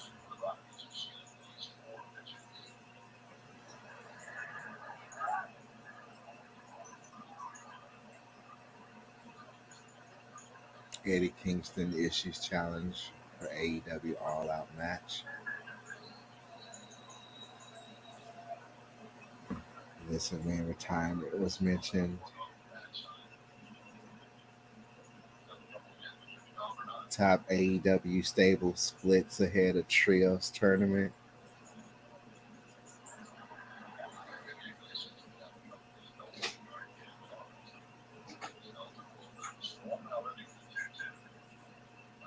Becky Lynch shares promising photo in wake of WWE's SummerSlam injury.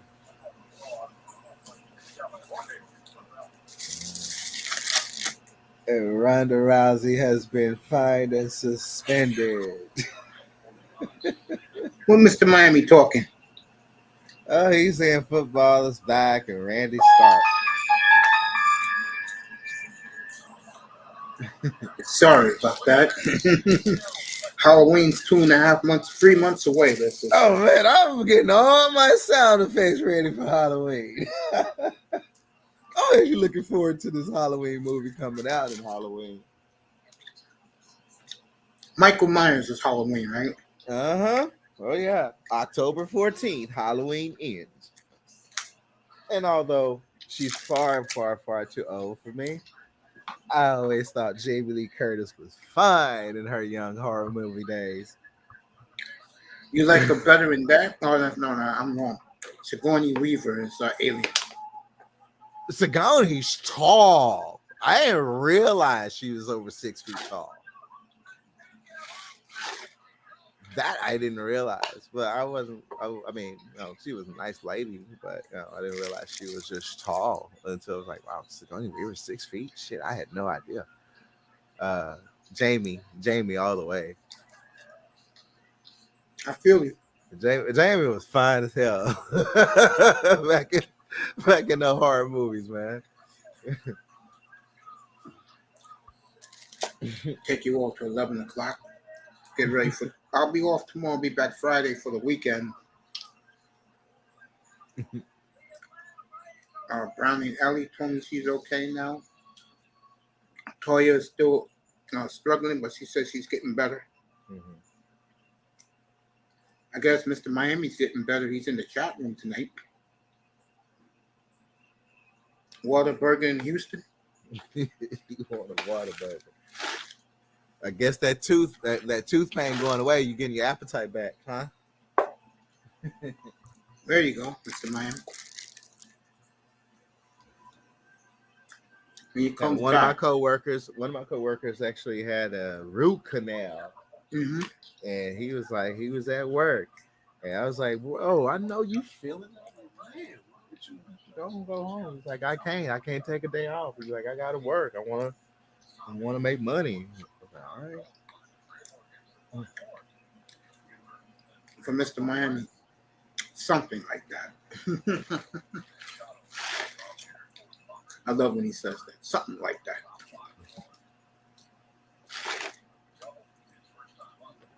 Jason? Well, Mr. Miami, when it comes to Jason, the lawsuit has finally been settled. It's all about now which studio. That's Nightmare on Elm Street, right? No, Friday the 13th. Okay. The reason why you ain't seen Jason around, Jason actually had a major lawsuit between the creators and I guess a studio or something. But that finally got settled. That got settled, I want to say this year. So now the smoke is clearing.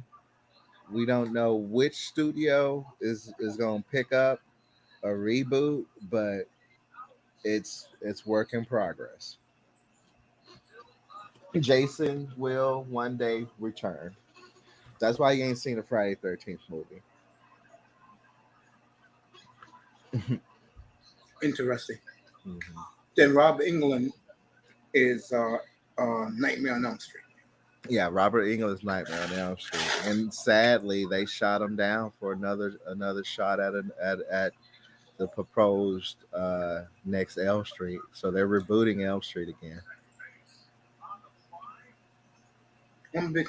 I met him in person at a Howard convention about 15, 16 years ago, and I remember I told him, I said, "Look, I don't care about this stupidity with these stupid idiot fans. I know you really don't want to be here. But you know what? Your best acting of your life was when you played Willie in V. Oh, did his eyes light up."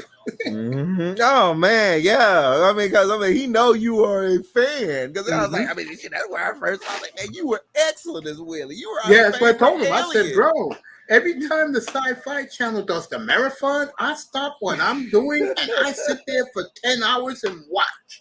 I mean, why do you think he had a recurring role? Because he won America over. You were our friendly alien. Hey, let me tell you something else. The other time, and give the Sci-Fi Network credit for this. It was back in the late 90s, bro. They had a Godzilla marathon. Oh, Raven. That night they showed back to back. They showed Monster Zero, Ghidorah the Three-Headed Monsters, Monster Zero, and Destroy All Monsters. Oh. I made sure I didn't go to work that day.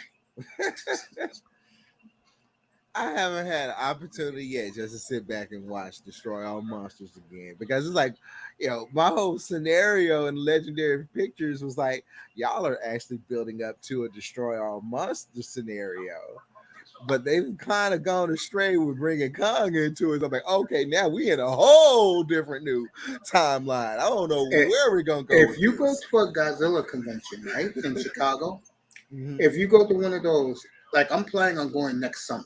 It's always in the second week of July. I haven't been to one in like almost 20 years, but the same guys are there. People tell me.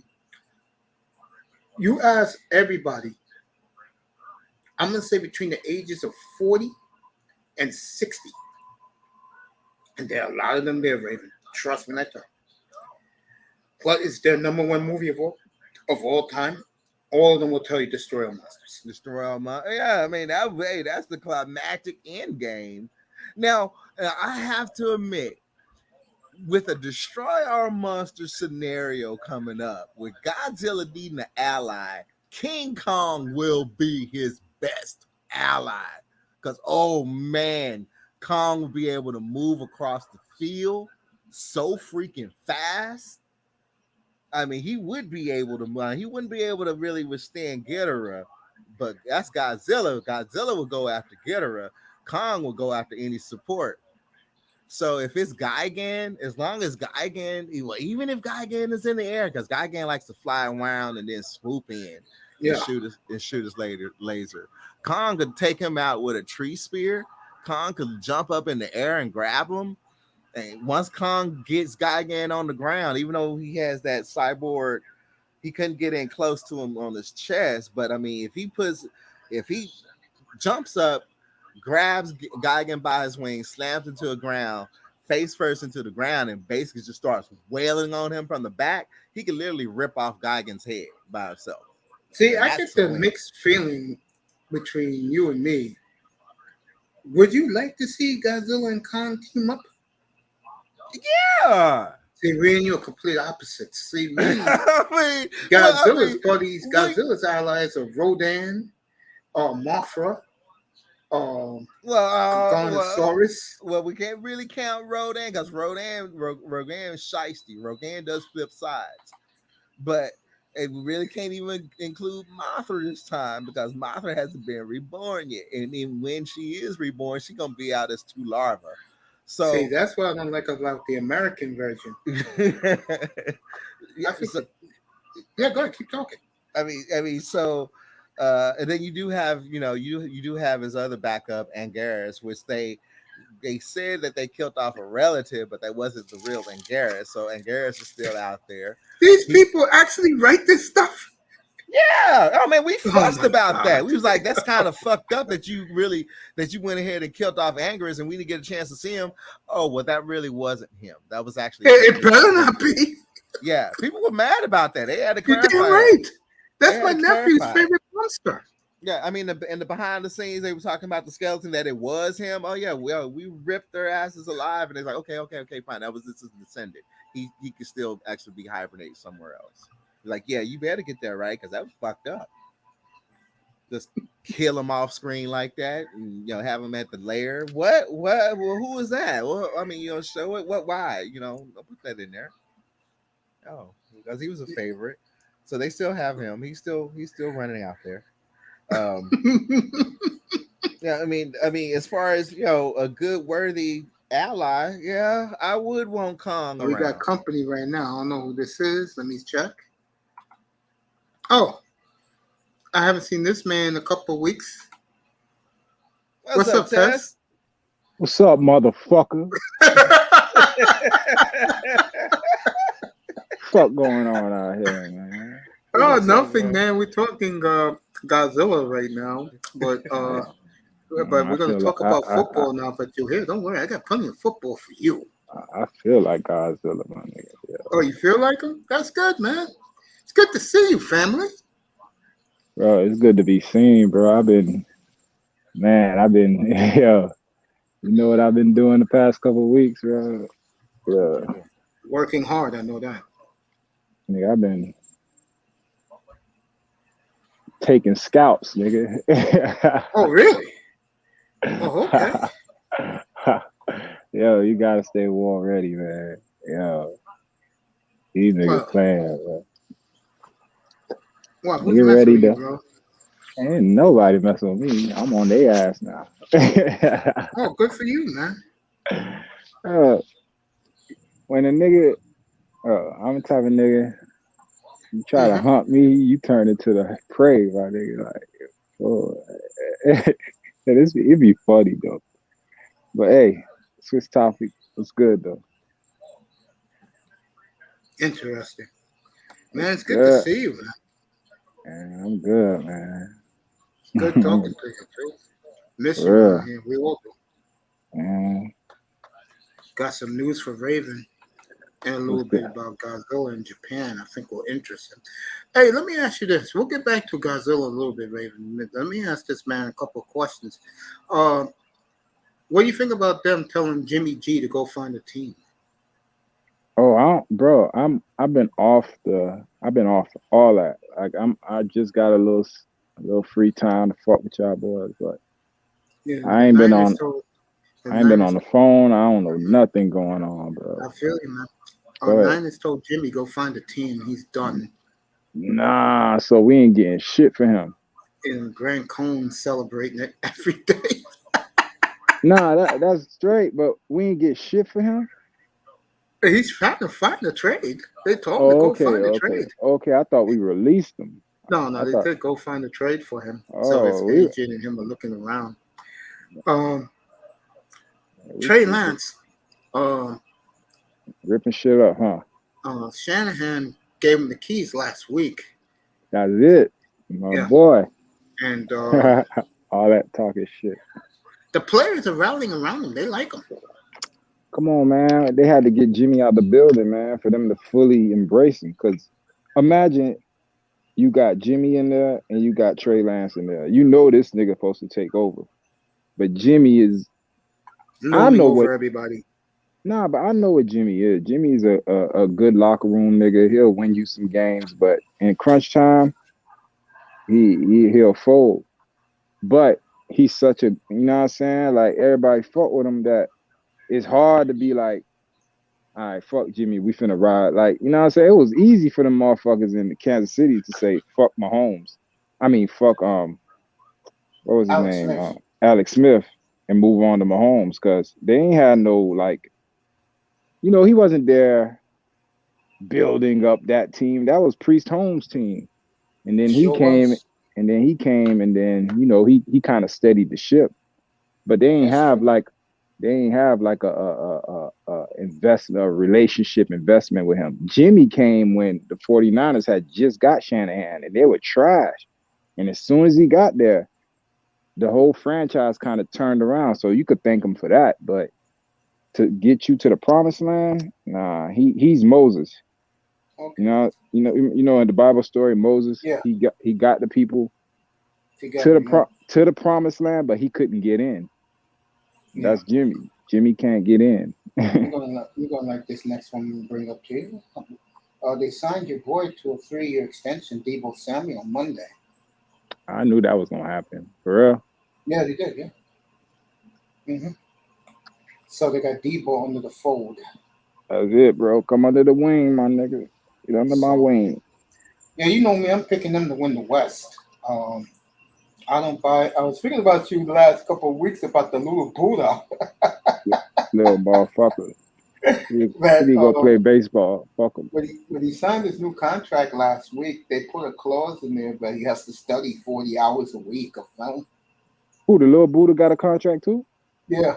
Motherfucker. I thought he was gonna force his way out. I'd have been. No, he got a new deal. 5 years, 230, but 160 guaranteed.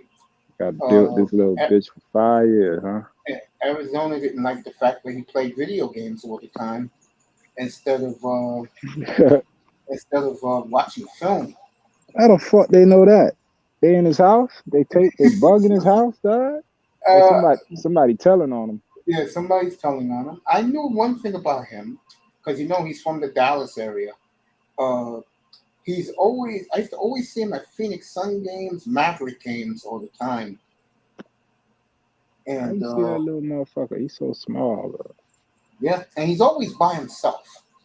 And they said the problem with Kyler Murray is he's very antisocial.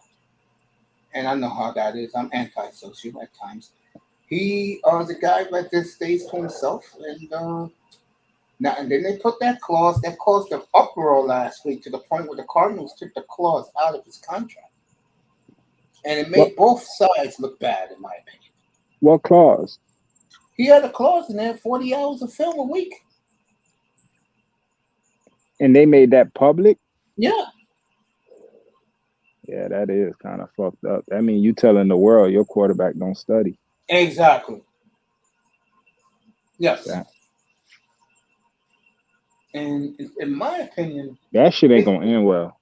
No. And in my opinion, I think Murray is gonna play out of his mind. Nah, we're gonna put a helmet on him. Slow him down. I know you are. So the little Buddha signed. What else? Metcalf signed a monster deal last week too. He trash. Yeah, I know you don't like him at all. Bro, he's not what everybody think he is. Yeah, he can run. I agree with that, by the way. He's big, but he is no T.O. He is no Calvin Johnson. He is no. Bro, he's not even Herman Moore. These niggas had hands. He don't got hands. And he runs one route. Go and square ends and slants.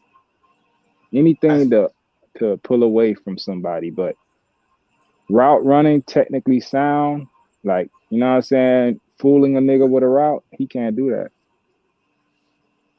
He's too stiff. You know me, I'm a receiver, bro. So I watch all receivers. I know all these niggas, bro. That's why niggas sleeping, bro. The Dolphins, pound for pound, I'm looking at they might have the best receiver core. Yeah, our good boy Tyreek, NFL Network was there last Friday in Miami. And I'm going to get to Miami since you've been out of the loop. Tyreek Hill said they're the fastest receiving core in the history of the game. Oh, yeah, hands down. Well, I got some news for you that you're not going to like. You're going to get real mad. Yesterday, the NFL suspended Stephen Ross for 3 months because of the tampering with Brady and the coach, Sean Payton. And we lose our number 1 draft pick this year. We lose 2 draft picks. When that happened? Yesterday. Damn. So Stephen Ross, again, I wish Mr. Miami was healthy, even though he's in the chat room. He had to get some wisdom to pull out, so he can't talk. He's in pain still. This is why Man, I've been drink some trying to tell Hennessy, you. nigga. Put some This is Hennessy what- on that shit, nigga. You could talk. This is the reason why I told you guys about how much of an idiot this man is. He cost, which could have been a beautiful draft next year. Now, we don't know what we're going to be picking. They took our pick away. We still got the Niners pick. The man cost us fucking Justin Herbert. Yeah. And not just Imagine everything that we built with Justin Herbert. The defense will be solid. You'll have all these receivers. And Justin Herbert, that's what we could have had. But let's see what Tua does, man. I don't know. I Tua this year. I can't shake it, my nigga. Like it's I'm not watching Sports Center. Bro, I got tickets to the training camp and I ain't even going, bro. Like I've been so like into my shit that I couldn't even focus to go, man. I'm giving them tickets away. But I'm gonna try to make it this weekend. Yeah, I mean, I am not happy with Ross. Man, fuck that. Dude, I know you don't care for draft picks. You know I love the draft. I know you do. And it bothered me yesterday. And I'm glad the NFL, all the commentators and all the networks, except for Dan Orlovsky, who supports Ross like the fool he is, everybody's killing Ross right now. But God, here's my thing. Yeah. Ross spends money. He does. Like, there's no denying it. For years, any top free agent, dog, Brandon Albert, not Ted Ginn, what was the nigga? Mike Wallace. The year after that, who else? Ndamukong Suh. Every time there was a big guy, he said, "Go get that nigga, man." So, well, the latest was Tyreek Hill, but my point is this: come on, dog. The man is a go-getter, dog. You don't want an owner like. There's owners out there that won't spend that bread on that top. Bro, every year he does it. He breaks the bank, and you're like, oh, okay. But the Dolphins been so trash, it never mattered. Exactly. But they're not anymore. So you put that mentality that he has of spending money with a good team, bro, you in there. All right, so let me answer your question. It's been hot down here, my nigga. I'm telling you, anybody that comes down here this year, you know, it's a whole global warming thing going on. Yeah. So, well, let me go here with you. If Tua plays the way you think he is and the way you feel he is, solid. What's this team's record? 11-5. Wow. I had them if Tua plays 13-4. Nah, they gonna have to you know. I think here's my prediction for the year. Okay. For the year, they're gonna get on Tua's ass, right? Yeah. Because they're gonna want him to prove Tyreek Hill and all that shit. Mm-hmm. But what nobody talking about, nigga, we got 3 solid backs. I'm talking about good backs, bro. Like good to excellent backs. Yeah, 3 of them. Edmonds is from the bro. Edmonds, Mostert, and fucking what's the other motherfucker? They got one more. Edmonds, Mostert. It was one more they got. What's the other motherfucker? Yeah, I forgot. I'll find out for you right now. And then Myles Gaskin is the 4th back. And then you got him as their 4th back. So you never run out of legs. And you know how he want to be number 1. So anytime he get in, he gonna try to do something. He's gonna be your. Remember how the Patriots had all these fucking backs that did different things? Yeah. That's how they gonna run that shit, man. And the way McDaniels like to use the backs.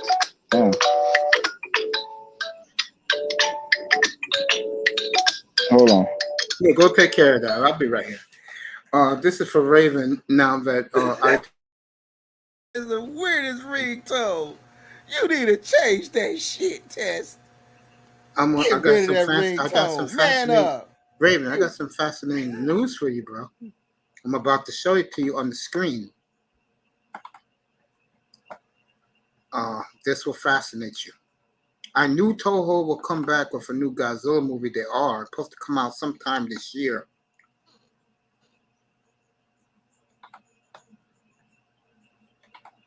What is it? Godzilla, the Kaiju Invasion.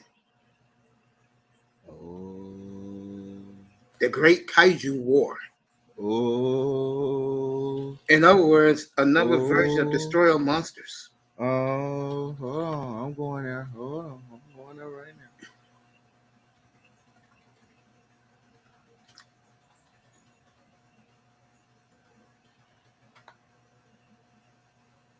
It is the 30th Godzilla movie. And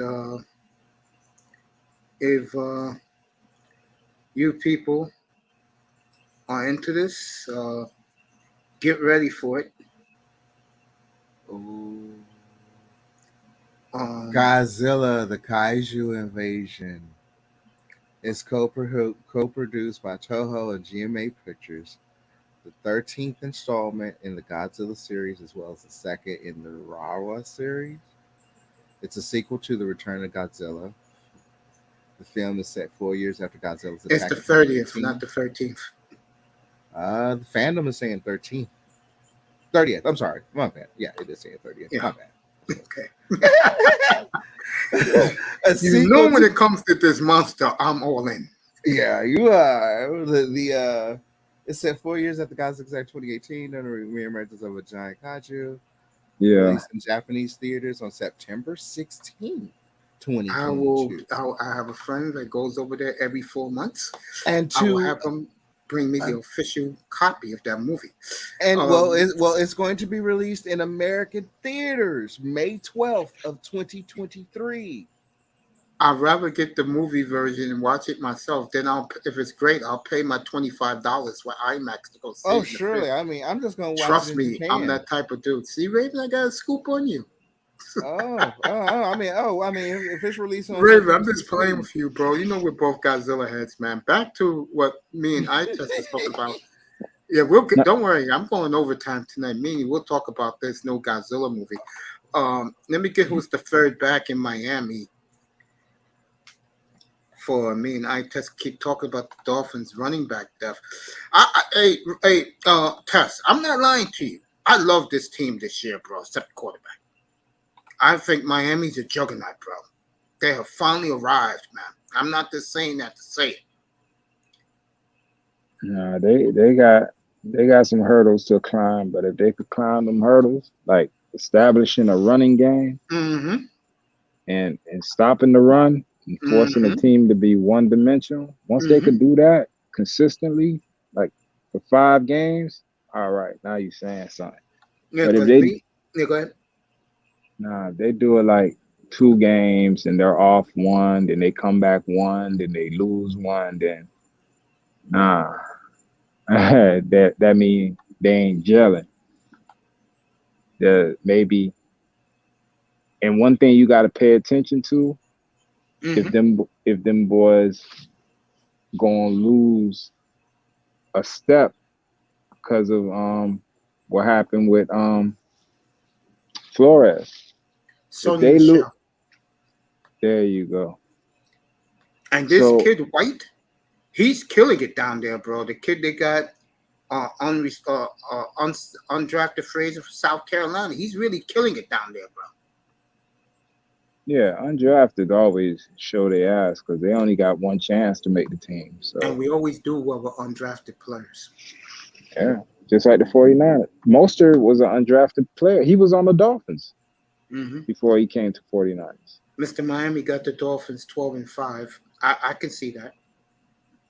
Nah, baby steps, 11-5. Can't just jump out the pussy running. Gotta walk. Just can't jump out of the pussy running, huh? Gotta walk, bro. Gotta crawl, then you walk, then you run. There you go. Yeah, man. I'm excited for them, but again, you know, defense. If you haven't heard what happened in Denver today, Tim Patrick out for the year. Jerry Jeudy Yes. is really banged up out there. So Russell Wilson's got to have his hands full. Yes. Put a helmet on him. And they play San Francisco week 3 in Denver.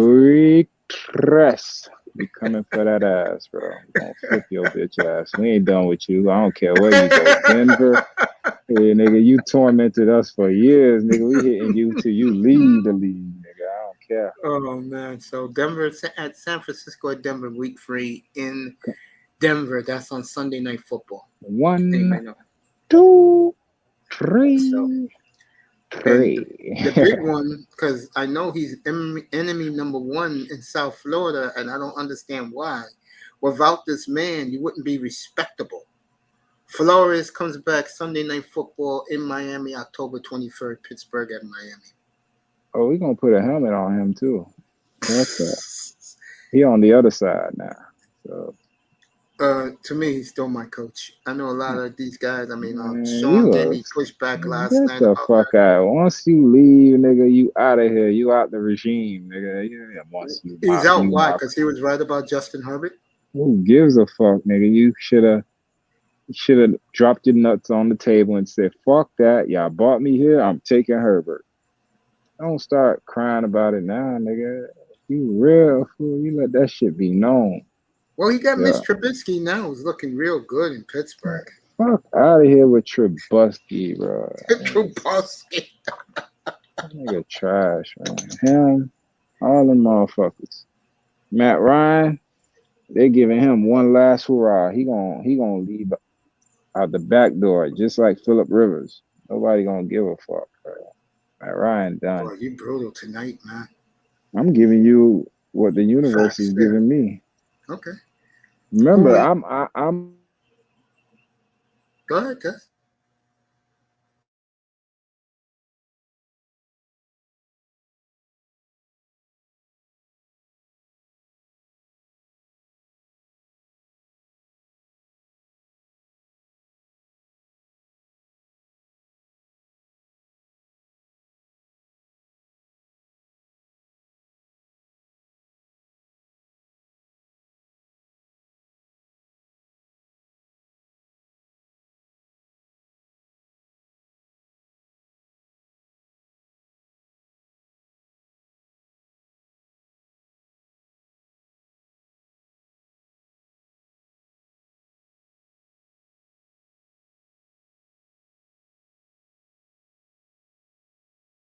I'm gonna change my prediction for the division. I'm gonna go.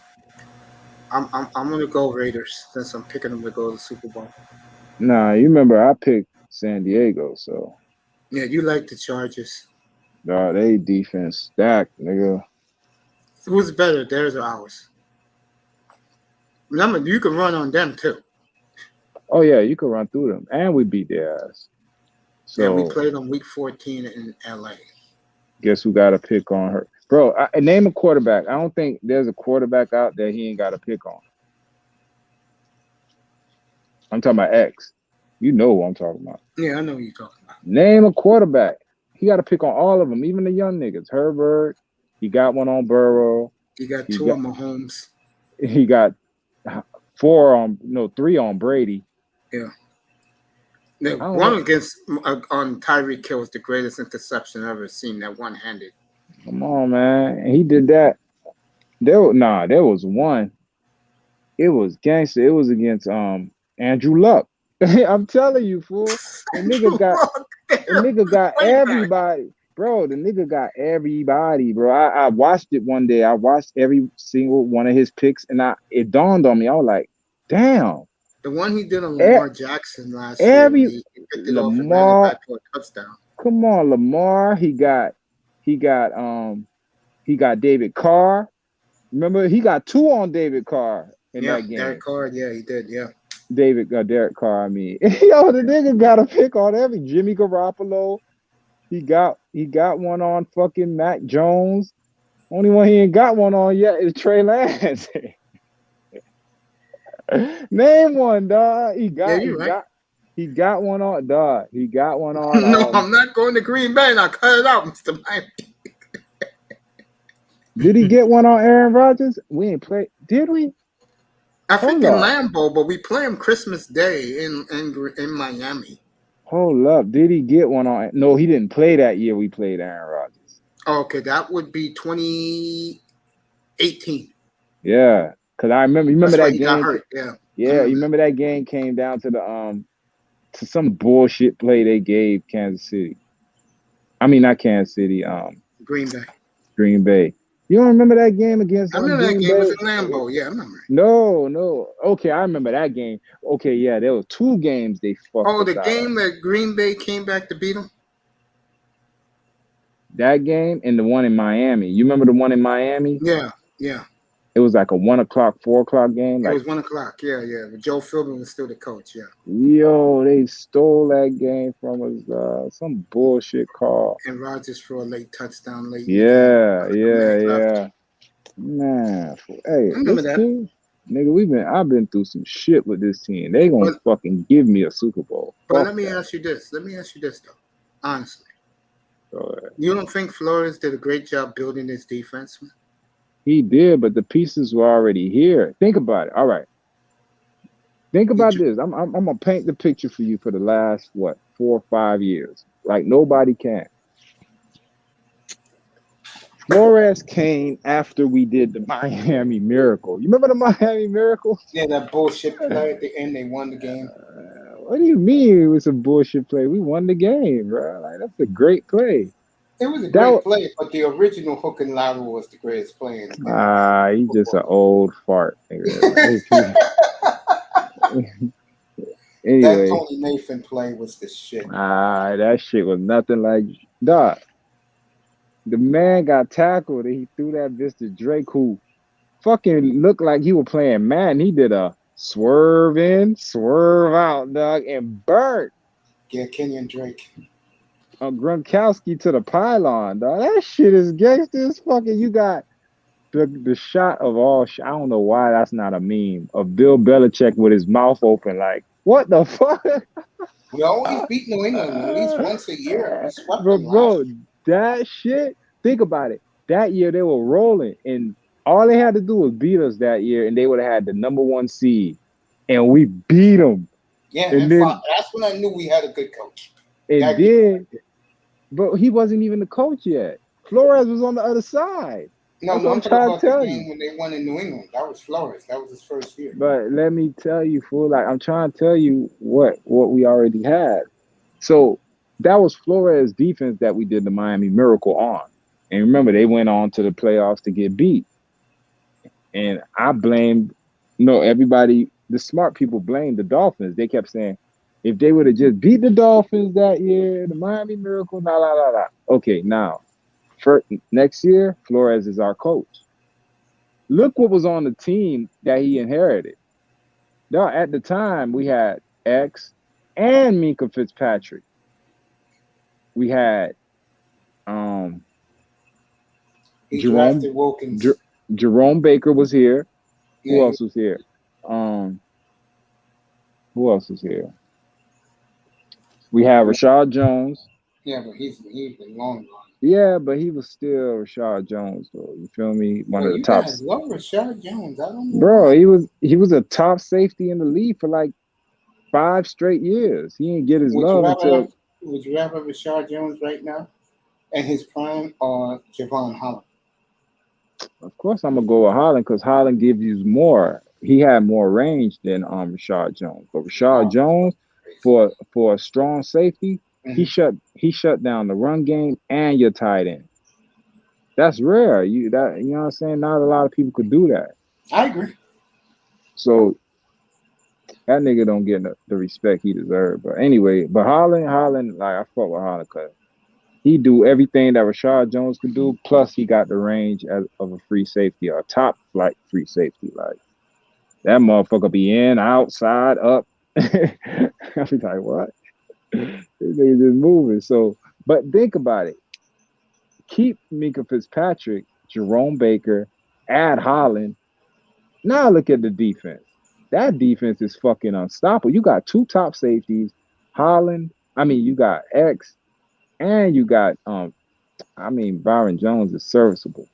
Yeah, he's serviceable. That's a nice way of putting it. But he does his job. He does his thing. But he's not that Byron Jones. When he came out of Dallas, niggas were like, nigga, y'all got Byron Jones. Like, that nigga trash, man. I mean, he good, but he ain't Byron He's Jones. not X. You know, he remind me of that Seattle Seahawks corner. We got Byron Maxwell. Remember Byron Maxwell? He was supposed to be this Yeah, I remember Max. Yeah. top corner and shit, and he only worked in Seattle. Yeah, you're right. So I know corners, I know receivers, and when they be talking that shit, I'll be like, man, but look what Flores came and got. All he really added to the defense was Added a lot, bro. Holland, Jones, the other Jones, the kid in the middle. that was a good drive. I'll give you that drive. The kid in the middle. That was a good drive. But that was last year. I'm talking about imagine the year Minka got kicked off. You keep Minka, you keep X. You add Holland, you add this nigga. Now look at your defense. Your defense is fucking unstoppable. It's great, but it got some holes, and I want to see if they fill them holes. Sean told me that the receiver that they took in the 4th round from Texas Tech looks awesome. Looks spectacular, Sean told me yesterday. You know me, I don't give a fuck about camp. I've been through camp. I've seen niggas look like fucking Jerry Rice in camp. I'm telling you what I know. When that first game come, because think about it. I'm gonna give you the insight. In camp, nigga, you see this nigga every day. You know this corner like you know the back of your hand. Y'all practice every day. Y'all did 2 days. Y'all did film stuff, all that shit, right? So y'all know each other like everything. Now comes another motherfucker. You feel me? Yeah. Your balls start to, you know what I mean? Your breath get real tight. Then after you get over that, now you can get into the game. You don't have that same feeling at practice, my nigga. So that's why the game separate the men from the boys, because you could look like a fucking god in practice. But when that other motherfucker come on, you don't know what he been doing, and he trying to stop you just like you trying to beat him. There you go. I feel you, man. I mean, it's You don't feel me? interesting. You know, again, when I look at Miami, and I've been saying it the last couple of weeks, I say, you look at Miami, if they only had a decent quarterback like the Kirk Cousins, they go 14-3 with that defense. Fuck Kirk Cousins, man. You talking to me about Kirk Cousins? I don't hear no shit about Kirk Cousins, man.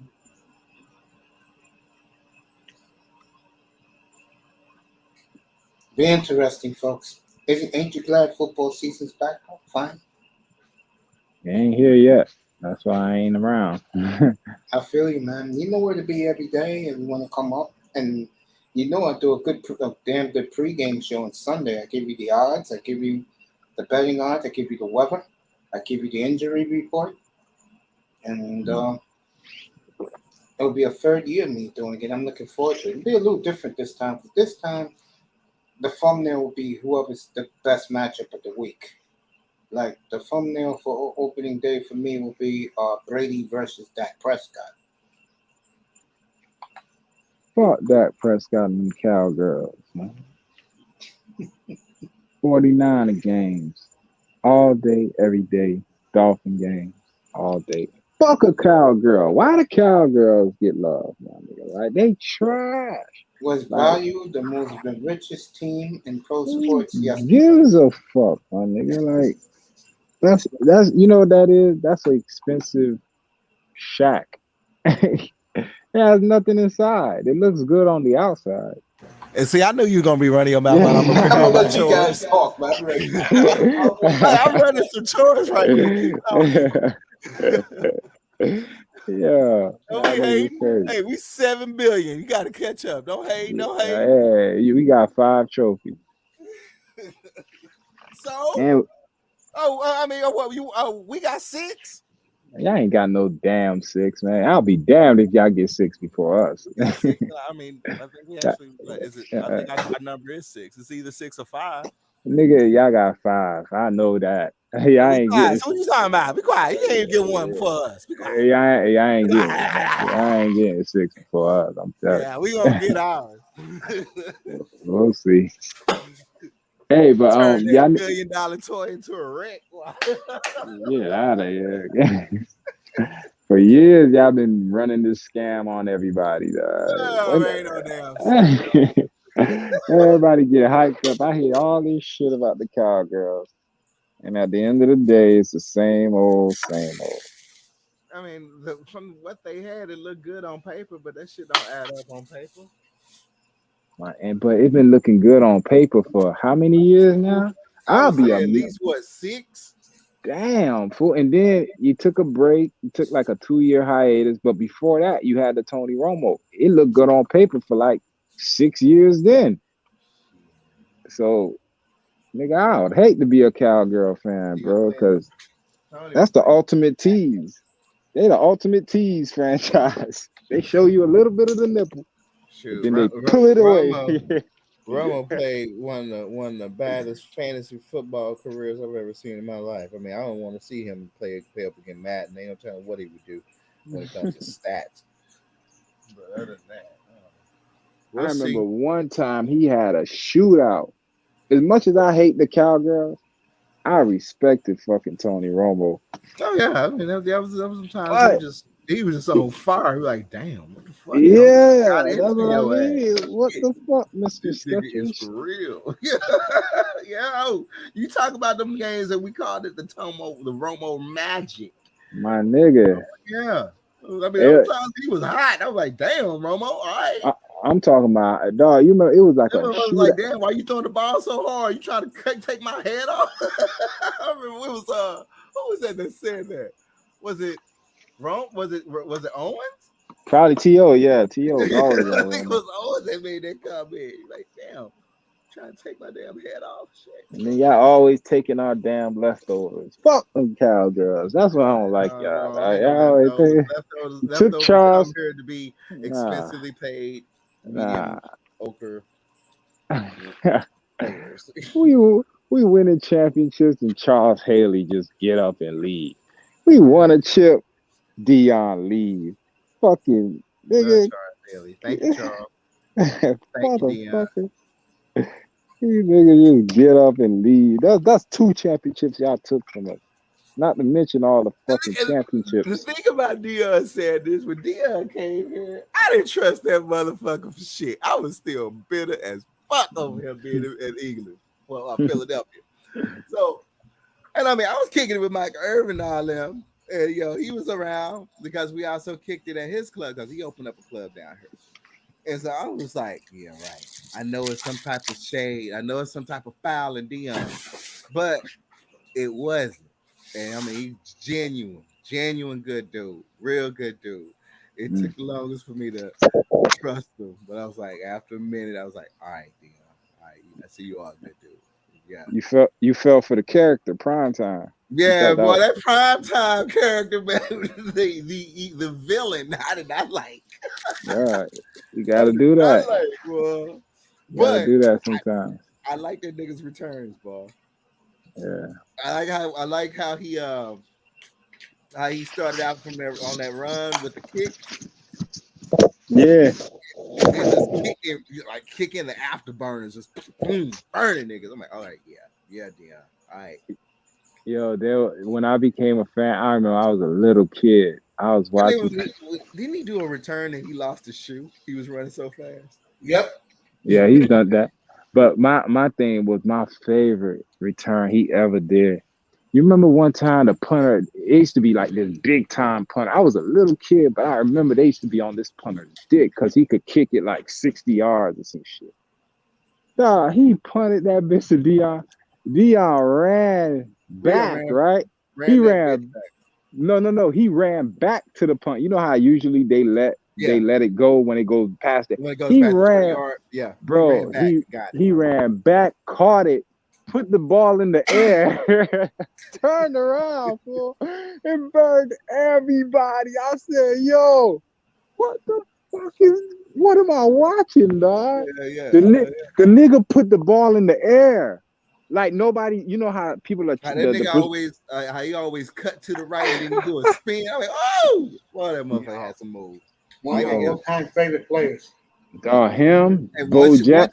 once he hit his kick into his run, that's it. You ain't gonna That's catch it. That's it, bro. I've seen people fall. You ever seen people fall down trying to run after him, though? Yeah. That mean, bro, you trying your hardest to catch this guy. He gliding, and then he start high stepping. High stepping. Oh, he was good at high stepping. Because that's when you see him all reaching for him. Bro, for 20 yards. You know how hard that is to outrun a motherfucker high stepping for 20 yards? Yeah. Yo. That nigga was something He else. was the only one I knew that could do that shit too. Nobody else, bro. Because remember, he's a fucking monster. Everybody's fast. Everybody's a fucking come get you ass nigga, bro. Yo, this nigga is high stepping on these boys for 20 yards. And then he went to the school because he's a coach. And when he started coaching, he went to the school. He started burning them, just teaching them. He was like, "Come on, y'all think I can go ahead? Y'all think I can play me? Come on." Oh, fool, certain and niggas. he just now, because he lost the toe. He had to have a toe amputated. So it's like, now he's just now slow as an average man. He's now, down to a normal speed.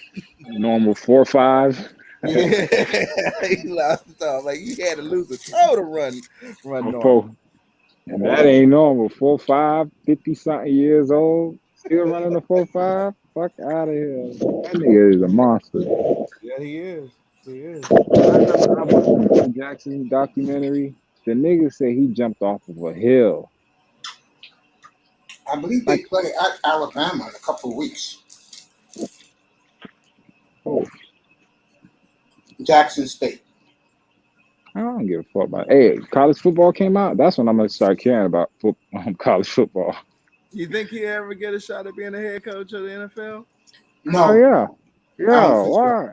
Why? He's made something that I found out. He's made a lot of enemies in the NFL, bro. I didn't know that. But he got a lot of friends too. Remember, he was on the NFL Network. Well, that's network. You talking about within the NFL? I didn't know he had so many enemies. I'm gonna tell you how I knew this. When they had HBCU day, he had about 6-7 kids out there. None of the scouts even talked to any of his kids.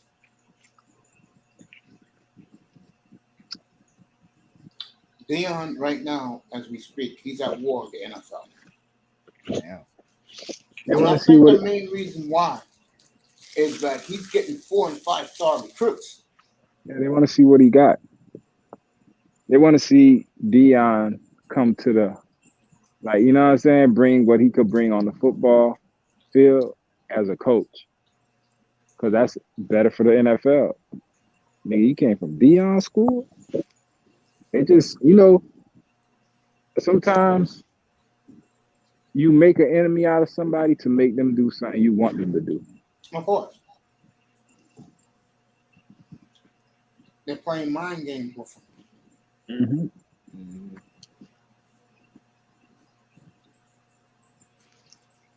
One of the few players that got so much hype that I really like was him.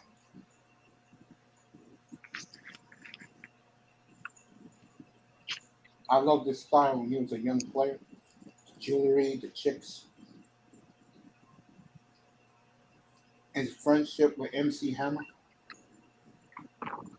Hammer, I am Hammer. They put me in the mix. Hammer, I am Hammer. They put me in the mix. Hammer, I am Hammer. One of my all-time favorite rap records Too legit to quit. I can't believe y'all niggas used to like that. We love the shit out of Hammer. Yeah, all the sports stars in the video. Hell yeah, Too legit to legit. quit was the shit. Too legit to quit. And, you know, had the Falcons I ain't gonna lie, dancing like a fool in the locker room. Yeah, music had soul back in the day. I ain't gonna Hell lie, yeah. it did. Too legit. Too legit to quit.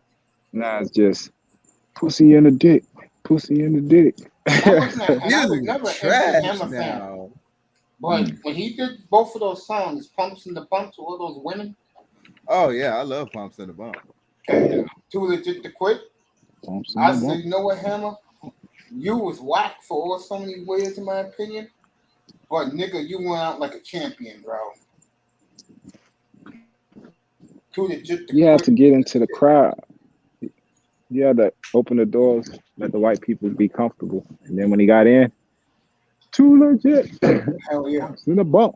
Pumps in the bump. They like, who the fuck? Why you cut your hair? What the fuck? Who the fuck we just let in here? Pumps in the bump. Pumps in the bump. That's gangster shit. Hell yeah.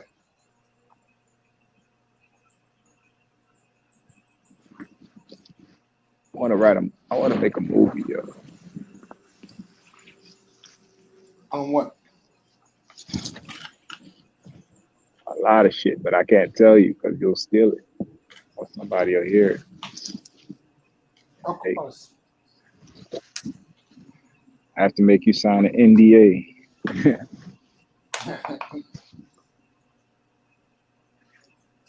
Well, me and Raven, and I'm excited.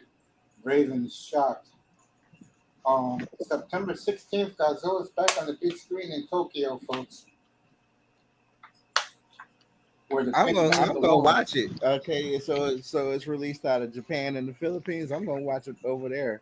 I actually just read up on that series. So they basically, when it came to the Toho series of recent, I never really had access to it till now. I didn't watch the Rawa series, but that basically continued the storyline with the EDF. A lot of it, from what I just read. You kept up with that series, Mace.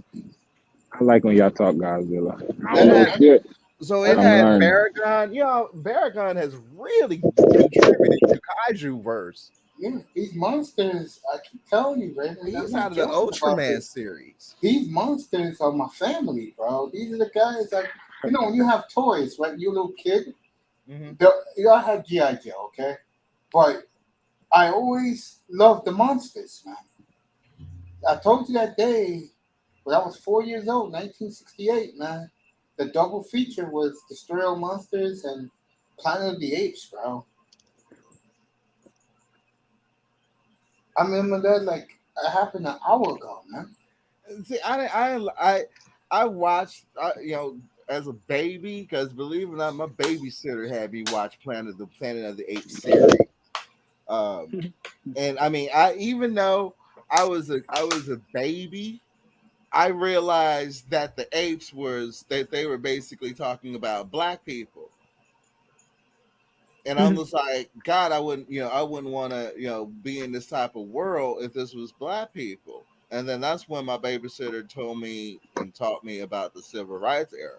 And it was my first time ever hearing that, And so after that point, I didn't care too much about the Planet of the Apes series. And I did watch them all. I watched them all because they made me watch the whole series that they I was a big fan of the Apes, believe it or not, but a part of me hated them too because, like I said, Godzilla should have won. Destroyer Monster should have won an Oscar. They gave it to the apes. To this day, I still can't understand that shit. Man, because it was American made, basically. You ain't lying. That's all. I mean, that's what it fucking was back then. I mean, we were still pissed off over Pearl Harbor, rightfully so. But the West, I mean, yeah, I mean, we had all that. It was pro-American back then. So anything that man put out 2 blockbuster movies that year. The Monster Zero, Destroy All Monsters, and You lose to a man in a goddamn ape mask? Are you fucking kidding me?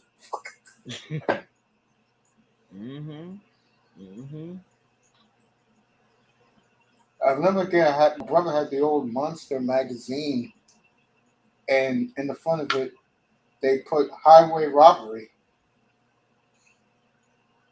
When Kim Hunter and Roddy McDowell, that was Zira and Caesar, was getting the and they acted their ass off. Yeah. They acted their asses off. Yeah. So a big part of me, even though I love the Ape Saga. Good night, Tess. I love you, bro. Thanks for coming, brother. I did like the saga, but Godzilla is my loyalty, bro. Yeah, I'm excited. But Toho's I knew Toho had to bring it out, bro. Well, they did say that they were working on projects while we get this other set ready to go. Yes, but yeah, it's also coming out in theaters next year. Hey, I'm definitely gonna be watching it. I'll be hitting the dark web watching it. I'll tell you what, bro. I'm gonna tell my man to give me a clean copy of that movie. It comes out in September, right? Yeah, September 16th. He'll have it in time for my birthday, bro. I'll send you a copy for your birthday. No, seriously. He'll have it 3 months later. I'll order 2 of them and I'll send you a copy for Christmas, bro. On me, bro. He goes to Japan every 3 or 4 months by boat. No lie, bro. And he gets his shit imported. I mean, according to this wiki, I don't know if this is accurate, but it costs 1.1 million to make. That's not money, bro. Which is 4.4 billion yen. Yeah, there you go. You just said it. Billion yen. Yeah, it's 4.4 billion yen. So, I'm interested. I mean, I know that they upgraded in their special effects. It ain't no rinky dink anymore. No, not with Toho, bro. Toho's I did see a little bit of the bottom. Whoa, y'all got a special effects upgrade. I'm gonna tell you something that's gonna rock your world. If you ever go to a Godzilla convention, they're not gonna acknowledge the American version of movies. Well, they'll acknowledge Legend. What are you talking about? Legend are made up for that other one that we don't care to exist. That embarrassed the whole United States. I ain't wrong, because when I saw that, I walked out of the movie. That was the first movie I walked out, and I demanded a refund. What, Matthew Broderick? Yeah. Yeah, I never watched it. I was mad. I was mad like it. crazy, bro. I was like, this is trash. I knew that they had just pissed off Toho doing that. I'm like, fuck that. Y'all have lost a fucking deal. Y'all, it's over. And they're going to hold that shit. They're going to hold that shit for a while. Yeah, Toho, look. They were so pissed off they had to kill off Godzilla. You watched the movie 5,000 times, bro. So I'm not gonna I can comfortably say this, what I'm about to say. Have the Americans did a good job the last 2 movies? Yes, they did a splendid job. And they brought that up because they had to hit it off because they knew what happened the last time. Mm-hmm. Like, yeah. Oh, Godzilla 2014 with that Evans guy, what's his name? Chris Evans? Yeah. That movie was a fucking disaster. Had Godzilla waving to the kids in the Golden Gate Bridge on the school bus. Are you fucking kidding me? And then you get this woman, this psycho, and I'm glad they killed her off in the second film. You had this psycho scientist that kept crying for Chris Evans every 5 minutes in the second in King of the Monsters, folks. It got sickening. This woman kept crying for her son. Had the controls and let the monsters run wild. Are you kidding me? Now, let me say this. If you are a monster guy like me and Raven, we love every fucking second of it. Folks, King of the Monsters, as good as a movie they've ever made, and I'm not lying. Raven will validate that. He's seen it 5,000 times. Yeah, best movie of all time. See, that's Raven's best movie of all time, folks. They did a great job with it. They really do have a feat. Adam Weisgard, and he has. He's over this new one, yo. He did well with King of the Monsters. Well, Godzilla versus Kong. You know, I'm pretty sure he's gonna do well with this one. So much that's what's been leaking. So, you know, but Destroy All Monsters, that's legendary. There you go, Monster legendary. I know y'all done set up and watched Dangerville. I know y'all done set up and watched this talk and theory craft across YouTube about this for the past 3 years. All right. Let your Godzilla buddies on YouTube let them know that the real king is back. September 16th, folks. I'm pretty sure Dangerville's going to talk about it. He is back. And the other content creators. And it's funny, boy, isn't God something?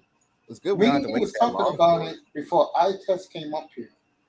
And I saw it. I went to King Godzilla and Google at Godzilla, Toho Godzilla 2022. I said, oh, shit. And that's why I told you I have some interesting Godzilla news. If it's coming out that soon, they should have a trailer for it. Hold on. Because it's Godzilla. Let me tell you something else. The Kaiju Invasion. I heard Ghidorah was last year too, bro. Here it is. And it's actually, yep. What do I go to? Yep, it sure is. Hold on, I can give you the link. Yeah, I'll definitely be there in a second. It sure is. Oh, yeah, because Monsterverse, man. They Track 5, King of the Monsters. they are. Shit, me and Raven going up to that week, folks. Shit. Right, Raven? Oh, I'll give you the link right now. Oh, man. Me and Raven, we won't be talking. Oh, man. Even though it's the movies coming out over there, I can't sleep, bro, when I know I'm getting a Godzilla movie, bro. This trailer dropped back on January 27th of this year. Interesting. Yeah, all right, I'm in there right now. Bro, I'll tell you right now.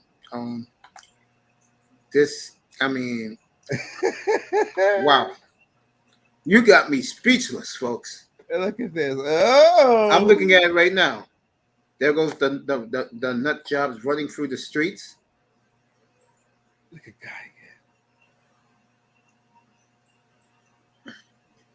Gigan.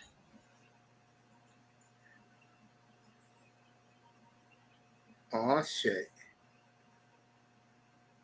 There he is. That's the real Godzilla right there, folks. Yeah, that's the new look of him. Oh, shit. And that looks like that cannot be Gamera. It could be. Dude, okay, no. That's Ungulus. They just shit, it is. They go Ultraman. Oh my God, they finally did it, Raven. Nah, this can't be real. This King Ghidorah? Oh shit. No fucking way. No way. Hold on. Ultraman? Let me go directly there to Toho. Hold on. Oh shit. This can't be it. See, everybody's up here putting these fan-made trailers up. Raven, fuck Kong. This could be the greatest movie ever, bro. Oh shit. Raven, forget Kong next in 2024. This is it right here, bro. Well, no, don't get too happy. Hold on. No, Toho goes all in. Toho, that's fan made. That is fan made. Hold on. I'm right here at Toho. Yeah, that is fan made. That's a good. You gotta watch these motherfuckers. They always put shit up. But damn, that's fan made. You know who are these motherfuckers who do this like this? Get guys like me all hyped up. They like us. They're happy. They get happy. God, you go to Toho Kingdom. Yeah. Hold on. I gotta see. I gotta see this shit again. That's how excited I mean, that is a very good. That is a very good trailer.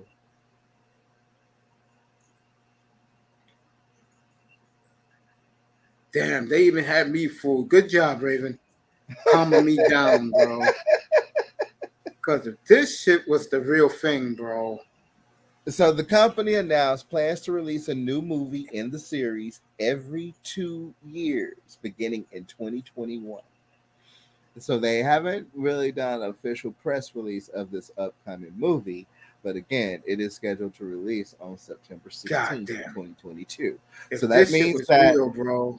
we could possibly be at 13 days before this actual trailer hit, giving them a month worth of advertising or promotion over there in Japan and the Philippines. So yeah, Kaiju, their Twitter is very active. It looks like they are getting ready to announce something on it. So yeah, the official trailer of this is definitely soon to come out. Wow, they even have okay. Now this is, I'm still here, man. I'm not sure. I'm not sure if this is like an updated version of Baragon, but Yeah. Baragon is definitely in it. There's 3 of them that's in it. It's that walrus. It's Baragon. It's the walrus one. I can't think of its name right now. I want to say Varan. I'm not sure if it's Varan. And then it's Magala. Help me out. It's a Megalon. It's a Magaluma, something like that. Yeah. It's him, and also Godzilla. So it's 4 kaijus involved in this movie that we know of so far. Okay. And it's about the 3 that are obviously attacked. Because EDF has to go off and try. Well, what the fuck is this? Ooh, that look like a nice ass transformer. I'll take this 12:05. Then I'm out of here, folks. But Raven So- and me, our Holy nights are made shit. tonight, bro. So Ultraman basically became like a. Ultraman had like a damn. It looks like it's in between an Autobot and a Predacon mecha suit. Yeah. Jesus Christ! It's an upcoming anime film crossover. Well, that shit looks bad. Oh, Wally died. The brother died. Oh man, Tony Dow passed away. Yeah, rest in peace. Damn, all these people are dying one after another. Yeah. Other day. Rest in peace, Wally.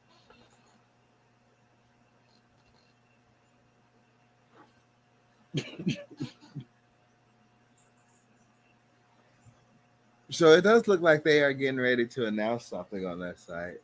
I mean, you can tell the real estate is moving around for something as well as on their Twitter. So yeah, it looks like a big announcement about to come out.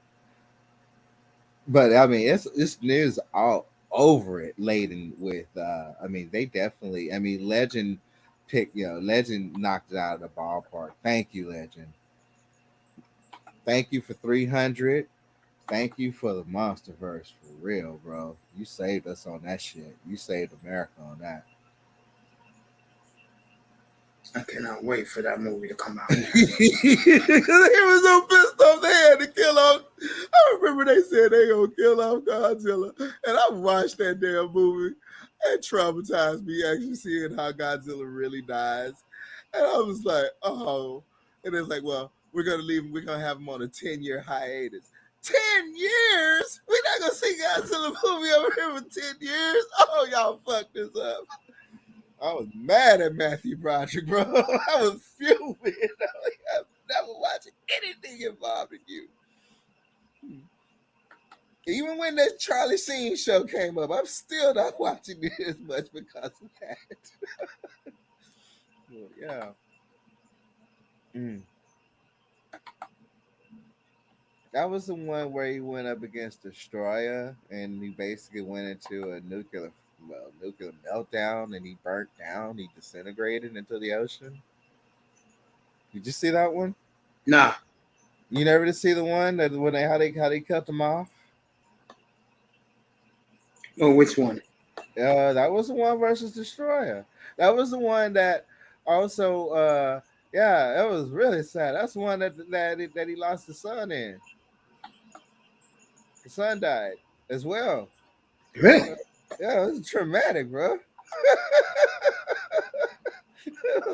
Shit, Godzilla powered up when because they already gave his little son, his little baby a name, right? So little baby was trying to come out to help, to help its mama or daddy, and that damn destroyer knocked that building over him. It fell on him. It crushed him, and he died. Well, Godzilla got so damn mad, he powered up, and that was like the final power up that he needed to power up for before he finally actually had that what they were trying to prevent him from having in King of the Monsters. It's like, hey, he's about to really, really, really, he's go atomic. That happened, and and he basically melted down. He melted down after he killed Destroyer. He melted down into the ocean, and basically he melted all the way down to his heart, and his heart fed off the seafloor. And that was basically Toho saying, "Hey, he's gonna be back, but it's gonna be a long time." That was a 10-year hiatus. Then basically he was regenerating via his heart because they showed his heart start feeding on the marine seafloor. Slowly over years, it's gonna basically rejuvenate himself. But yeah, man, they killed him off. I tell you. It was sad, bro. It was traumatizing. We're like, They not afraid to kill him off. They know how to kill him off, but they know how to keep keep away from him to come back. So they let him be able to rejuvenate. Yo, I'm glad you talked me down, bro. I was so excited. See what Mr. Miami is saying. You know what the movie ticket price was? He would see all of them kaiju in one movie. Oh man, people will go back to see it. 3 more living. Let me take a guess. Beaver, the one who played Tony Dowd's buddy. Mm-hmm.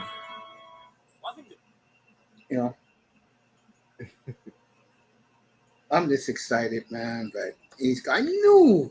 I just had a feeling. I said in my mind, let me check, because we was talking about Destroyer Monsters. And I was right. Because it's been too long since the last Japanese Godzilla movie was, what you call it? The one in 2016. What was that one again? Shin Godzilla. That was the last one they did. Yeah, that was why that independent. Yeah, he's making Shin because there's supposed to be like a Shin Jaguar. That's his next movie, and then he's probably gonna do that next Toho thing for Godzilla. Because Shin Godzilla was good. Didn't you like it? The way he destroyed Tokyo? He was most terrifying in Shin Godzilla. I mean, he kept metamorphosing and stuff. I'm like, oh, now y'all adding some old new powers to Godzilla. This is getting out of hand. It's getting out of hand. Shit. Nah, I don't want to see that version of Godzilla Americanized. Raven. I'll be afraid of him now. Hey, Raven, when is San Diego's Comic-Con? It already happened. Yeah, Godzilla was the special guest.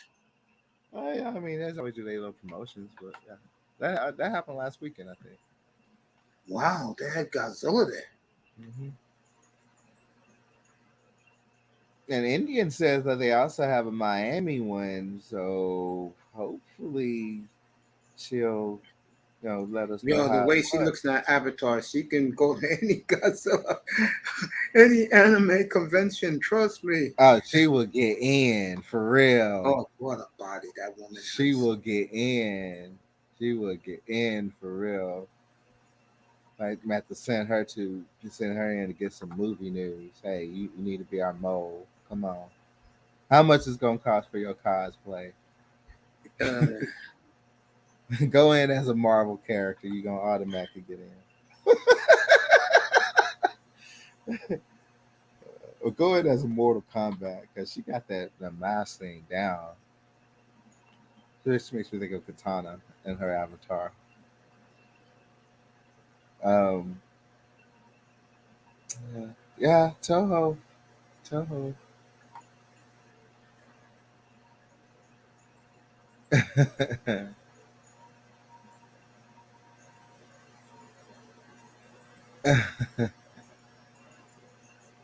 Oh wow. You won't believe what's coming out in Japan. What's coming out? Oh wow, man, I want to be over there. If they have subtitles, I would pay a ticket. Okay. All right. They also, it's a unique genre when it comes to Godzilla series. And some examples of what's currently slated for 2022. It's also, it looks like 2023, but it may have came out over there. It's dated February 22nd. But there is a movie that's called Giant Monster Cleanup. The movie is unique to the genre as it focuses on the aftermath of a kaiju death. After the monster's demise, the body begins to rot and bloat. If its internal gases erupt from the body, the nation could be destroyed. It is up to an unlikely group to figure out how to dispose of the body and save Japan.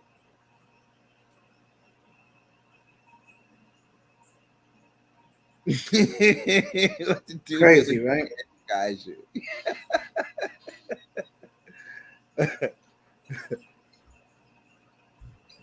Crazy. Yeah, okay. Yeah, okay. In the movie, it's not Shin Jaguar. It's Shin Ultraman. Because, Ultraman is about to make his reboot. It's Shinji Higuchi and Hieko Anno, the Japanese Academy Award winner directors of Shin Godzilla, return to the genre for a massive Ultraman reboot. It's based on the original series concept and designs, and Higuchi will take over lead directorial duties while Anno maintains his writing and producing role, scheduled for release around May 13th next year. That's probably, yeah, when this article wrote. Yeah. This is awesome, bro. Now, if it was out, I think there would be a lot of videos on it. Probably due to the pandemic, the stuff is still a bit outdated. So it's scheduled for May 13th. That could be May 13th of 23. I'm not sure if it did come out May of this year. But you might want to look at that. It's called Shin Ultraman. And there's a new anime. I mean, it's Ultraman. This is an Ultraman mech. Jesus Christ. Now, that's my type of drawing. I like that type of art. Looks like he could be a Transformer and a Predacon. Really? Yeah, this thing is badass, man. Look like he's a mix between an Autobot and as if the Autobots has a new Dinobot. And it has wings. So it definitely can fly. Jesus. No, like ain't an upgrader. Yeah, Ultraman got some new shit.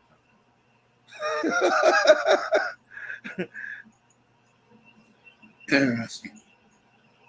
Man, the biggest battle in Tokyo. Yuzo. The final film on the docket is the first kaiju film to tackle the topic of COVID-19. This comedy is written and directed by Yoshiki Azi, who served as the assistant special effects director in popular tokusatsu projects for Godzilla Final Wars, Sinking of Japan, and various Ultraman projects. When a giant monster uses the chaos of COVID-19 pandemic to its advantage, every man named Yuzo becomes the only sane man that can stop it. The release date is forthcoming. Interesting. Japan just, one thing I gotta give a lot of credit to that I have tapped in was a few Japanese horror films that they came out with recently over there. There was this oh man, that was Train to Bangkok. It's a zombie movie. That shit was so good. And I started realizing that the Japanese horror genre over there is just really, really came up. Ever since they did the what was that movie with the eye, the ghost that come out, the hand. Oh, not the hand. It's slipping my mind, but I mean they were really good at horror movies. They add those special effects with kaiju. Mm-hmm. It's gonna be good. We'll see. We'll see what Toho. So Toho put some money behind this upcoming project. So let's see. I want to see what did they do with the dead kaiju. I'm with you with that one, by the way. What to do with the dead kaiju?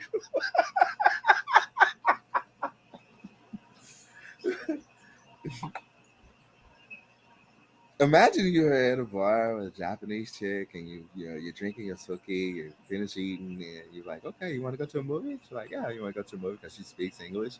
And well, let's go see this movie called What Do You Do with a Dead Kaiju? You're like, stop playing. That's not funny. No, it's a movie called What Do You Do with a Dead Kaiju? Okay, let's go check it out. You got subtitles? Hey.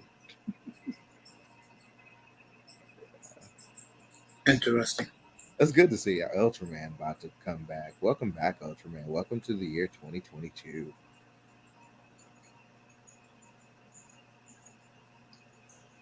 It'd be amazing if Legendary starts dropping Easter eggs. A few people on the Monsterverse side, they've already theorized that Ultraman has actually been in the universe, but he's just been undercover. Well, let me ask you a question. Of the people in the Monsterverse, whoever, do they like Legendary Films Godzilla better or Toho? Oh, they like it all. Oh, okay, good for them. Yeah, they're not biased. No, they're not biased. No, I mean, the whole side of it is basically, we strive up so much theory crafting and discussion that it shows so much interest that the studio sees, and they continue on with the films. Hey, Sheila, how you doing, sweetheart? Grinder. Yeah. Give me drop the link. Mm-hmm. Sorry about that. I'm too busy looking up this Godzilla stuff. Me and you're a fucking celebration. You're data searching. No, don't worry. I mean, I'm gonna keep my eye out on it now. So if I get a link, and I am gonna get a link because I'm like right now all over Japan. I know you are. I'll give you a link so we can sit back and watch it. I ain't gonna wait to watch it. Shit, like as soon as it come out, I'm gonna watch it. Well, we are having fun up here to the last hour and a half, folks. Yeah, it's been big old kids. Come on up, have fun. Yeah, we all. Well, it's like I didn't think. I just said, damn, we're talking about this so much. And they came out with a Ghidorah movie last year, Toho. It was very good, I heard. Toho 2021. What's up, Brandon? What's going on? Look good. Up? Thank you. I got some stuff, man. Got some stuff. Oh, yeah? What's up? Yeah. Got some NBA stuff. Oh, yeah? What's going on? Yeah. Nah, I got some clothes, man. I got some stuff. What, you get a hat? What? I ain't gonna tell you everything. See, I know about you. See, you be holding back, but you want people to say, nah. You ain't holding back. You on that Amazon shit. No. No. I got some jerseys. I got some jerseys coming and stuff like that, man. Stuff like that. Got hats and stuff, jacket. Basketball is your sport, ain't it, Grant?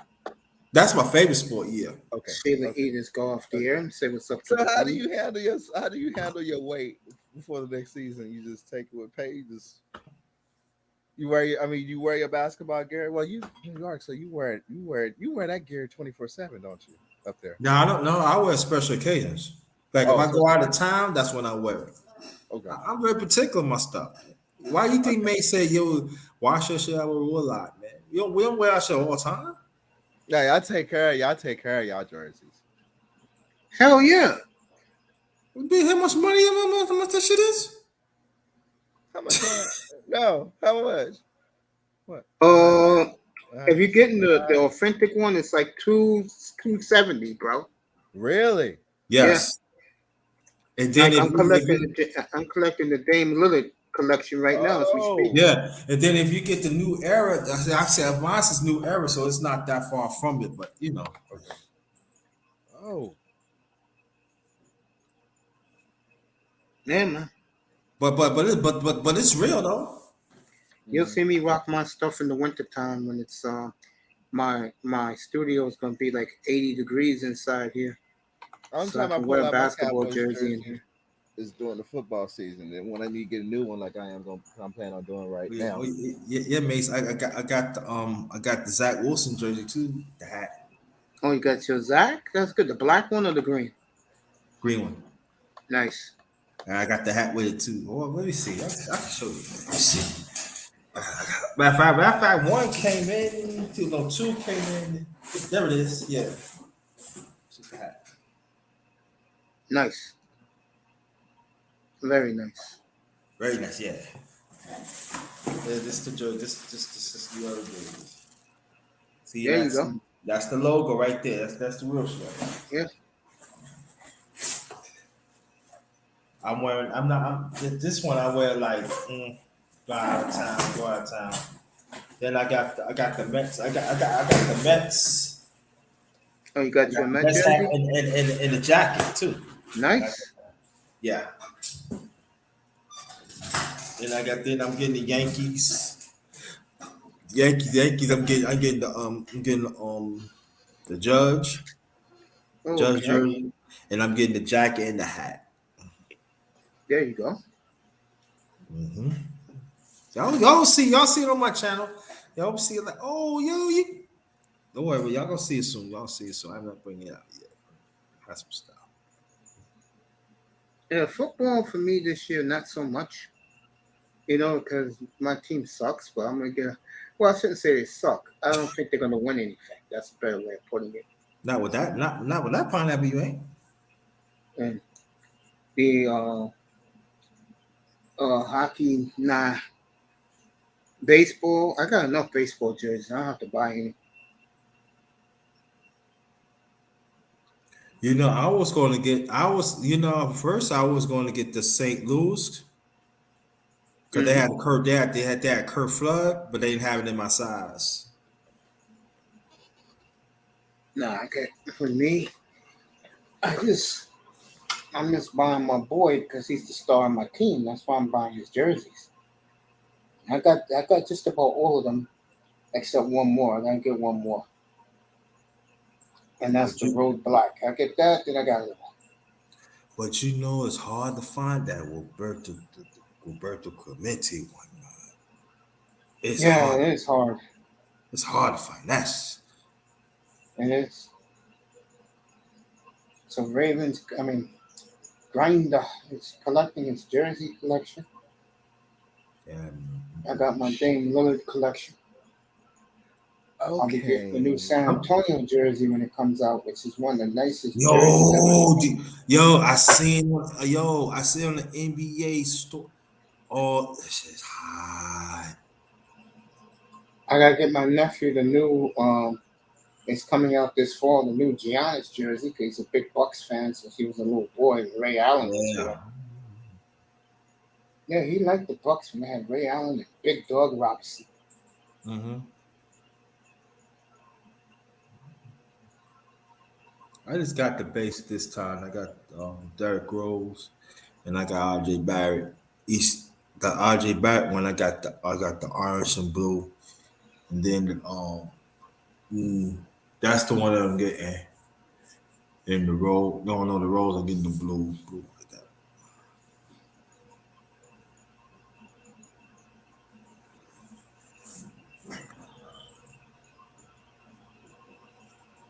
Like the Padres living up to their billing, up 9-1 after 8. So Like the that. Padres are rolling. Who they played? Colorado got the Dodgers on Friday night. Oh God, Colorado. Me and Raven celebrating Godzilla's new movie will be out in Japan September the 16th. So the director shot the movie in this short of a time frame between from March to June. They were looking for extras to help shoot a scene where it's basically a scene that staged in Japan between 1945 and 1947 at the end of the war. So the era setting is close to the first Godzilla released in 1954.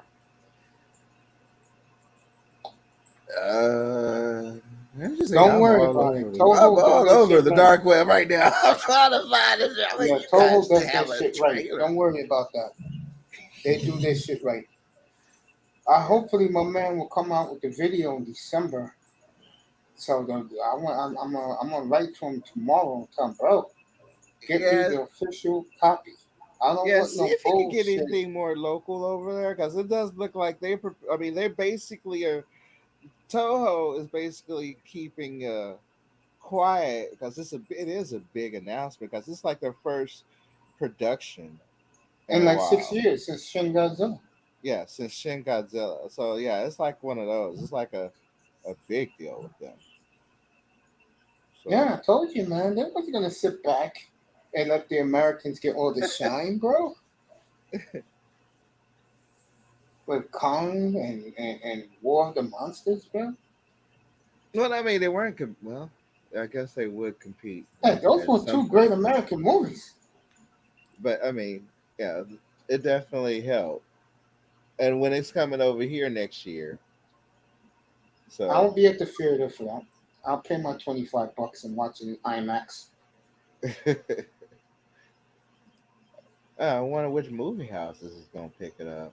It should be huge thanks to Legendary. I'm trying to think because I go to the one on 86 here in the city. I go to the one in Lincoln Square, and I don't think they're AMC.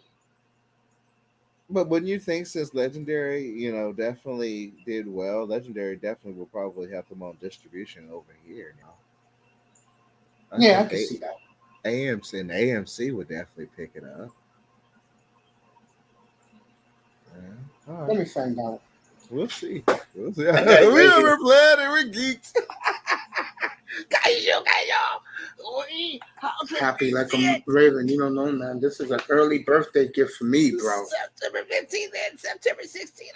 God damn. The 16th is on, let me see. The 12th is on a Monday. That's Friday, bro, which in Japan will be Thursday night, bro. Is that like a regular release night for them? Thursday night? Yeah. For them, it's Thursday. For us, it's Friday. You get it? Like, it will be Wednesday for us. I mean, it will be that Thursday is an for actual, us. like, they're 14 hours ahead, bro. Like, right now in Japan, it's 2:15, 2:16 in the afternoon, Thursday afternoon over there. Might wait till Cool to get on. Hey, Cool, have you heard anything? What's going on, Toho? Can you send him an email since you're closer? Is there anything you can find out in that mall? Ask somebody in that mall to know about it. So Grindr got a stack of jerseys coming in, and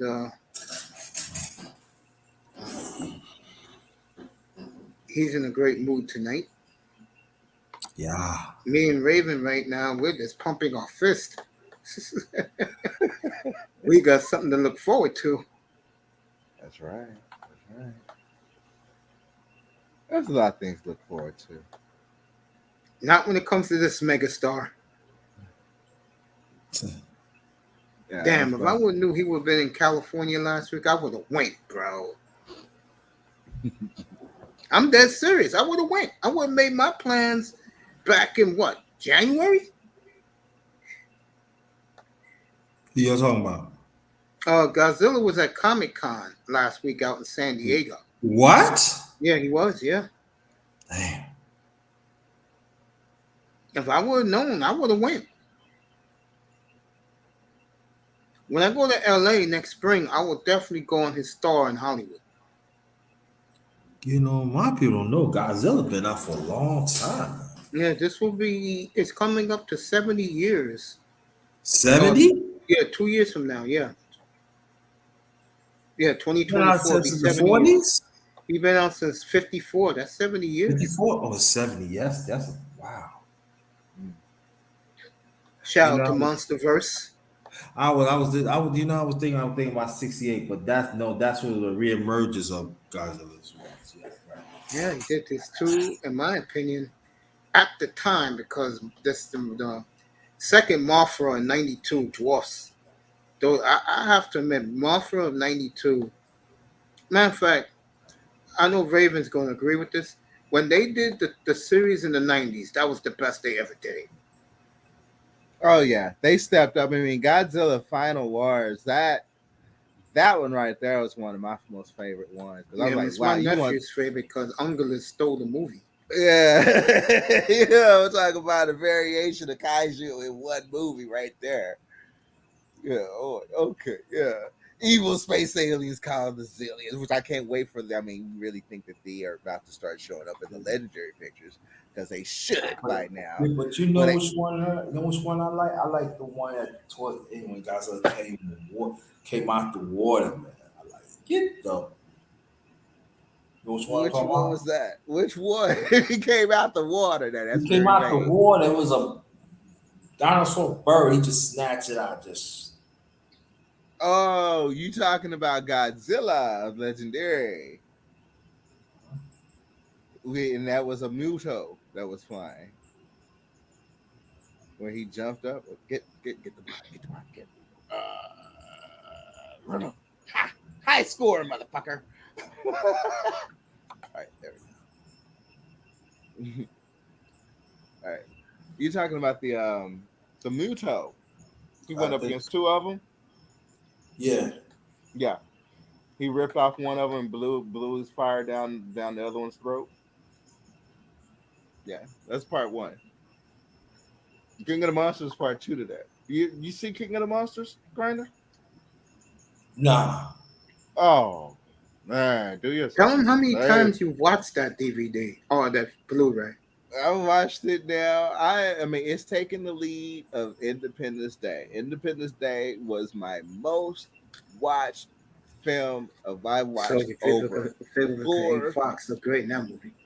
Oh, I mean, I watched it because of the destruction and Will Smith blowing up the thing and just the thought of aliens. That was a good movie, believe me. I think that's how it's gonna go down. I mean, that was my disaster film. No, seriously, I enjoyed that movie. I mean, that's exactly how I picture it to go down. I went to the theater to see that one.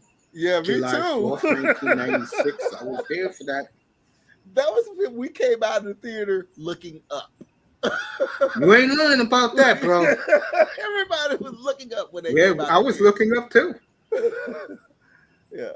But after what happened a couple of weeks ago, me and Raven, we've been proving right here. Tell Grinder and the audience what they told you in Mexico. Oh, that they've already. I mean, they're used to seeing UFOs regularly. There you go. But I mean, I watched Independence Day 4,000 times. King of the Monsters, Christ, I watched it 5,000 times. It is my all-time high favorite because I'll sit back and sometimes if I'm just bored or I'm doing a lot of tasks here, I'll just throw it in because I even like the fucking soundtrack. I like the music, and I just like the movie. Watched it 5,000 times. I will definitely get the Japanese version of that movie coming out. I'm talking about the new movie that's coming out. And I mean, on Blu-ray, so fired up for this movie now. On Blu-ray, if you got a home theater system, man, that movie sounds wonderful. You ain't lying, bro. That shit sounds so hell good. On surround. Yeah, I'll let my nephew know tomorrow. He's gonna be. Both of them are gonna be pumped up.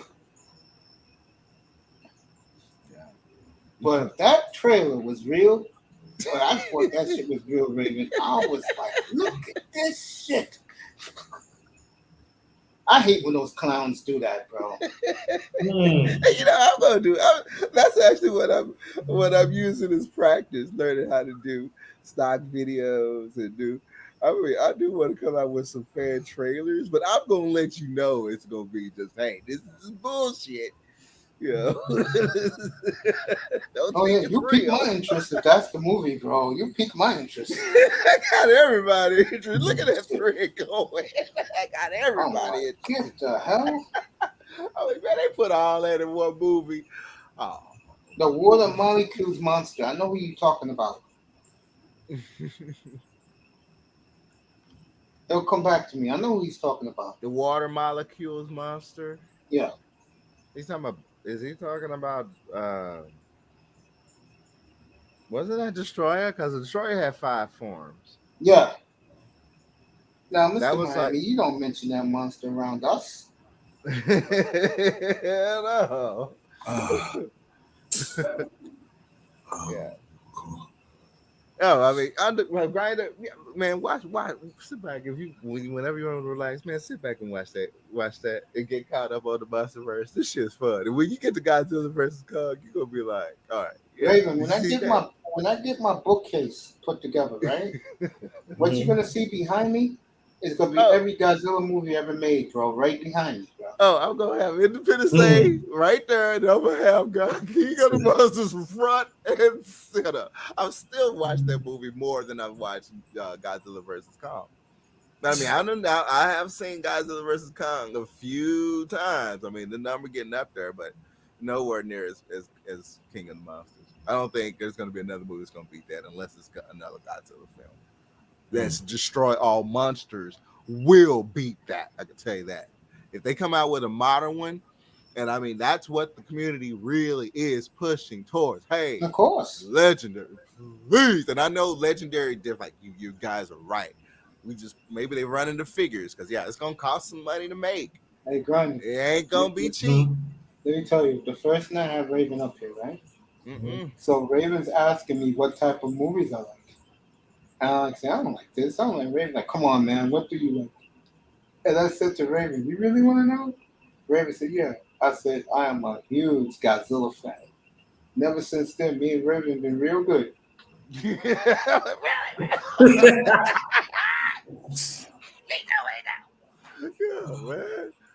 You know, I get laughed at a lot.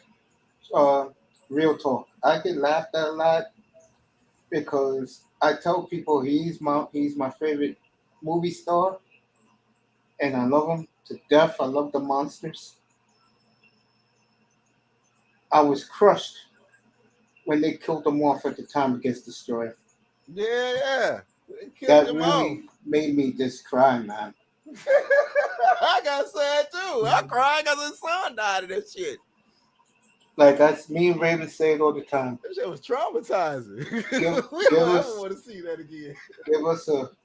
Give Godzilla a rematch in a steel cage. Pick any city in the planet. There's Godzilla and Destroyer. We'll see this time around. Yeah, if they do eventually pull him into the movie, I mean, if just one animation, Godzilla would recognize him and go ape shit, everybody like, yeah, he'll remember. Mm-hmm. They done met before. Yep. That shit was traumatizing. I want to see that shit. I mean, yeah, you know what? Disney made that movie. You know, see, Disney. I'm glad my mama kept me away from that shit. When they killed out Bambi, that shit would have fucked me up, right? So I don't like seeing, you know, innocent fucking animated characters get killed off for no motherfucking reason, right? So Godzilla son was he was up there trying to struggle his little ass up to the battlefield. No, he wasn't gonna be able to do anything. He got a little fire breath, but I mean he tried to act, he tried to back his parent up, right? That motherfucking Destroyer knocked that building over and killed him. I was so motherfucking bad about life. I'm like, oh Lord, fuck you, Destroyer. Fuck you, nigga. I'm gonna kill you. And how they just killed off Godzilla after that. I'm like, oh, what y'all doing, Toho? Oh, Bro, I'm telling you, Raven, it'll be worth your weekend, bro. Next July, I will be there at the convention, bro. You should go, man. You'll love it. I mean, playing a dagger straight to my heart. Oh, why y'all You will really love it, man. It's good shit, bro. Everything's at the hotel. Stay at the hotel, chill. Got all these Godzilla fans. The monsters When is come it? through. When is it? Let me see. This year was on July. What was the weekend? It was on the 15th through the 17th. So I'm pretty sure next year will be the 14th through the 16th. How hot did Chicago get? It gets hot, but like I said, everything's there, bro. Oh yeah, it does get hot. Everything's at the hotel. And it's Yeah. like 10 minutes from the airport. Oh, awesome. Well, In catch you Arlington next year. Heights. It's at the Crown Plaza, bro. I am planning going to one of these events next year because I'm like, one, I'll be looking for content. Two, I'll be like, yeah, it's this time really just happen. And the Godzilla shit is, if you like me and you, we're deep. So, we can relate to the people there. You get what I'm saying? And Well, Raven, we you're also still- have a Raven, media you're center still the here. show, bro. I mean, we actually have a media center here. I mean, we do have Hollywood right here in Dallas too. They do special effects, animation. I know we have we actually have one of Disney's top animation studios right here. So it's like, I mean, it's here, but I hope one day we can really get those big studios. I mean, this is basically like Paramount. This is Paramount territory, former Paramount territory. So, yeah. It should be fun, bro. We'll see. I mean, watching it is tremendous. That trailer got us too high. Oh, yes, it has. And I feel bad for our boy up here because he just went out there and bought himself a group of jerseys representing. And I'm happy for him. But boy, when I found out that they're making a movie, another one, and Raven looked that shit. There's been non-stop excitement for the last, Raven, about an hour and a half? Hour and a half, ever since we found out about that. Yeah, September 16th, 2022. Right around the corner. Yes, it is. I am tickled to death, bro. Well, Wow. I mean, Toho's being, it's basically clearing their space right now. So, I guess when the official premiere and the red carpet event, because that will definitely be an event. That's not going to be just a regular. Oh, Yeah, that will, Raven, you hit around the point. That will be a spectacle. Yeah, that's going to be in Tokyo. Yeah, that's not no small event. That's going to add something big. If people don't realize, there are two favorite sons in Japan. Number 2 is Ultraman. Don't ask me why. And then Godzilla. Ultraman was pretty loyal. Ultraman helped out Godzilla. I know my brothers loved Ultraman. God bless both of their souls. Because I'll never forget that one. He called up all his brothers. I was like, "Ooh, it's a whole bunch of Ultraman. Oh, y'all done fucked up." I watched some of that Ultraman series. I know when he called up the rest of them. Wow, I'm like, whoa. And my nephew is big into the what they call that again with the people in the suits. Zyga, whatever that shit is. He's big into that. Adam says top 3 NBA player right now in the league. Oh, that's easy. 3. Jokic, Curry, Doncic, and Giannis. There you go. Jokic, and Giannis. Y'all don't put Curry up there. Why?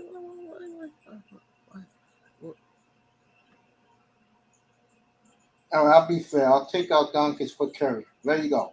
No. I can't do it then, man. Jokic, Doncic, and Giannis are the 3 best players in the NBA right now. There goes your answer. James Harden? Nah. Harden may be top 20, but not top 10, bro. Slowing up a little bit. Now, I would have put him in the top 10, but yeah, he has. Yes. Thank you, but I got more for you, Adam, since you're here. My top 10 is Jokic, Giannis. You can put them in any order. Doncic, Ja Morant, Embiid, LeBron still, KD, Curry, see who else.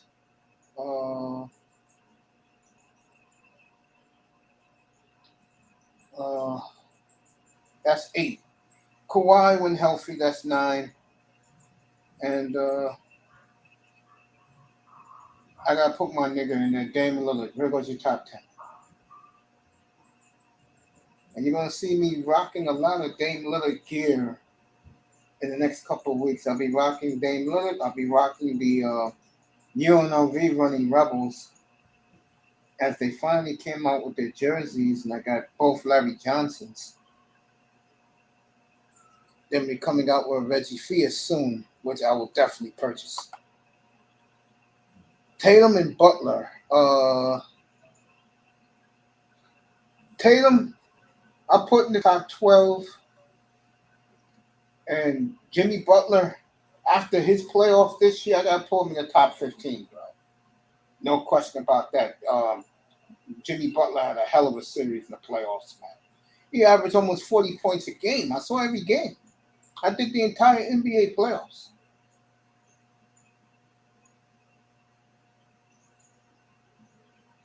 So, I feel you on that one, brother. No doubt.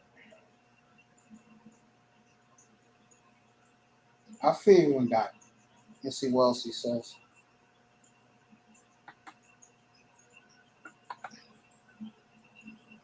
Yeah. And I do that, Adam, only because Game 5 last year in Denver, Dame had a late third quarter to the end of the game circus that you never seen before. And that put him not only in the Hall of Fame, but put him top 75 player of all time with the great 75, which he deserves. Man, people are railing in on the cancellation of Batgirl. Batgirl got canceled? Hell yeah, they canceled that woke. It was that bad, huh? Not Batwoman. We're talking about a $70 million movie that they were just about finished with. It screened and it was so terrible that they canceled it. They tanked that shit. And who was supposed to be Batgirl? I don't know. Look at whoever they had casted as the Batgirl, but it was so bad and it was so woke. And I mean, folks, you want to talk about Southern getting flamed tonight? It's getting flamed to hell and back, boy. Wow, that's tough, man. It's tough. I mean, those people was working on that film for quite some time. I mean, $70 million, and the studio's like, no, thank you. See, this is tough, Adam, because all three of them are champions, and all three of them made the greatest ever. All right, start Duncan, no doubt. Bench Olajuwon, and I have to cut Giannis, bro, and that breaks my heart. So there you go, Duncan, Hakeem, and I'll cut Giannis. I've been seeing that question all over the place on YouTube lately. Start, bench, cut. Yeah, I have to cut Giannis.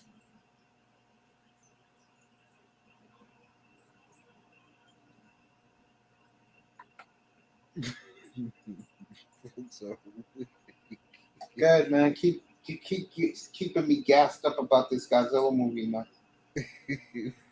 Saying, damn. I have to order me a Godzilla. Statue and put him next to me every night. I call the Warner Brothers gangster than a motherfucker. I'm doing that. It's like, damn, it was so bad. You canceled a complete film at $70 million. That's gangster. That's crazy. Yeah, that is like gangster. before he even hit the streets. Damn. It was like, damn, they canceled a finished movie that hasn't even hit the street yet. Now that shit is gangster. We were rolling on this one, boy. Yeah. September 16th in Tokyo, Japan. He's back, folks. Nothing against the Americans. They did a great job their last two movies, but So it's Leslie Grace. okay, I never heard of that young lady. I am so pumped up. So, Now me and Raven got something to talk about every night.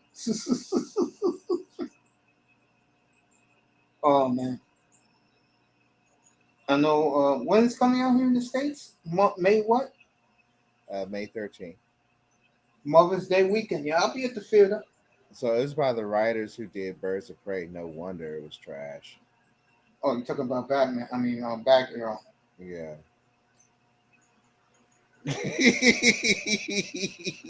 Me, Raven, and underrated, the underrated Grinder.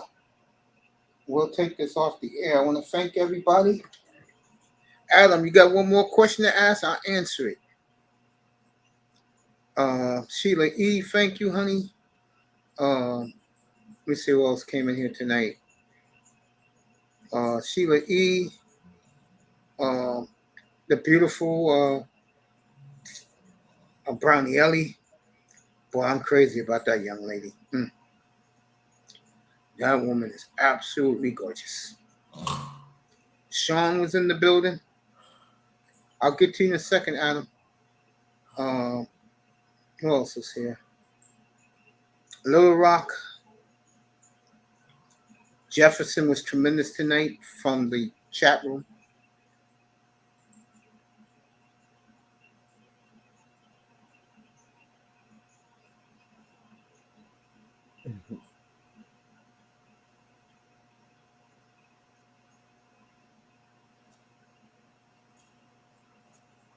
Manzano AB Media, and of course the beautiful Brownie Ellie.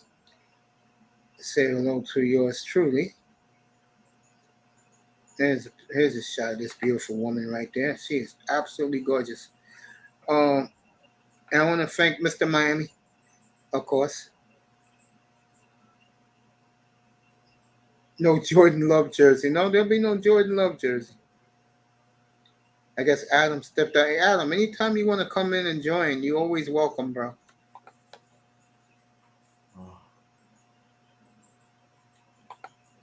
Okay, so what you do with the Dead Kaiju that released on February 4th? Oh, I don't know.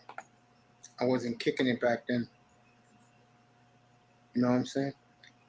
All right, everybody. I love you all. Me and Raven, we'll keep talking about Godzilla for a couple more minutes. And the Grinder. Everybody else, I'll see you here on Friday night. And we could pick up the Godzilla talk from there. People in the clouds, I appreciate you too. A special shout out to the Queen, China White, who's really been going in lately. That beautiful hottie in South Florida has been grinding her ass off. And go check her out. Everybody else, I love you. And we'll see you Friday night. Hey. That's right, Mr. Miami. No Jordan Love jersey, bro. No sex, no drugs, no women. Good night from the Oasis, everybody. Sleep well. Peace. Peace.